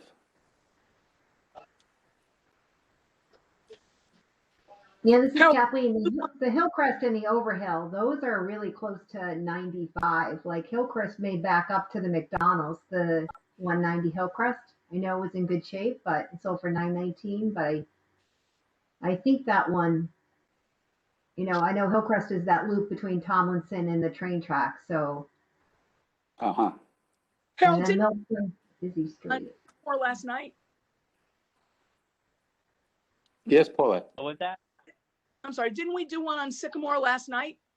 Yes. Yes, you did one other. I think Peter had one on 95 Sycamore. Yeah, and I thought that seemed, from what I'm reading here, that one seemed to be bigger, if I remember correctly. And it might have even had more land. But in that one, didn't we give that one a value of $1 million? I don't remember what we decided on. I know we didn't accept the town's value, but I don't remember what we decided on. I don't remember the appeal number. That would have been one of Peter's. Let me look it up. Was it Sycamore? That was Sycamore. It was the Sycamore from last night, yes. 95 Sycamore Lane. I don't know what you did with it. It was Peter's listing. Peter's appeal. Yes, Peter did it. Last night. It was at $1 million. Sycamore. 95 Sycamore. Oh, not appeal 4061. Yeah, the town had that one at 1,342,800, and I had the appellant value at the same amount, so, That's not, yeah, something must have happened with that one. Yeah.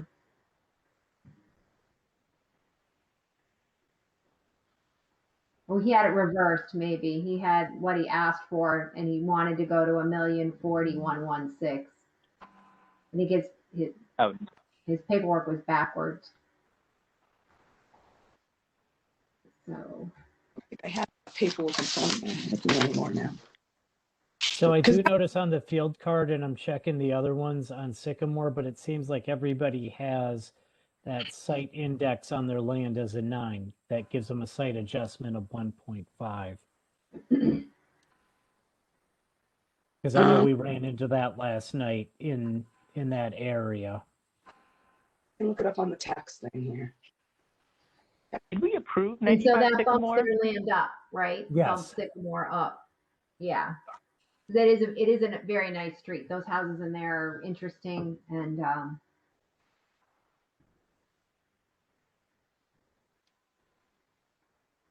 Do you know if we approved 95 Sycamore last night? We reduced the value, I thought. Yeah, I believe so too. See if that's the one, because I remember who the previous owner was, so if I go by the previous owner, I can figure it out.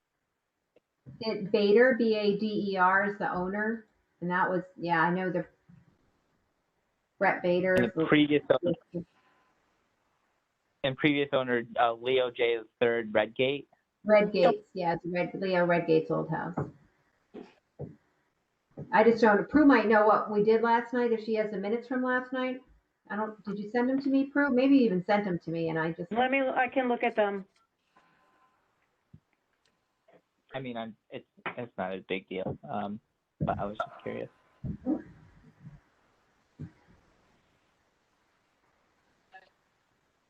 Yeah, because if I remember correctly, looking at his assessed value, it's almost $1 million.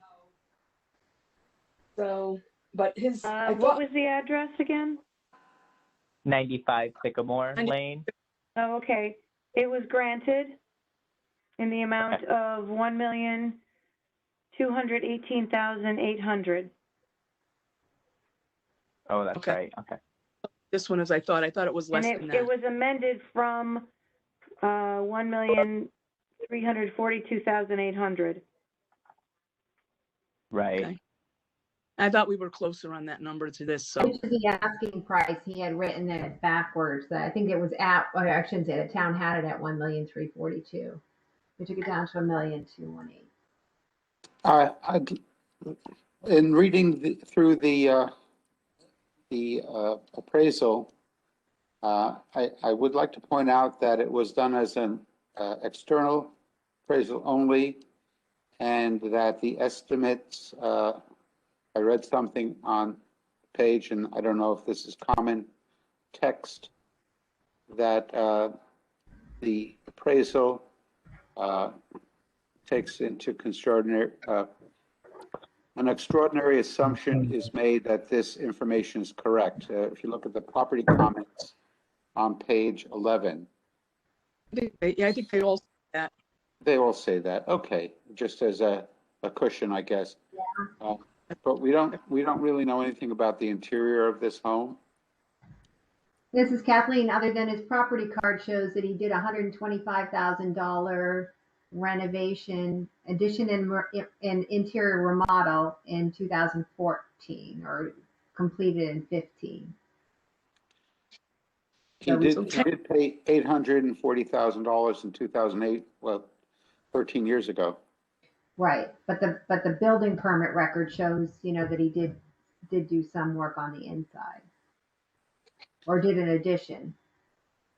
I'd like to point out that his assessed value, and I know, Paula, it could have been high at that time too, but it has gone down since that time. Mm-hmm.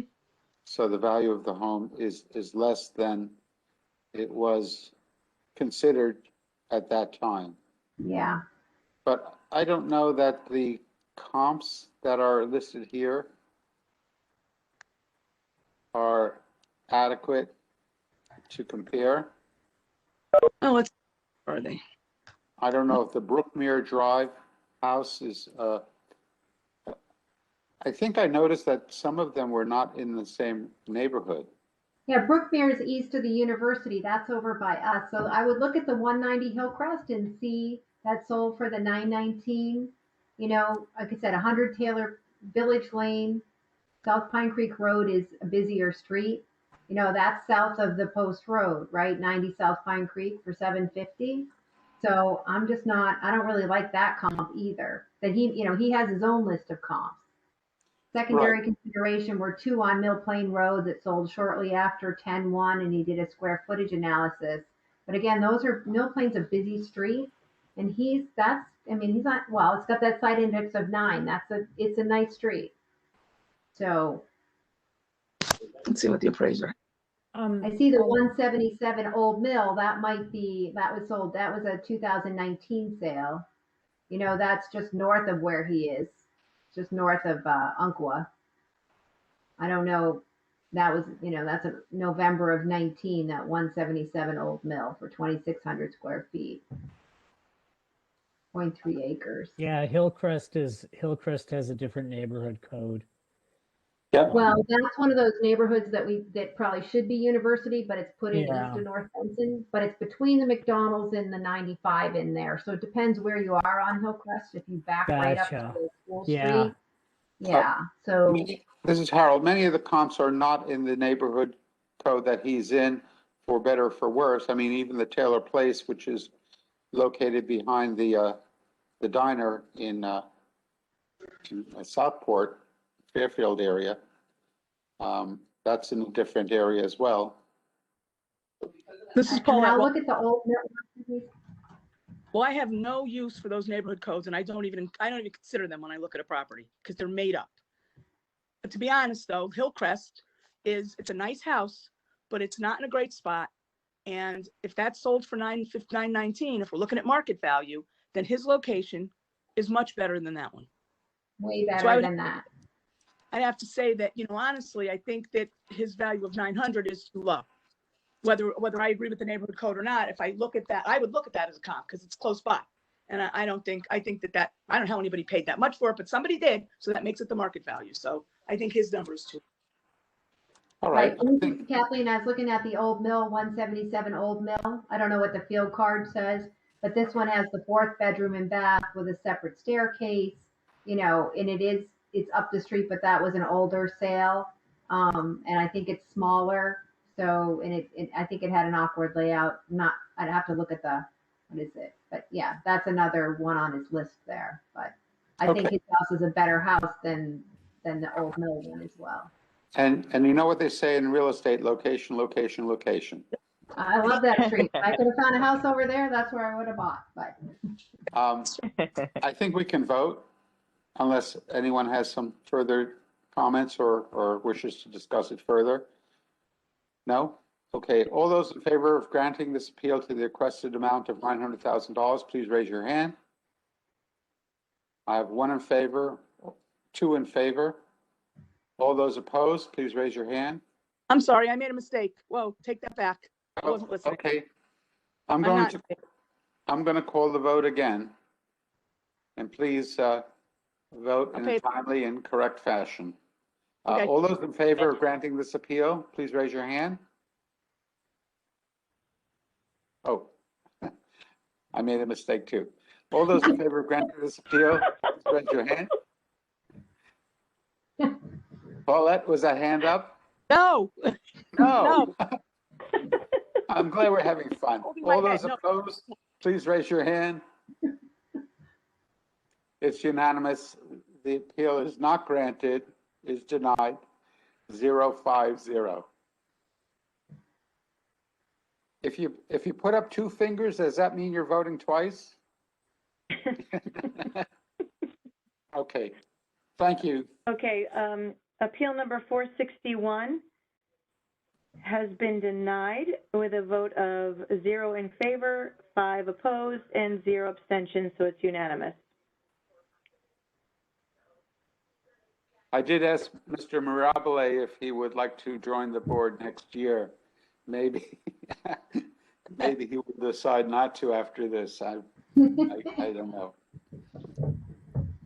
Okay, thank He you. can come John, back, right? He can always come back with a better case, he so. can he- come back. Good.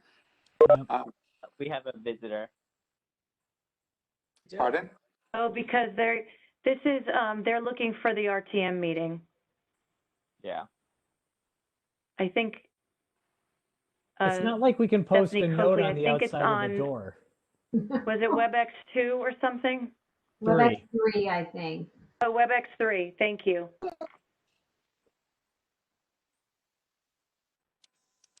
Yeah, Stephanie, there we go. Okay. All right, John.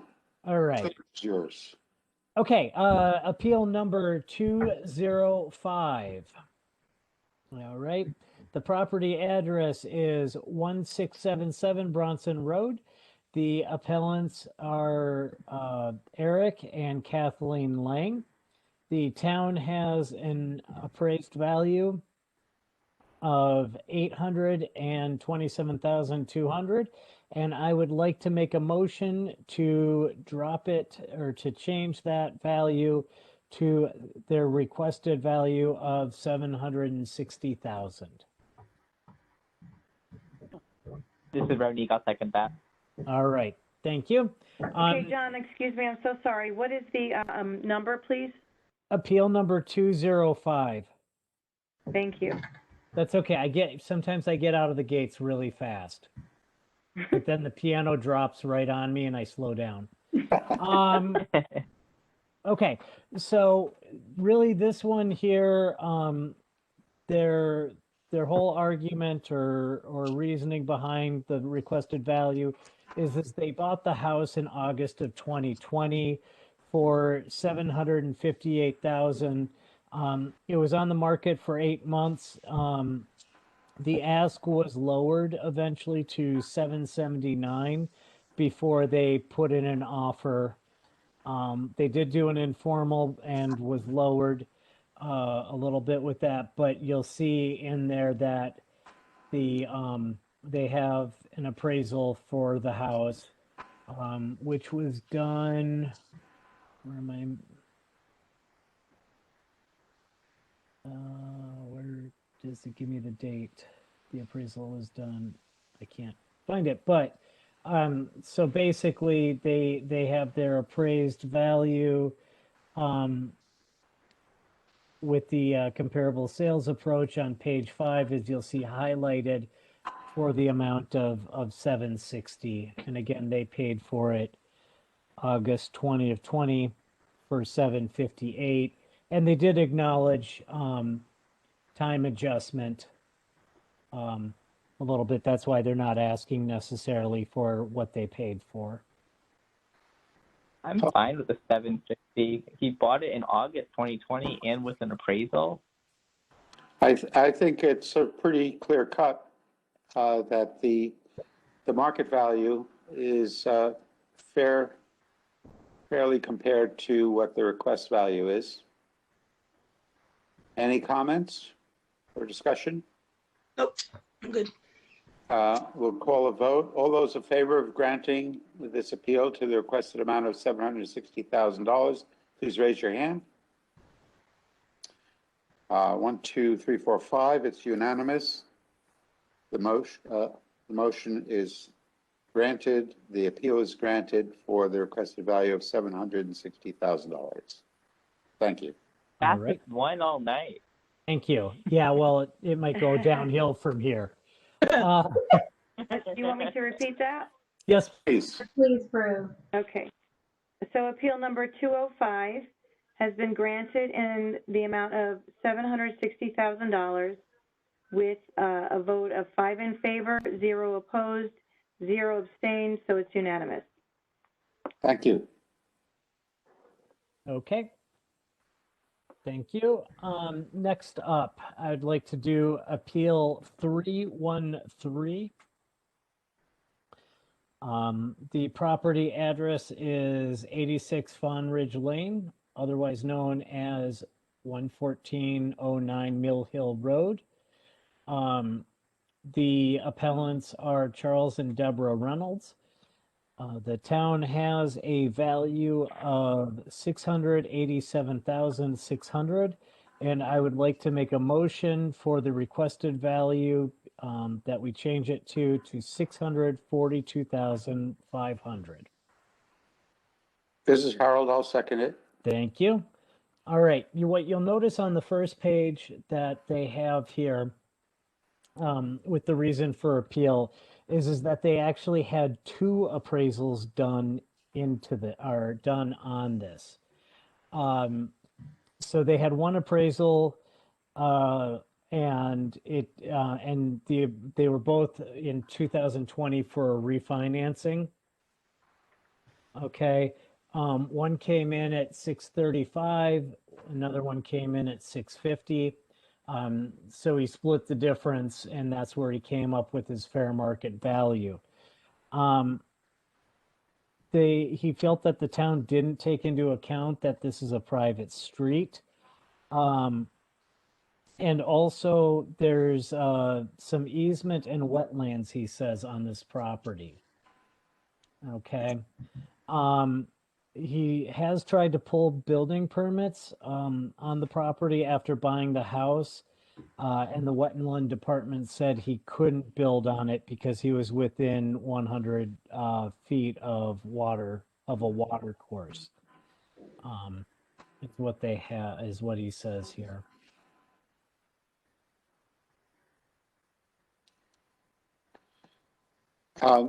This is Harold. Wouldn't that constitute a condition factor on his property? I would think so, because if you're looking at his card on page 4 or on page 3, you'll notice that there is no condition factors for that. Let me pull up the GIS map on this one and just verify that.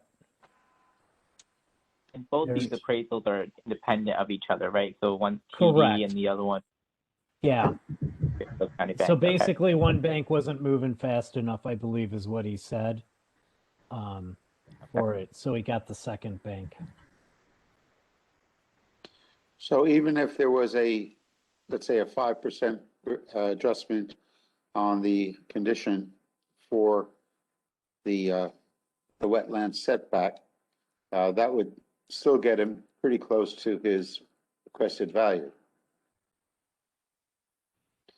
And given the fact that we have those appraisals, This is Kathleen. Does he have a shared driveway? I'm sorry, I didn't understand. He Sure, didn't this is mention Kathleen. that. I was looking at the GIS. I'm just trying to figure out where looks like there's a house that's behind his house and the driveway comes in.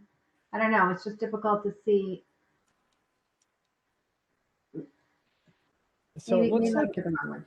it looks like that he's on the end of a cul-de-sac. And what's interesting is that I pulled up the wetlands and the 100-foot, and it's only coming across a tad bit of his back corner property or one of his corner properties here. Right, because this is Kathleen. See, look at the property to the south of him. There's looks like at 102 Pond Ridge, looks like it's a new construction, and that's closer to the. I can see the pond, down below. There's that very large. I don't know if it's a town. Yeah, the town parcel at 1049 Mill Hill Road. But there's somebody behind him, so maybe the driveway goes next to him. But that looks like a new construction house that went in there behind them. I don't know. What's that one?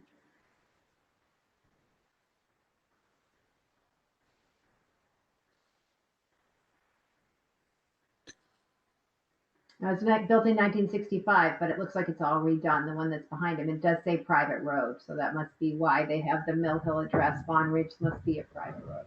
Mm-hmm. Well, this is how the subject definitely is not on a flat parcel of ground. If you look at the pictures on 35, you can see where there's a garage that's maybe 8 or 10 feet below the grade of the house. Mm-hmm. This Oh, Kathleen, so the if- neighbor behind him has a 0.95 condition factor, but it says access. Oh, I see. You So know, it's that Fawn Ridge. 102 Fawn Ridge.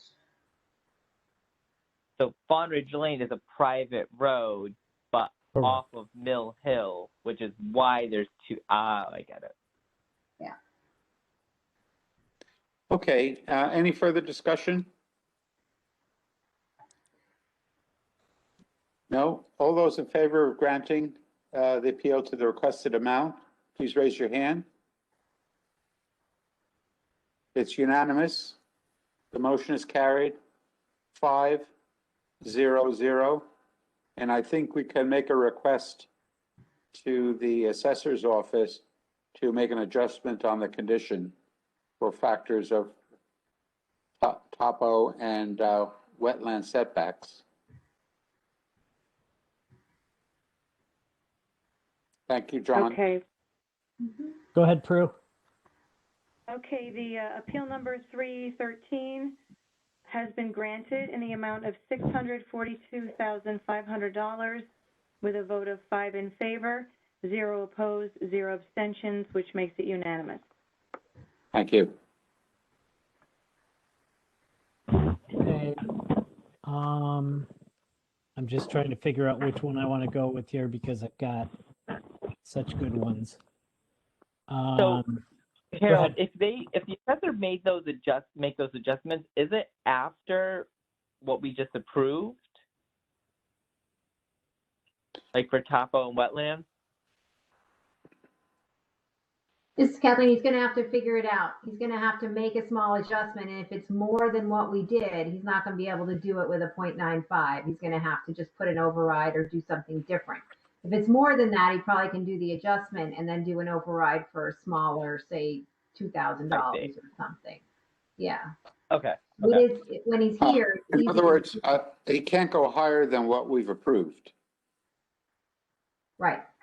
Well, you could, and then just override the rest, right? That he Yeah, would override, yeah. right, he would adjust the 0.95 and then put an override for the rest. I don't think he can go lower. So say the 0.95 took him down to, 635 or whatever the next, I don't remember what the number was. And it was lower than what we approved, he wouldn't be able to use it at all, right? Because it's That's lower what I than was wondering. Yeah.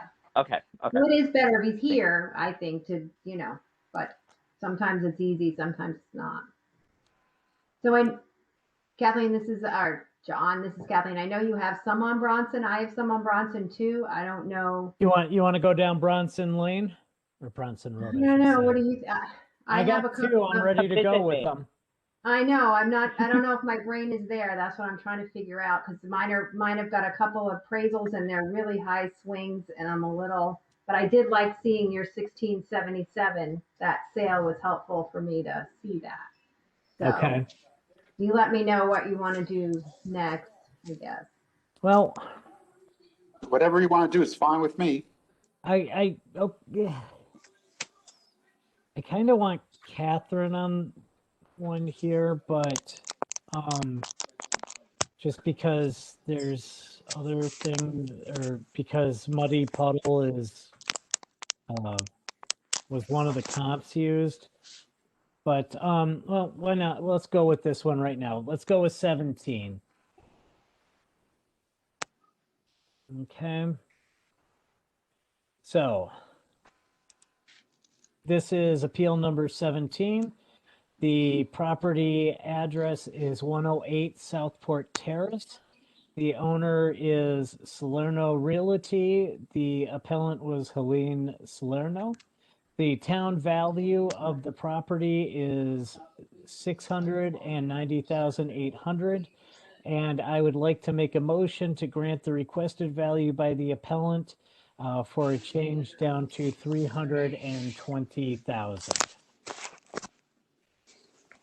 And I believe that, thank you. And just to let you know, the numbers that were, so the town value that I mentioned is correct. The requested value, okay, is the appraised or is the assessed value, not the appraised. So if you look at the card, the two that they had on there, or the two numbers, not on the card, sorry, on page 1, are the appraised values. So if I take this, I can do this, Ronique. So 483, 457, 560 to, or no, sorry. Go ahead. What was that?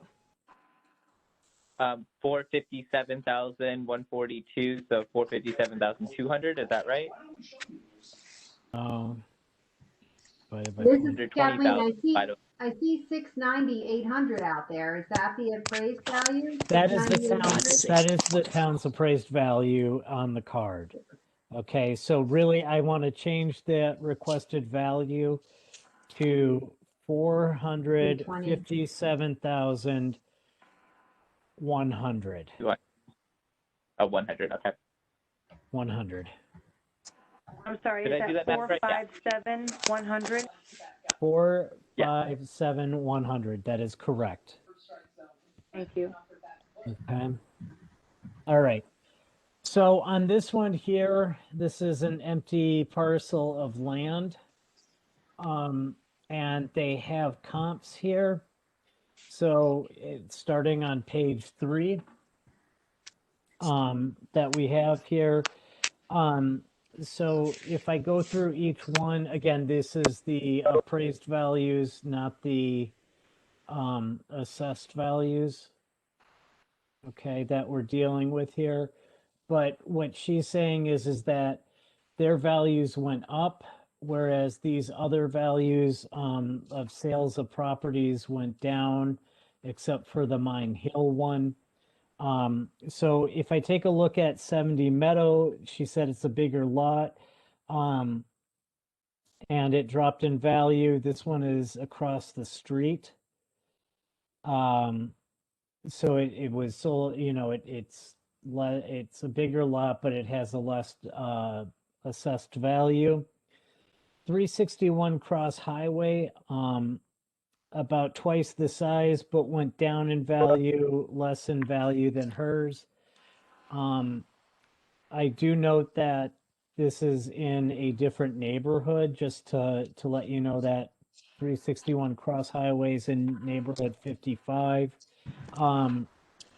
You have 1407 Reading Road, 2 acres, less value. Just to note that that is also in a different neighborhood. That's in neighborhood 58. And I want to just point this out because she is pointing out all these vacant lots, right? So there's no houses on here, but the different neighborhoods have a different adjustment values on it. And I know, Paulette, you don't necessarily feel that, you know, with how that's done, but at the same time, I mean, we're talking land only here with these. 100 Mine Hill or Mine Hill Road is in neighborhood 55. That has 2 acres, but that somehow had a higher land value, she pointed out, as you can see on page 3 here. 1019 Mill Hill Terrace. That's only a quarter of an acre. The value dropped. That is in the same neighborhood as this one is, I believe, in neighborhood 70. She took the average, and that's where she came, as you can see, again on page 3, and that's where she came to the assessed value of 320. She did mention some restriction on the land for property. It might have a limitation on what she can and can't be done. So there's that. I don't know if there is or isn't. I think she mentioned something about, do I have a note here? Based on what can and can't be done, which would be like, Paulette, is this area like new construction area or like a homeowners association? This is Harold. This is the development of some 18 lots. Okay. A portion of them being built already, and they are, the lots were sold, and people built homes on them in excess of $1.5 million, I think, for the most part. and some much more than that. And I guess this is looking at a map, this is the open space behind, on the corner of Southport Terrace and Meadow Ridge Road. Does anybody know that? Yes. Catherine, yes, yeah, that looks right. Carnegie. So, I mean, there are other vacant lots in that area. John, excuse me, I lost my computer, sometime my computer. What was that appeal number again? I want to open it back up. It's number 17. Okay, just give me a second. If somehow something went wrong. That's okay. I think it's the house on the corner of Carnegie and Southport Terrace. Well, Or Carriage, I mean, Carnegie. no, that's number 142 is the number that I see on the house. And if the Right. address is Southport Terrace, then it's not that house, it's vacant land, unless it's the lot, no, it's Southport Terrace, so it has to be the one that's on the corner of Southport and Meadow Ridge, I believe. Yeah, this is Kathleen. It looks like it has frontage on both of those streets. So, I mean, obviously, first of all, you know, she didn't list the sale prices. She lists the changes in value on her sheet, right? When she lists all the addresses, she puts the old assessment and the new assessment, the land difference and the difference in notes and the date of the sale, but she's not listing the sale price. And obviously, we know the Cross Highway is a completely wet lot up north. So really you have to look at the sale price of the lots. And 1019 Mill Hill Terrace is a 1/4 acre lot, you know?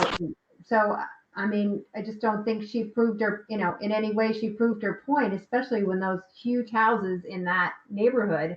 And unless she's saying it's an unbuildable lot, but I didn't, you know, she didn't, right, John? She didn't tell you she couldn't build on it at all. No, she said there might be some restrictions to the land, might have limitations, what can and can't be done. But I mean, I pull up the wetlands or, you know, I on the GIS and do the conservation and the zoning, and I don't see any wetlands on the property there. I don't think there is any I don't think there are any wetlands on that property. And to tell you the truth, I think that this property is on the market for like $1 million. Yeah, I was gonna say, I don't see anything in there that supports even the, you know, the change from the assessed value. She didn't prove her case. And if it's on the market for $1 million, she definitely didn't prove her case.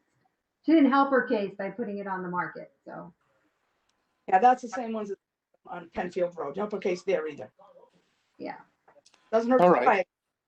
I think we know where the house is. We see the area of the land. We see the houses in the neighborhood and we see the listing. So I think we have sufficient information to vote. Any comments? Further discussion? No, All I'm good. All those in favor of granting this appeal, please raise your hand. All those opposed, please raise your hand. It's unanimous. The appeal is not granted, is denied. The vote is 0-5-0. Thank you. And actually, it was on the market for $1 million too. Oh, wow. Okay, Appeal 17 has been denied with a vote of 0 in favor, 5 opposed, and 0 abstentions. So it's unanimous. Thank you. All right, Kathleen, I'll hold off on the Bronson Road ones. Yeah, I just texted later. Catherine, my dinner's here, so I think she's gonna join and let me have a little break, but Paulette hasn't had a break either, so. But yeah, if you can hold off on the Bronson, so we do those kind of together. I'm trying to see if you have another one that's similar to mine in that area. I don't think it was Catherine who had it.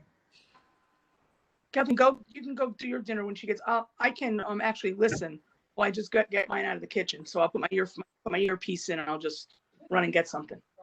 Okay, she said she was on her way, so Okay. yeah, that's okay. But go ahead, we'll wait till she gets on, and if John starts another one, and one of us has to abstain, or both of us. That's, you know. Should I talk really slow to delay time here? You don't have any of those. you don't have those two east and north Bensons ready to go, do you?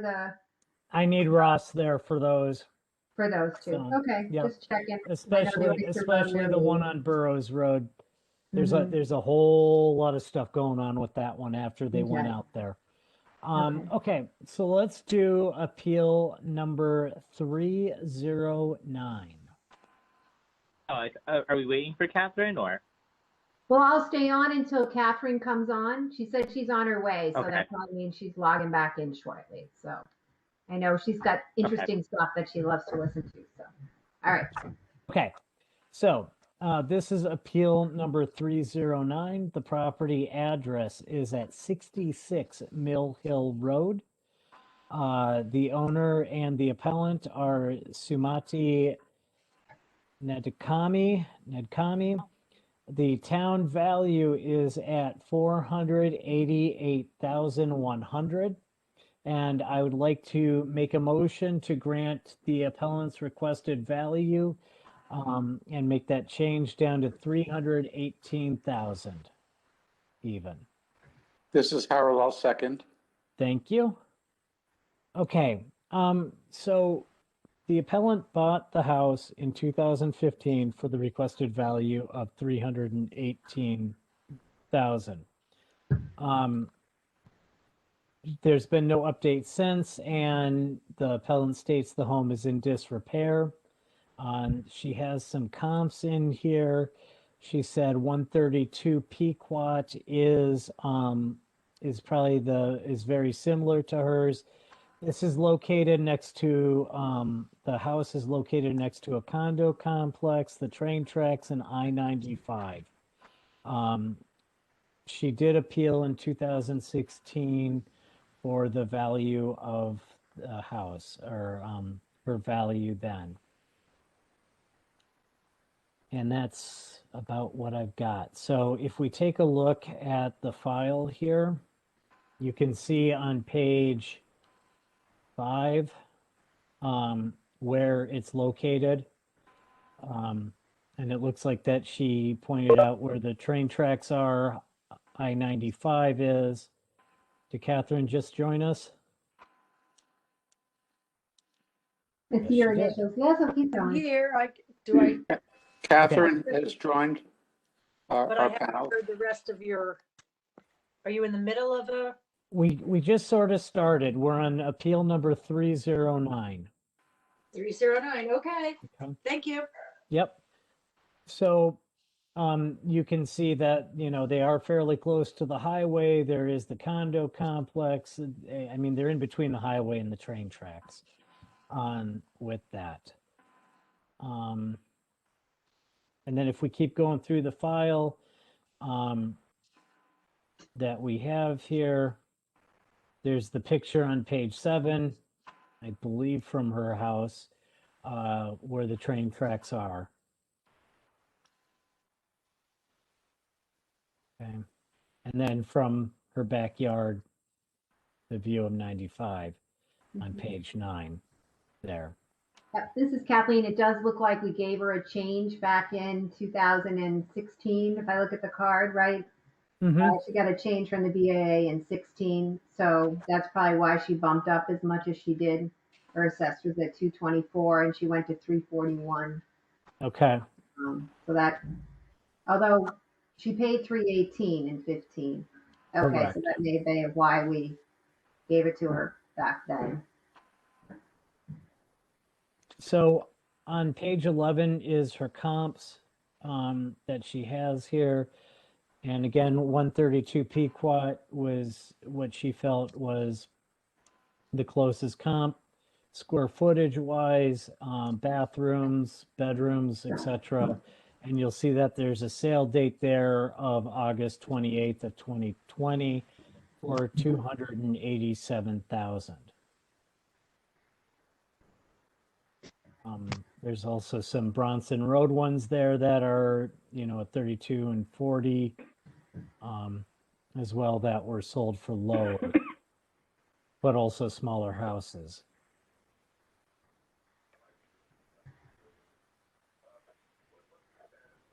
And then you have the all the cards, the sale cards in the file there as well, marketing and all that. Mrs. Harold, is she claiming that she is in the flood zone? She did not claim about the flood zone.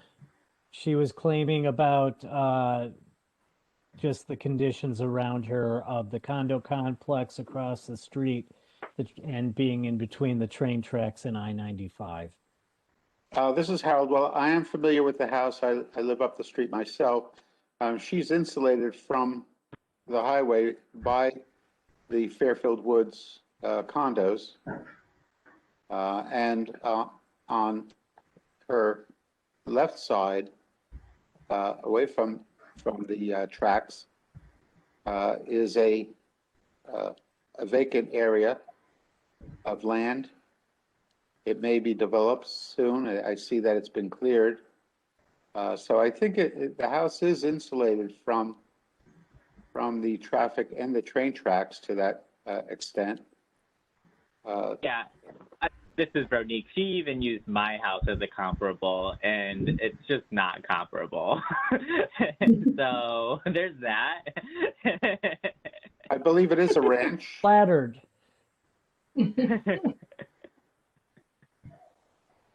Yes, it is a ranch. Yep. It's definitely tucked away from the highway. I mean, and it doesn't experience the traffic that Bronson Road does.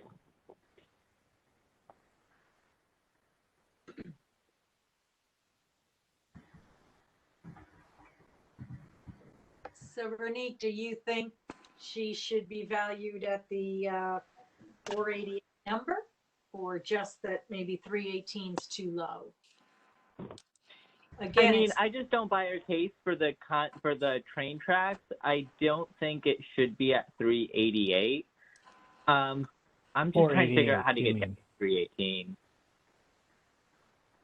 Mill Hill, that area, even though it's behind the condos, it is tucked away, so it's a nice little area. But isn't she right butting up against the highway or something? Not quite. She has to kind of drive around the corner on Bronson to get there. Oh, the backyard, you mean? Yeah.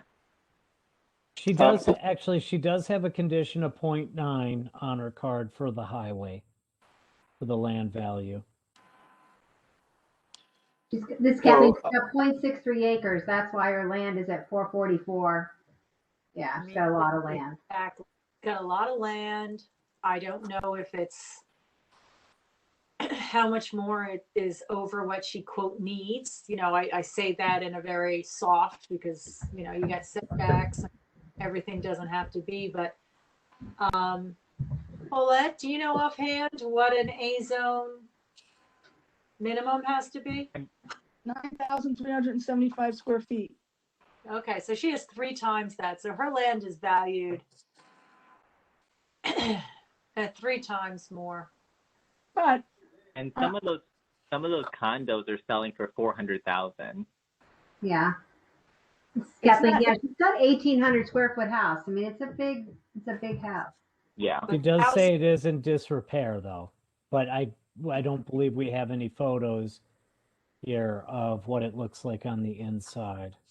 I think a key issue here is what was mentioned earlier, that she was assessed lower in the prior period because of a BAA change, and that fell off, which created a large increase of almost $1,200,000. So I think that, no, let me take that back, $120,000 to be correct, 120. So I think that the big jump due to the dwelling certainly went down, but the land value increased. Mm-hmm. Now, I live in the area, I have 3/4 of an acre, and I don't know that my land is that high. Let's see here. I'm looking at the map.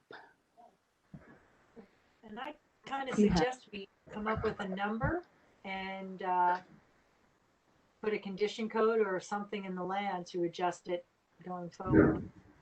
Bring it down even more from the 0.9 is what you're suggesting? Come up with a number of, if 318, I'm with you, I think is pretty low, but I think 488 is just way too high, and it's, in my opinion, her land is valued just too high. So what number would I be comfortable with? For a two-bedroom? Yeah. She Well- paid the 318 in 2015. That's why she got put so low. It's because of her, I'm sure she came in with her sale in the 2016 appeal and used her sale as a reason, right? Because she bought in the previous reval period in December. So she used that 318 number to come to, probably where we put her, right at 318. So we just have to decide, did she jump that much to 488, or does she need to be somewhere probably halfway in between, like maybe in the low fours? That's what I'm thinking. I wouldn't worry about how we're going to do it, because we can't do it with that landline at 444. So Ross will have to figure it out, but I think we should just pick what we think the market value is, and I absolutely agree. I would say that should be the focus, to come up with a value. The thing that bothers me going close to 4 is there's one-bedroom condos that are selling for 4 right next door, and those are condos, and this is a single family. Like, that's the one thing that bothers me about it, but I don't think it's at 488. This is a tough one, Harold. Like, what do you think? Well, I mean, they have done some improvements. I drive by there every day. They have done some improvements on the home. They've created a patio in the back. They fixed up the front. I think there was some roof repair done over time. Maybe it was remedial to be done. I think I certainly think that the 488 is too high, 318 too low. I think something in the around 400,000, 410, 420, something like that would make sense. So Harold, you would say that the house is not in disrepair? Well, the house value is quite low. If you look at the card, the town has it valued at what? 40 some odd thousand. How much? What is it? 42, I think it was. $42,000, right? There you are, Rumi. It's almost 1,800 square feet in a 2-bedroom, 1 bath, so it does have some living space. It is a ranch, so there's good use of the space. Yeah. This is Paulette. First, let me say that living near the condos is not a plus. Okay, that's not helping them. The fact that the condos are 100, that's completely different, because that's a whole different little community, and you can't comp them to single houses. But her land, what I was trying to find on the map, I can't seem to get it to show, is the configuration of the lot. Because although she might have 3 acres, are they subdividable? How much frontage does she have? Because we sold lots, building lots, approved building lots, so they're ready to go. Not too far from there, where you could almost see the highway, but you could hear it. It was really loud on a little cul-de-sac, and we couldn't sell them for more than $250,000. Now, they weren't big lots. One was an acre, the others weren't. But the point is, they were building lots. So one was bigger than the other, but they sold for the same price because they were not a desirable location. Now, the guy who bought them was putting up expensive houses, but we couldn't sell the land for what we originally started at, and that was at 400. So I don't think the land is worth 400. I think it's worth in the 3s, and I think it's worth in the lower 3s. It's really not a desirable place. It's Right. not. So if you consider that the land is overvalued by $80,000 or $90,000, okay, then that would put her in the $400,000, $410,000 range. Right. It's still too much. Well, I'm trying to find her field card, but I'm not seeing it. Yeah, I mean, she didn't It's show us any 1700. pictures of the inside, right? This is Kathleen, and her comps are okay, but they're not. I don't know. Some of the comps are pretty far away. I think her Yeah, and I told she wants a 2-bedroom. Yeah, she's I got totally get, 1,800 like, square foot ranch. I mean, I don't know. I But I you do can- see value in there. I don't know that I want to go below 4. No, but to question her comps, I believe, her rationale was 2 bedrooms, 1 bath. So, Got I get that. And the only one that's there in the sale date, well, there's a couple, in the mid 3s, but no 2-bedroom that is here, whether that's all 2 bedrooms or not, sold for 4. So I Right. think that's a debate. I mean, we can certainly bump her up from these because she does have more land or Southport address or. Yeah, it's just a lot of square footage. It's got 1,800 square feet of house. It is 2/3 of an acre, yeah. But a 2/3 of an acre, the property's no good. You're never gonna, who's gonna buy that and put up anything worthwhile there? Nobody. Well, Again, not what the further- assessment, what the market further, value. as you know, further up the street, I'm they gonna have start the my dinner. lots that are being developed. We sold it. And originally they were on the market, I think, for $550,000 for a quarter of an acre. I don't know what the builder who bought them, what he paid for them, The builder paid $800,000 even. for 3 lots. For 3 lots. Yeah. So about 250 or so a lot. But again, Yeah. they're not great. One of them is really not good at all, but they don't abut the highway. You can hear the highway, but you don't see it and you're not right up against it. And you're on a cul-de-sac. So, and I know, I understand it's difficult because she's got so much land. I get it with that. But the land is of no value, no additional value if it's a lot that can't be subdivided. And even if it is, who's going to buy it? We had a lot of trouble getting rid of those lots and they don't even abut the highway. And our buyer bought them originally, but those lots were on the market forever. It used to be called Tree Tavern, and then we switched it to Hamlet Hill. I mean, those things were on the market for years and nobody would touch them. Well, Paula, you know the house that they built on Kings Lane and Kings, on the corner there where there was an old house that was demolished? Mhm. And that house sold for, I think, close to $1 million, and that was a very small lot in Southport. And you wouldn't think that that would be a good buildable lot because of the proximity to Route 1 with the office building across the way and the tiny lot that it had. But people are building good-sized homes on those small lots. Now, this lot has value too, for even if it's for tear-down value, it's a larger lot than that house on Kings Lane or Kings Road. So I think that the land still has sufficient value. But I think that the value that the town has on it, which bounced up significantly from the prior assessed value, is too high. And I think I could see making an amendment to reduce it to $400,000. Yeah, and this is Ronique. The only reason why I bring up the condos is, it's a detriment to live right next to the condos, but within those condos, a 1,600 square foot condo sells for $398,000, close to $400,000, yet you're living in a condo versus a single standalone home. I'm more comfortable with $400,000, but that was the reason why I was looking at the condo prices next door, because a smaller square foot and it's a condo selling for $400,000, and she's asking for $380,000? $318,000. Purchase. $318,000. So that's why I'm closer to $400,000, because of the prices of the condos right next door. And also it's a those detriment to condos, you don't have a garage. This has, I Right. don't know if it's a 1-car or 2-car garage underneath. Right. It And you have a does have- yard, a real yard. It is set back from the road quite nicely. And it does have a nice yard and a driveway leading to the garages underneath. And again, I don't know if it's only 1 or 2. I can't tell from the description. Yeah. So this is Kathleen. I mean, we're either going to vote or we're going to make an amendment, right? We've been talking about it for a while. So do you Yes. want me to make an amendment or?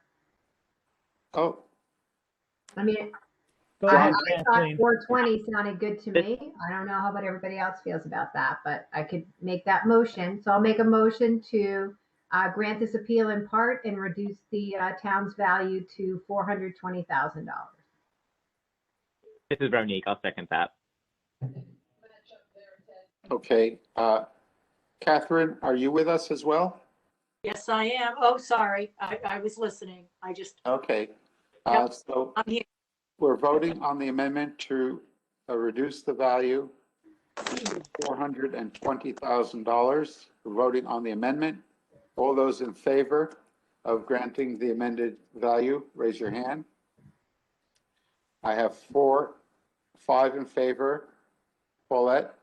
Nope. Opposed? Yep. Opposed. 1 opposed.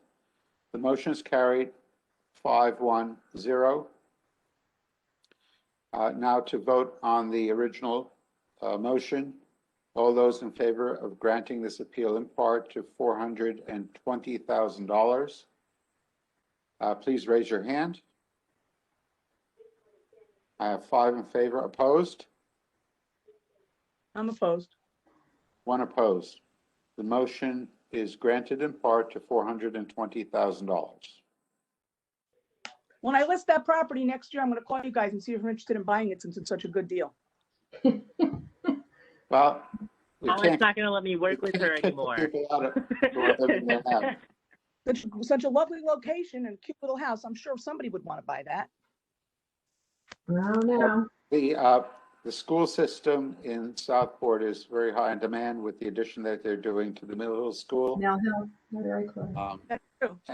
And there have Commute. been, in the history of this house, while I've been living in my house for the 33 years, there's always been a young family with a small child living there. Okay. So, moving on. Kathleen, I think I'm gonna take a break or take off for the rest of the night. I don't know how you feel about that, Paulette. Have you had your break?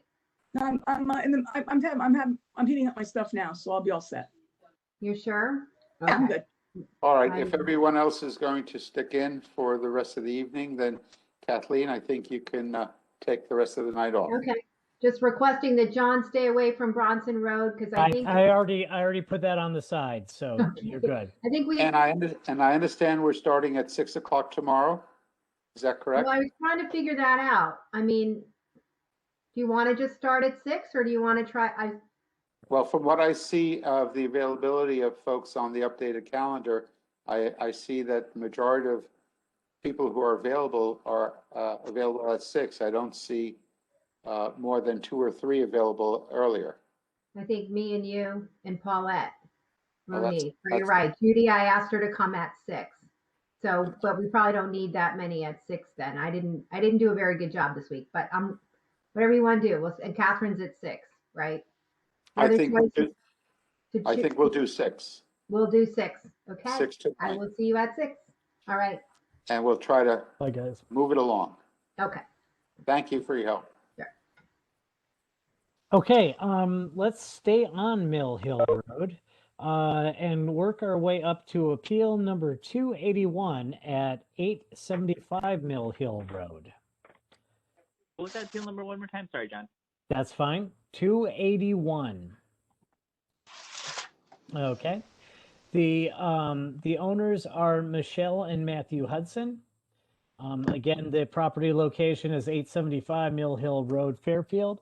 The Greg Lane was the one who was the appellant on their behalf. The town has a value of $911,400, and I would like to make a motion to grant the appellant's requested value for the town to be $775,000. Fly. This is Ronique. I'll second that. Thank you. Okay. So you'll see in the cards here, you know, the information, but this does have an accessory apartment above the garage. They did use Greg Lane did use a 1% adjustment per month from from April 1st of 2020. And then using a 0.5 per month prior to that. percent. This was purchased in this was purchased in November of 2019 for 735,000. So if you look on the card on page 3, you'll see that that was the price. So when he adjusted it up using that from November 19th or 11/19 to 4/1/2020, he used 5%, and then after that he used 1%, and I believe that that is where he came in with the 775. Comp number two, just to point out on here, is next door to the property, and is in better shape. The owners have not done any work since they bought it in November of 19. So yeah, they bought the house 11 months prior to the reval date, and yet it went up 150,000 or so. That's fairly excessive, is what he said.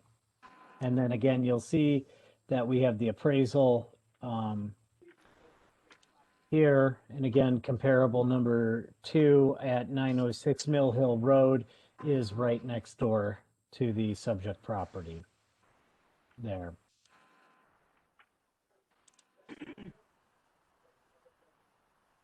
Okay, any comments, any questions?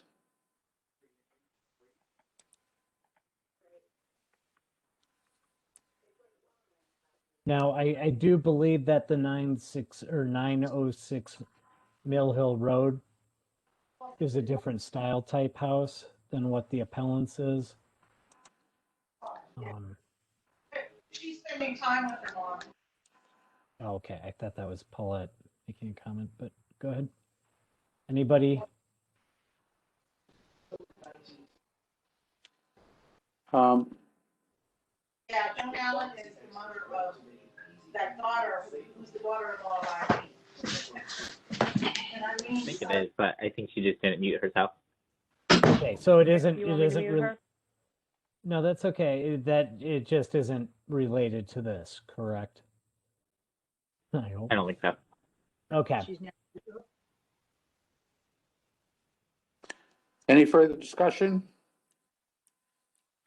We have an appraisal, we have a sales date in the period.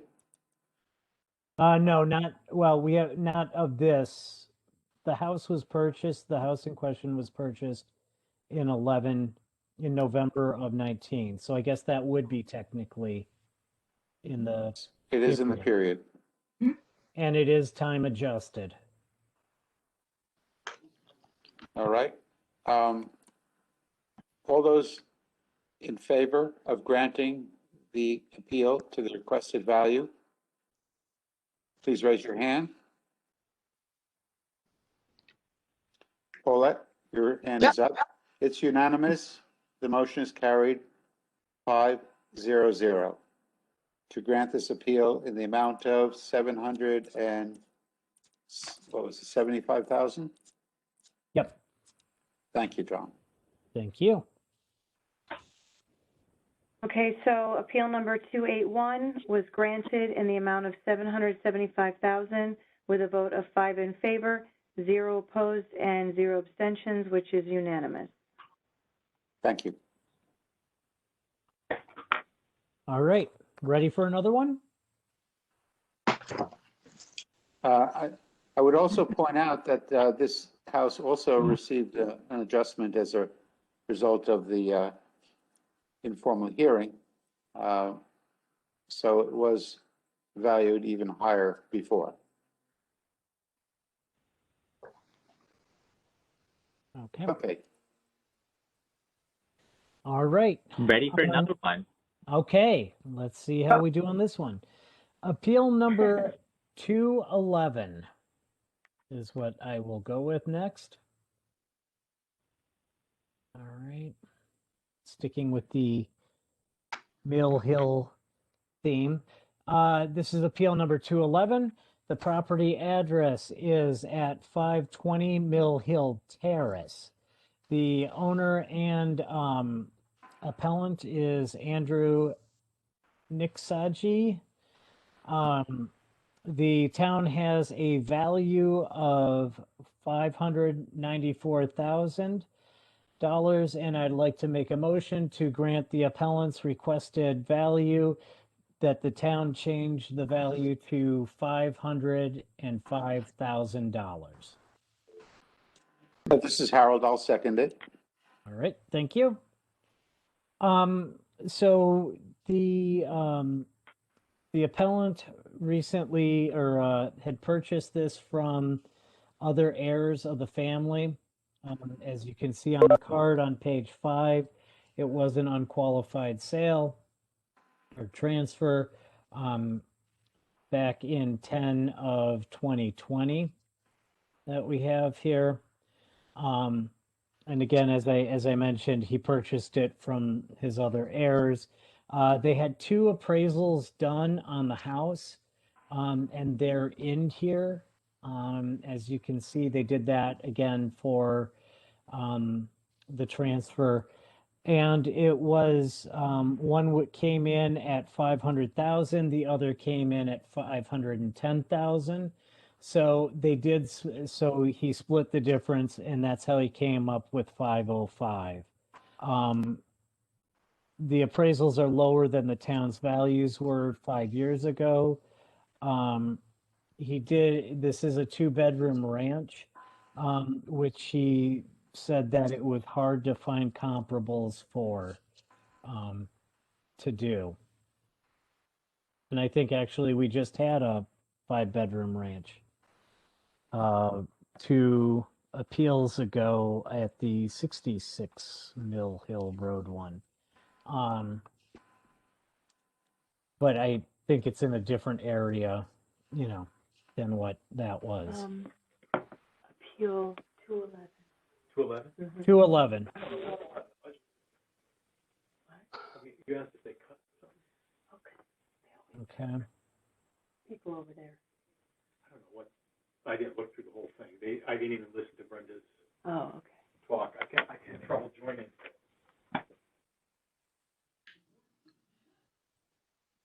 Well, okay, there Gary, are is some comps here. Yep. The comp 1 is on the same block. The living area appears to be similar. Well, let me look at the chart.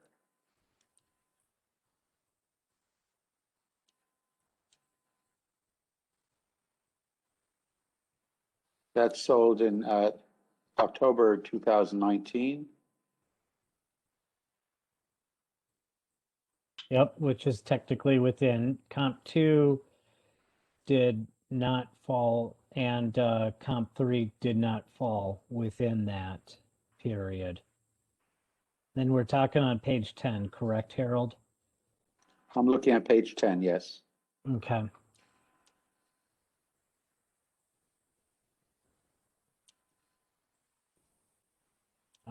I'm trying to figure out when on this one, does it say when this was done? Because I would assume that they would have fallen within the time period that it was written up. I'd like to see where they give the pricing. If I could just check that, I'd be a happy camper. This is Harold. The date of the appraisal is January of 2020. Okay.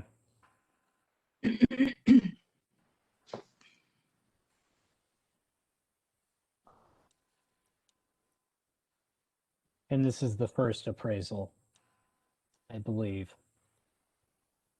Well, that's the first one in the file, yes. Yes, and then starting on page 25 is the second one, which was done in November of 19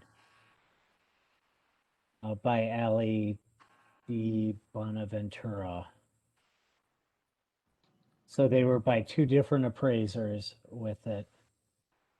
And that one that states on there on page 25, the opinion value of 500,000. So Do you see the other that? I one would be don't see the 510. opinion of value on the first one, but Yeah.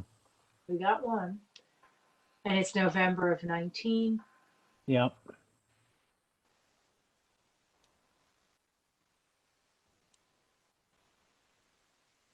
I'm good with, yeah. I'm good with 505.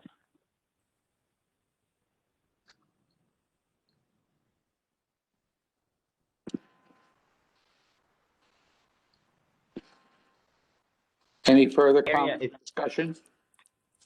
this area. It's just so weird to do comparable sales, right? I mean, because you have some houses in the area like mine that you have the train. This is a little bit more tucked away, but the Southport Terrace probably is a closer comparable, and so I can see the 5 and 505.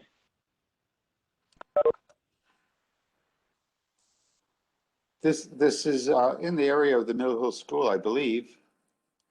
Yeah, exactly. So it's quieter up there, which is why you see those houses. I mean, if you think of mine, Harold. I mean, I just had a reeval for 15 years, and the reevaluation came back almost double what I paid.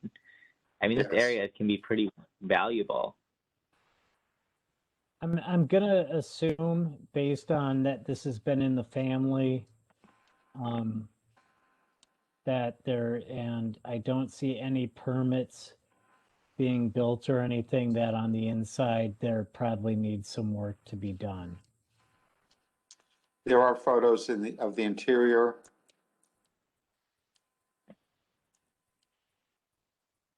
I'm comfortable with it. Okay. Any other questions? Any questions, comments?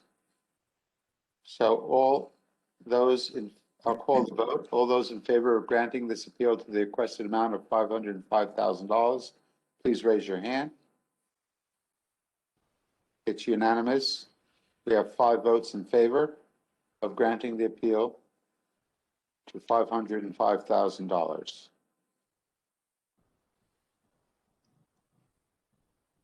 Appeal is granted. The vote is 5-0-0. Drew, you just want to read that? Sorry, I keep muting myself. I got to stop. Okay. So appeal number 211 was granted for $505,000 in the amount, I'm sorry, with a vote of 5 in favor, 0 opposed, and 0 abstained, and it was unanimous. Thank you, Prue. Thank you. Okay. Another one? Yes, go, go, go. Okay. Yes. Be here all night. I'm sure Ross appreciates that one. I'll go that far. Ross is in going, the of same course we building. will be. It's John. Okay, we'll go with appeal number 67. Here. This is the property address is 58 Twin Brooks Lane. The owner of the property is David and Rita Thornton. The town value is $577,200, and I'd like to make a motion to grant the appellant's requested value and take the town value down to $424,000. Excuse me, before we have a second on this, Yep. I see on the petition a town value of $524,000. Is that correct, or? Let me double check the spreadsheet, because I've got what's on my card here. I have what is on the spreadsheet of 577.2, but let's take a look at the card. 577.2 is correct. Okay. Okay, that is what I see on the card. And is Yep. this a multifamily home? No, it's not. It's a single family, to my knowledge. Yes. Thank you. Yep. So you made the motion Yep. to the requested amount. I'll second it. This is Harold. Thank you. Okay. If I'm thinking of this right, and based on what I'm looking at here, on the card itself, this house has been in the family since it was built. And Mr. Thornton grew up in the house and everything. So they did have an appraisal done in 2016. However, it wasn't submitted with the file, and did appeal back in 2016 and did get a reduction. I'm not sure for how much. He didn't say for how much. But that probably explains why his next argument was everybody went down in the neighborhood, but his went up 37% as far as the appraised value went. He hasn't done any upgrades since the house was built, has the same original windows that were with the house. There's no AC, and actually has the original gravel in the driveway. If you take a look at a picture of the car, I would not doubt that, just because it's all grassed in for the most part, the driveway there. Some houses were recently put on for sale, but didn't sell. He talked about 114 Twin Brooks Road. They tried to sell it for less than his house, but had no takers. It is in a flood zone. River divides the backyard from the neighbor, and I do notice on the card that he does have a 0.95 condition for the river there. So this is Bernie. John, so there's a sale price for August 2018, but there's nothing in there. Did he actually buy it then? No. No, it looks like that they split it into a trust of 50%. Oh, I see. I was trying to figure out why they would have an appraisal in 2018, and I thought that was why. No, it was 2016. He had an appraisal, and I think that's what he submitted to the BAA at that point. Okay. Paulette, from a realtor's point of view, Twin Brooks Lane, that area there. It's a nice little cul-de-sac. However, the floodplain issue, and also which restricts the land. And if he wanted to do anything with the house, any major things, they'd have to raise it. But also, the end of the street faces the cemetery. So that's not too popular with people. There's certain people that will not live there because of it. I mean, you can see right over into the gravestones. So that's not good. The house itself is in disrepair. He is telling the truth about the condition of nothing ever being updated. And the driveway is almost non-existent, as you could see. Mm-hmm. So his price never should have jumped this 37%. It shouldn't have jumped any percent. In fact, it should be mitigated because it just continues to deteriorate over time. Livable. He lives in it, or used to. I think he's in Florida most of the time now. But it really isn't. It really is not anything that somebody's going to pay how much for. 500? No. I'd be surprised if anybody would pay in the force for it, knowing that the amount of renovation it needs and the amount of update, we're going to have a problem with the flood zone. And by the way, I had a chat with Emmeline in the zoning department about the issue of the floodplain, and you can only do less than 50% every 12 months. There is no way around it. The town has to enforce FEMA, and there's no way to get around the fact that you have to lift the house. There's nothing else you can do. There's no other appeals. This is the way it is. In Fairfield, we're lucky because every 12 months, they'll let you, calendar month, they'll let you do another 49 or something percent of work. So if you did it in stages, you could do it without lifting the house. This house is far beyond that stage. But there's no way to get around that thing you can't do that. You can't do more than 49% without raising the house. And to raise this house for the $250,000 it costs to raise it, nobody's going to pay that for it. And they won't even pay. I won't even pay for it because then the $250 to raise it plus then all the work that has to be done to renovate it. So I think the value of $424 fair based on the price. Now it's interesting because the real estate agent that he said he talked to a realtor or something. I think he said the real estate agent who talked to him is a very well-known agent in town, and she sent me something that she did for him. She said it was going to be in the file, but I don't see it in the file. Yeah. I have to go in my email to find it because she sent it to me. I never really looked at it, but I thought it was already in the file. I can, if people aren't happy with or comfortable with the value of $424, if you hang on, if you want to like put it aside, I could get that over to the assessor's office tomorrow. So you mentioned, Comfortable with it. This is Harold. Since we have the assessor on with us at the moment, I do want to ask if the reason that the value jumped approximately $150,000, was that because the change that was made by the BAA in 2016 and the company informal change fell off? So that's why it jumped up at this particular time? Yeah, this is Ross. That's exactly correct, Harold. It looks like after the last reval, they would have been at an assessment of $413,280, and then it dropped to $294 from the appeal, and now with that override off, it's back up to $404,040 assessment. So it would have had there not been an override on, it would have been down a little bit from the 2015. Yeah, so it was appraised at $420,000 before, jumped at $524, so that's why I'm comfortable with the $424. That was assessed dollars I gave you. Yes, right, understood. so 420 is 420 appraised. was the previous appraisal.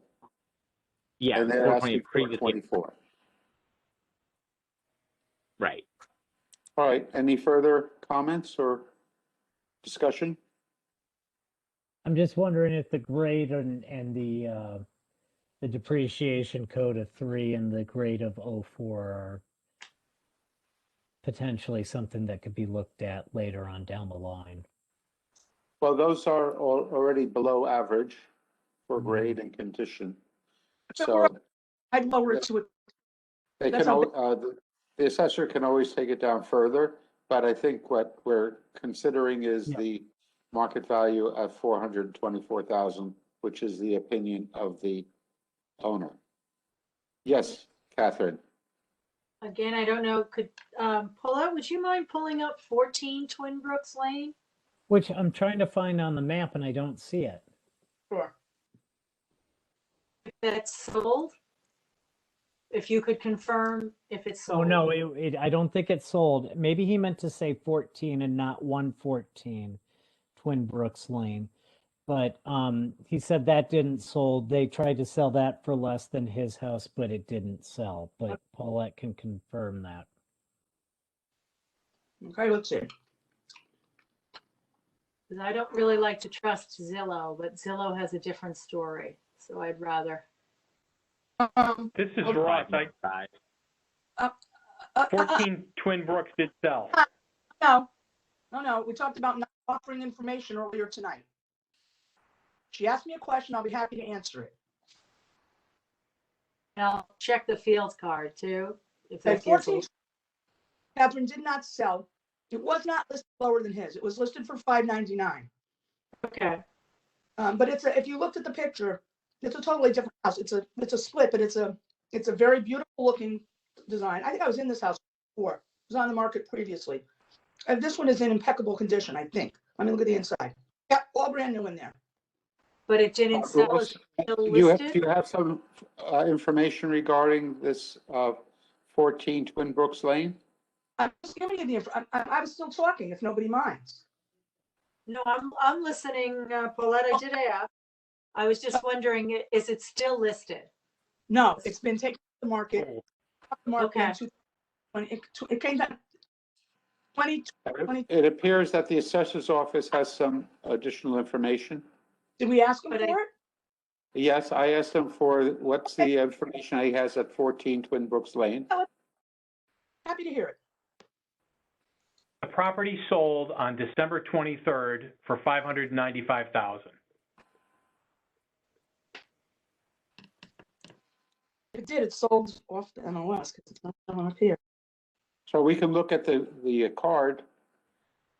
We wish to go to the We have to vision go- card for 14 Twin Brooks Lane. Yep, here it is. It did sell for $595. It didn't sell on MLS though, because that's no record on the MLS. This must have sold privately, which is fine. Let's have a qualified sale. Looks like a property company from before. The river's in the rear. Right. River's in the rear. It's a nice Make- house though. FEMA compliant. It filled in the basement to be FEMA compliant. In 2014. I don't know about that. Or maybe I I don't know about Well, that that's what either. it says here. Ross, if you could bring up that map again, if you have access, I'd like to see if that property is affected by the flood zone as well. Yes, it's right on the water.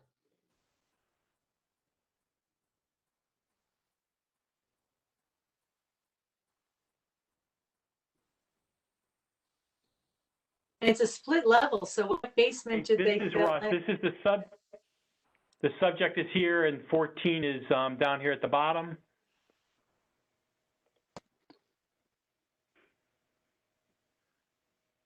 So that's the yellow here is AE, which is, I think that's the 1% 100-year. And the other is a floodway. The red. The red is the floodway. The purple. Yeah, it's still AE zone, but it's called floodway. Okay. And what's flooding it? Is that a river? What? Yeah, let me turn it off and you can see the river. There's a lake No, I was back here. wondering what river that is, or what is that body of water there? No one knows?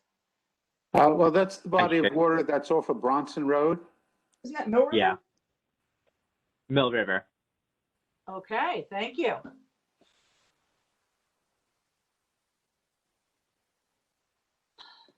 Okay, so given that a split level that's probably in great shape, what lived in, whatever, 2014 had some stuff worked on it, sold for $595.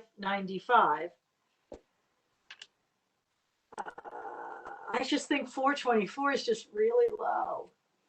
Catherine, if you were in the house, I promise you, if you were inside that house, you would run out. Okay.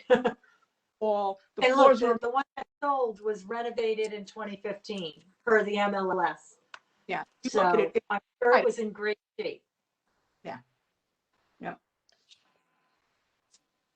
I mean, it's just that the house is just in complete disrepair. I don't know that anybody would even bother to fix it. There's so many things to fix. The mechanicals are old, the appliances, everything. Everything is, he's not kidding. Everything is original. Yeah. Well, if you, this is Harold, if you've lived in the house all your life, you kind of know where the nooks and crannies are. But the market just doesn't like that. Somebody they don't like that as a market. Right. So I guess I can vote. Okay. Any other comments? Okay, all those in favor of granting this appeal to the requested amount, please raise your hand. I have 4 in favor. Opposed? 1 opposed. Harold is opposed. And the vote is 4-1 in favor of granting this appeal to the requested value. Okay, Appeal 67 has been granted in the amount of $424,000 with a vote of 4 in favor, 1 opposed, 0 abstentions, and the 1 opposed is Harold. Thank you, Paul, approved. Thank you. You got another one in you before we break? I do. I just don't know if everybody else does. I can listen a lot better than present, so. All right, let's Yeah. try one more, if that's okay with Ronique and Paulette? I'm good. Yeah. Okay. Right. Well, let's get the energy, boy. I wish. Okay, we will go with appeal number 314. The property is at 328 Barberry Road. The owner and the appellant is Brian Kane. The town has the value at $834,400. And I would like to make a motion to grant the requested value by the appellant and change the town value to $763,000. This is Harold, I'll second. Thank you. Okay. So there's original information here that they have. He started off talking about the property backs up to a nature preserve that is overrun with fallen trees and pricker bushes. And also behind the property is the old giant step school, which I believe the town is purchasing, or is in the process of purchasing. He talked about 320 Barberry and 328. That was originally part of the Brown family land at one point. The land was split evenly between, I believe it was the brothers or the son and the father. But there's a difference in price for the land compared to his, or between the two of them, I'm sorry. 107 Barberry sold in 2015 and was assessed at 850,000. However, that was done in redone completely in 2015. And 800 or 328 Barberry, which is the appellant's property, has less square foot. He didn't have any comparable sales at the time he came in for this. But as you will see that starting on page 8, he does bring in comparable sales with that. Okay. He brought in some, I believe there's the 107 Barberry, but that sold in 2015. I thought he had something from Greg Lane, actually. Let me just double check. Yes, actually. Okay. So starting on page 15, he has some comps here from Greg Lane. Remind them that half of your acreage of your 1 acre is wet ledge. And it says click to view all listings, but that link doesn't seem to work, at least on mine. Click this link if you wish to unsubscribe. No, I'm not going to do that.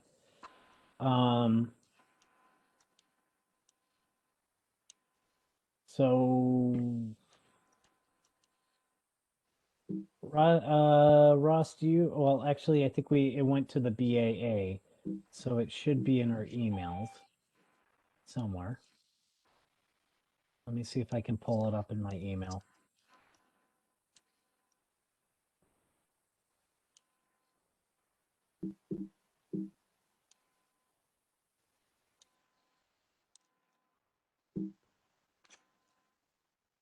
This is Harold. Well, it shows that there was a change made by the BAA in March of 2018, 3 years ago.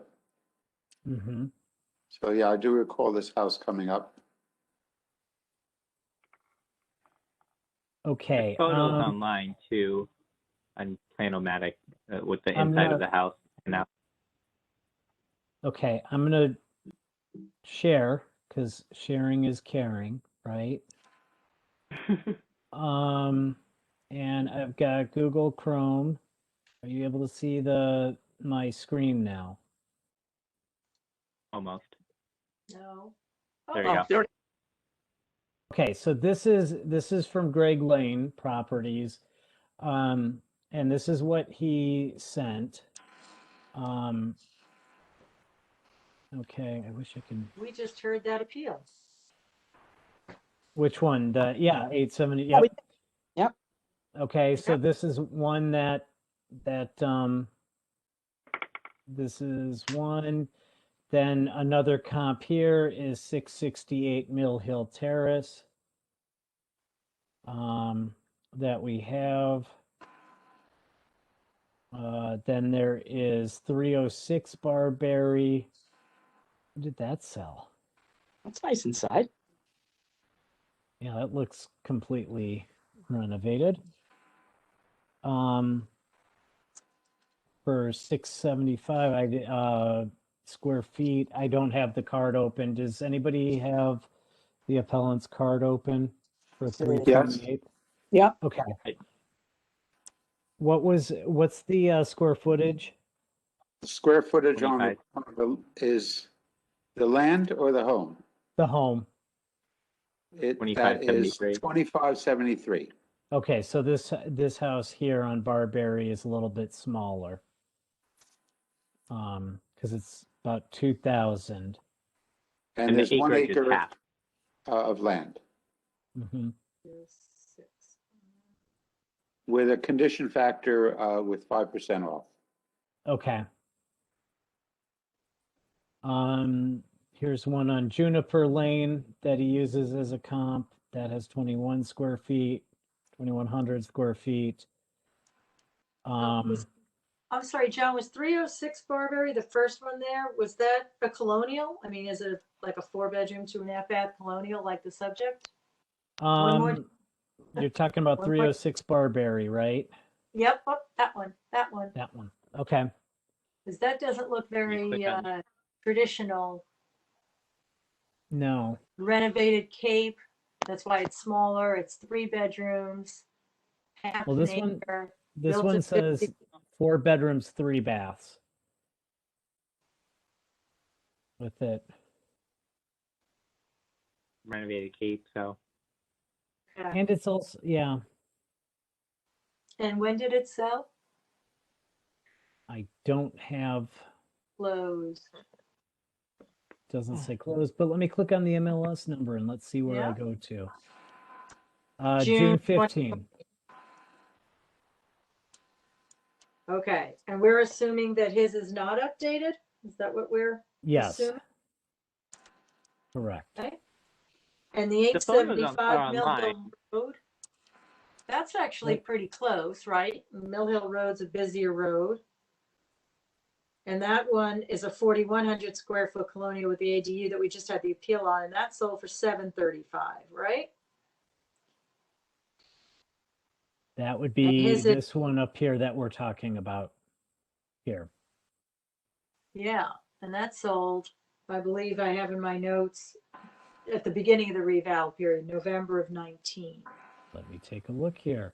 That would be November of 19, yes. So I can take notes. Good job. Better than me. Okay, and he's asking for a valuation a Of little higher than that one. 763. Yep. A little higher than that one. But he does have more land, but about But half the size. 60% of the size, yeah. And And this is a 5-bedroom, 4-bath house. with the ADU, so the original house is probably the 4-bedroom, 2.5 bath, or, Mhm. and then they added. I kind of like those two comps. Does anybody not like those two comps? I'm good Well, with them. Oops, Go sorry. ahead, Paul. I'm good with them. You like them, okay. I just like to pick a couple. I don't need, I want to see the Yeah, other I'm one. good with it too. I mean, his backyard is nice, but the inside of the house is a little dated. I don't like that he used those bloody lawn chairs for his pool chairs, but whatever. Yeah, I does agree. have a pool, right? It does have a pool, but Yeah. It's an older pool. Myself. And hopefully the border will get cleaned up when the town closes and starts using that school. Well, they're not gonna use it. They're gonna put affordable housing in there. That'll be lovely. No, I don't think think they the are town- right now. No, they're not. They changed their mind? Good. I haven't heard Uh, anything about that. I just heard that it's the school and there's another building on the property, but they don't know what to do with that. That's what I heard Yeah. originally. And somebody from the Affordable Housing Commission said that they were gonna put affordable housing in there, so.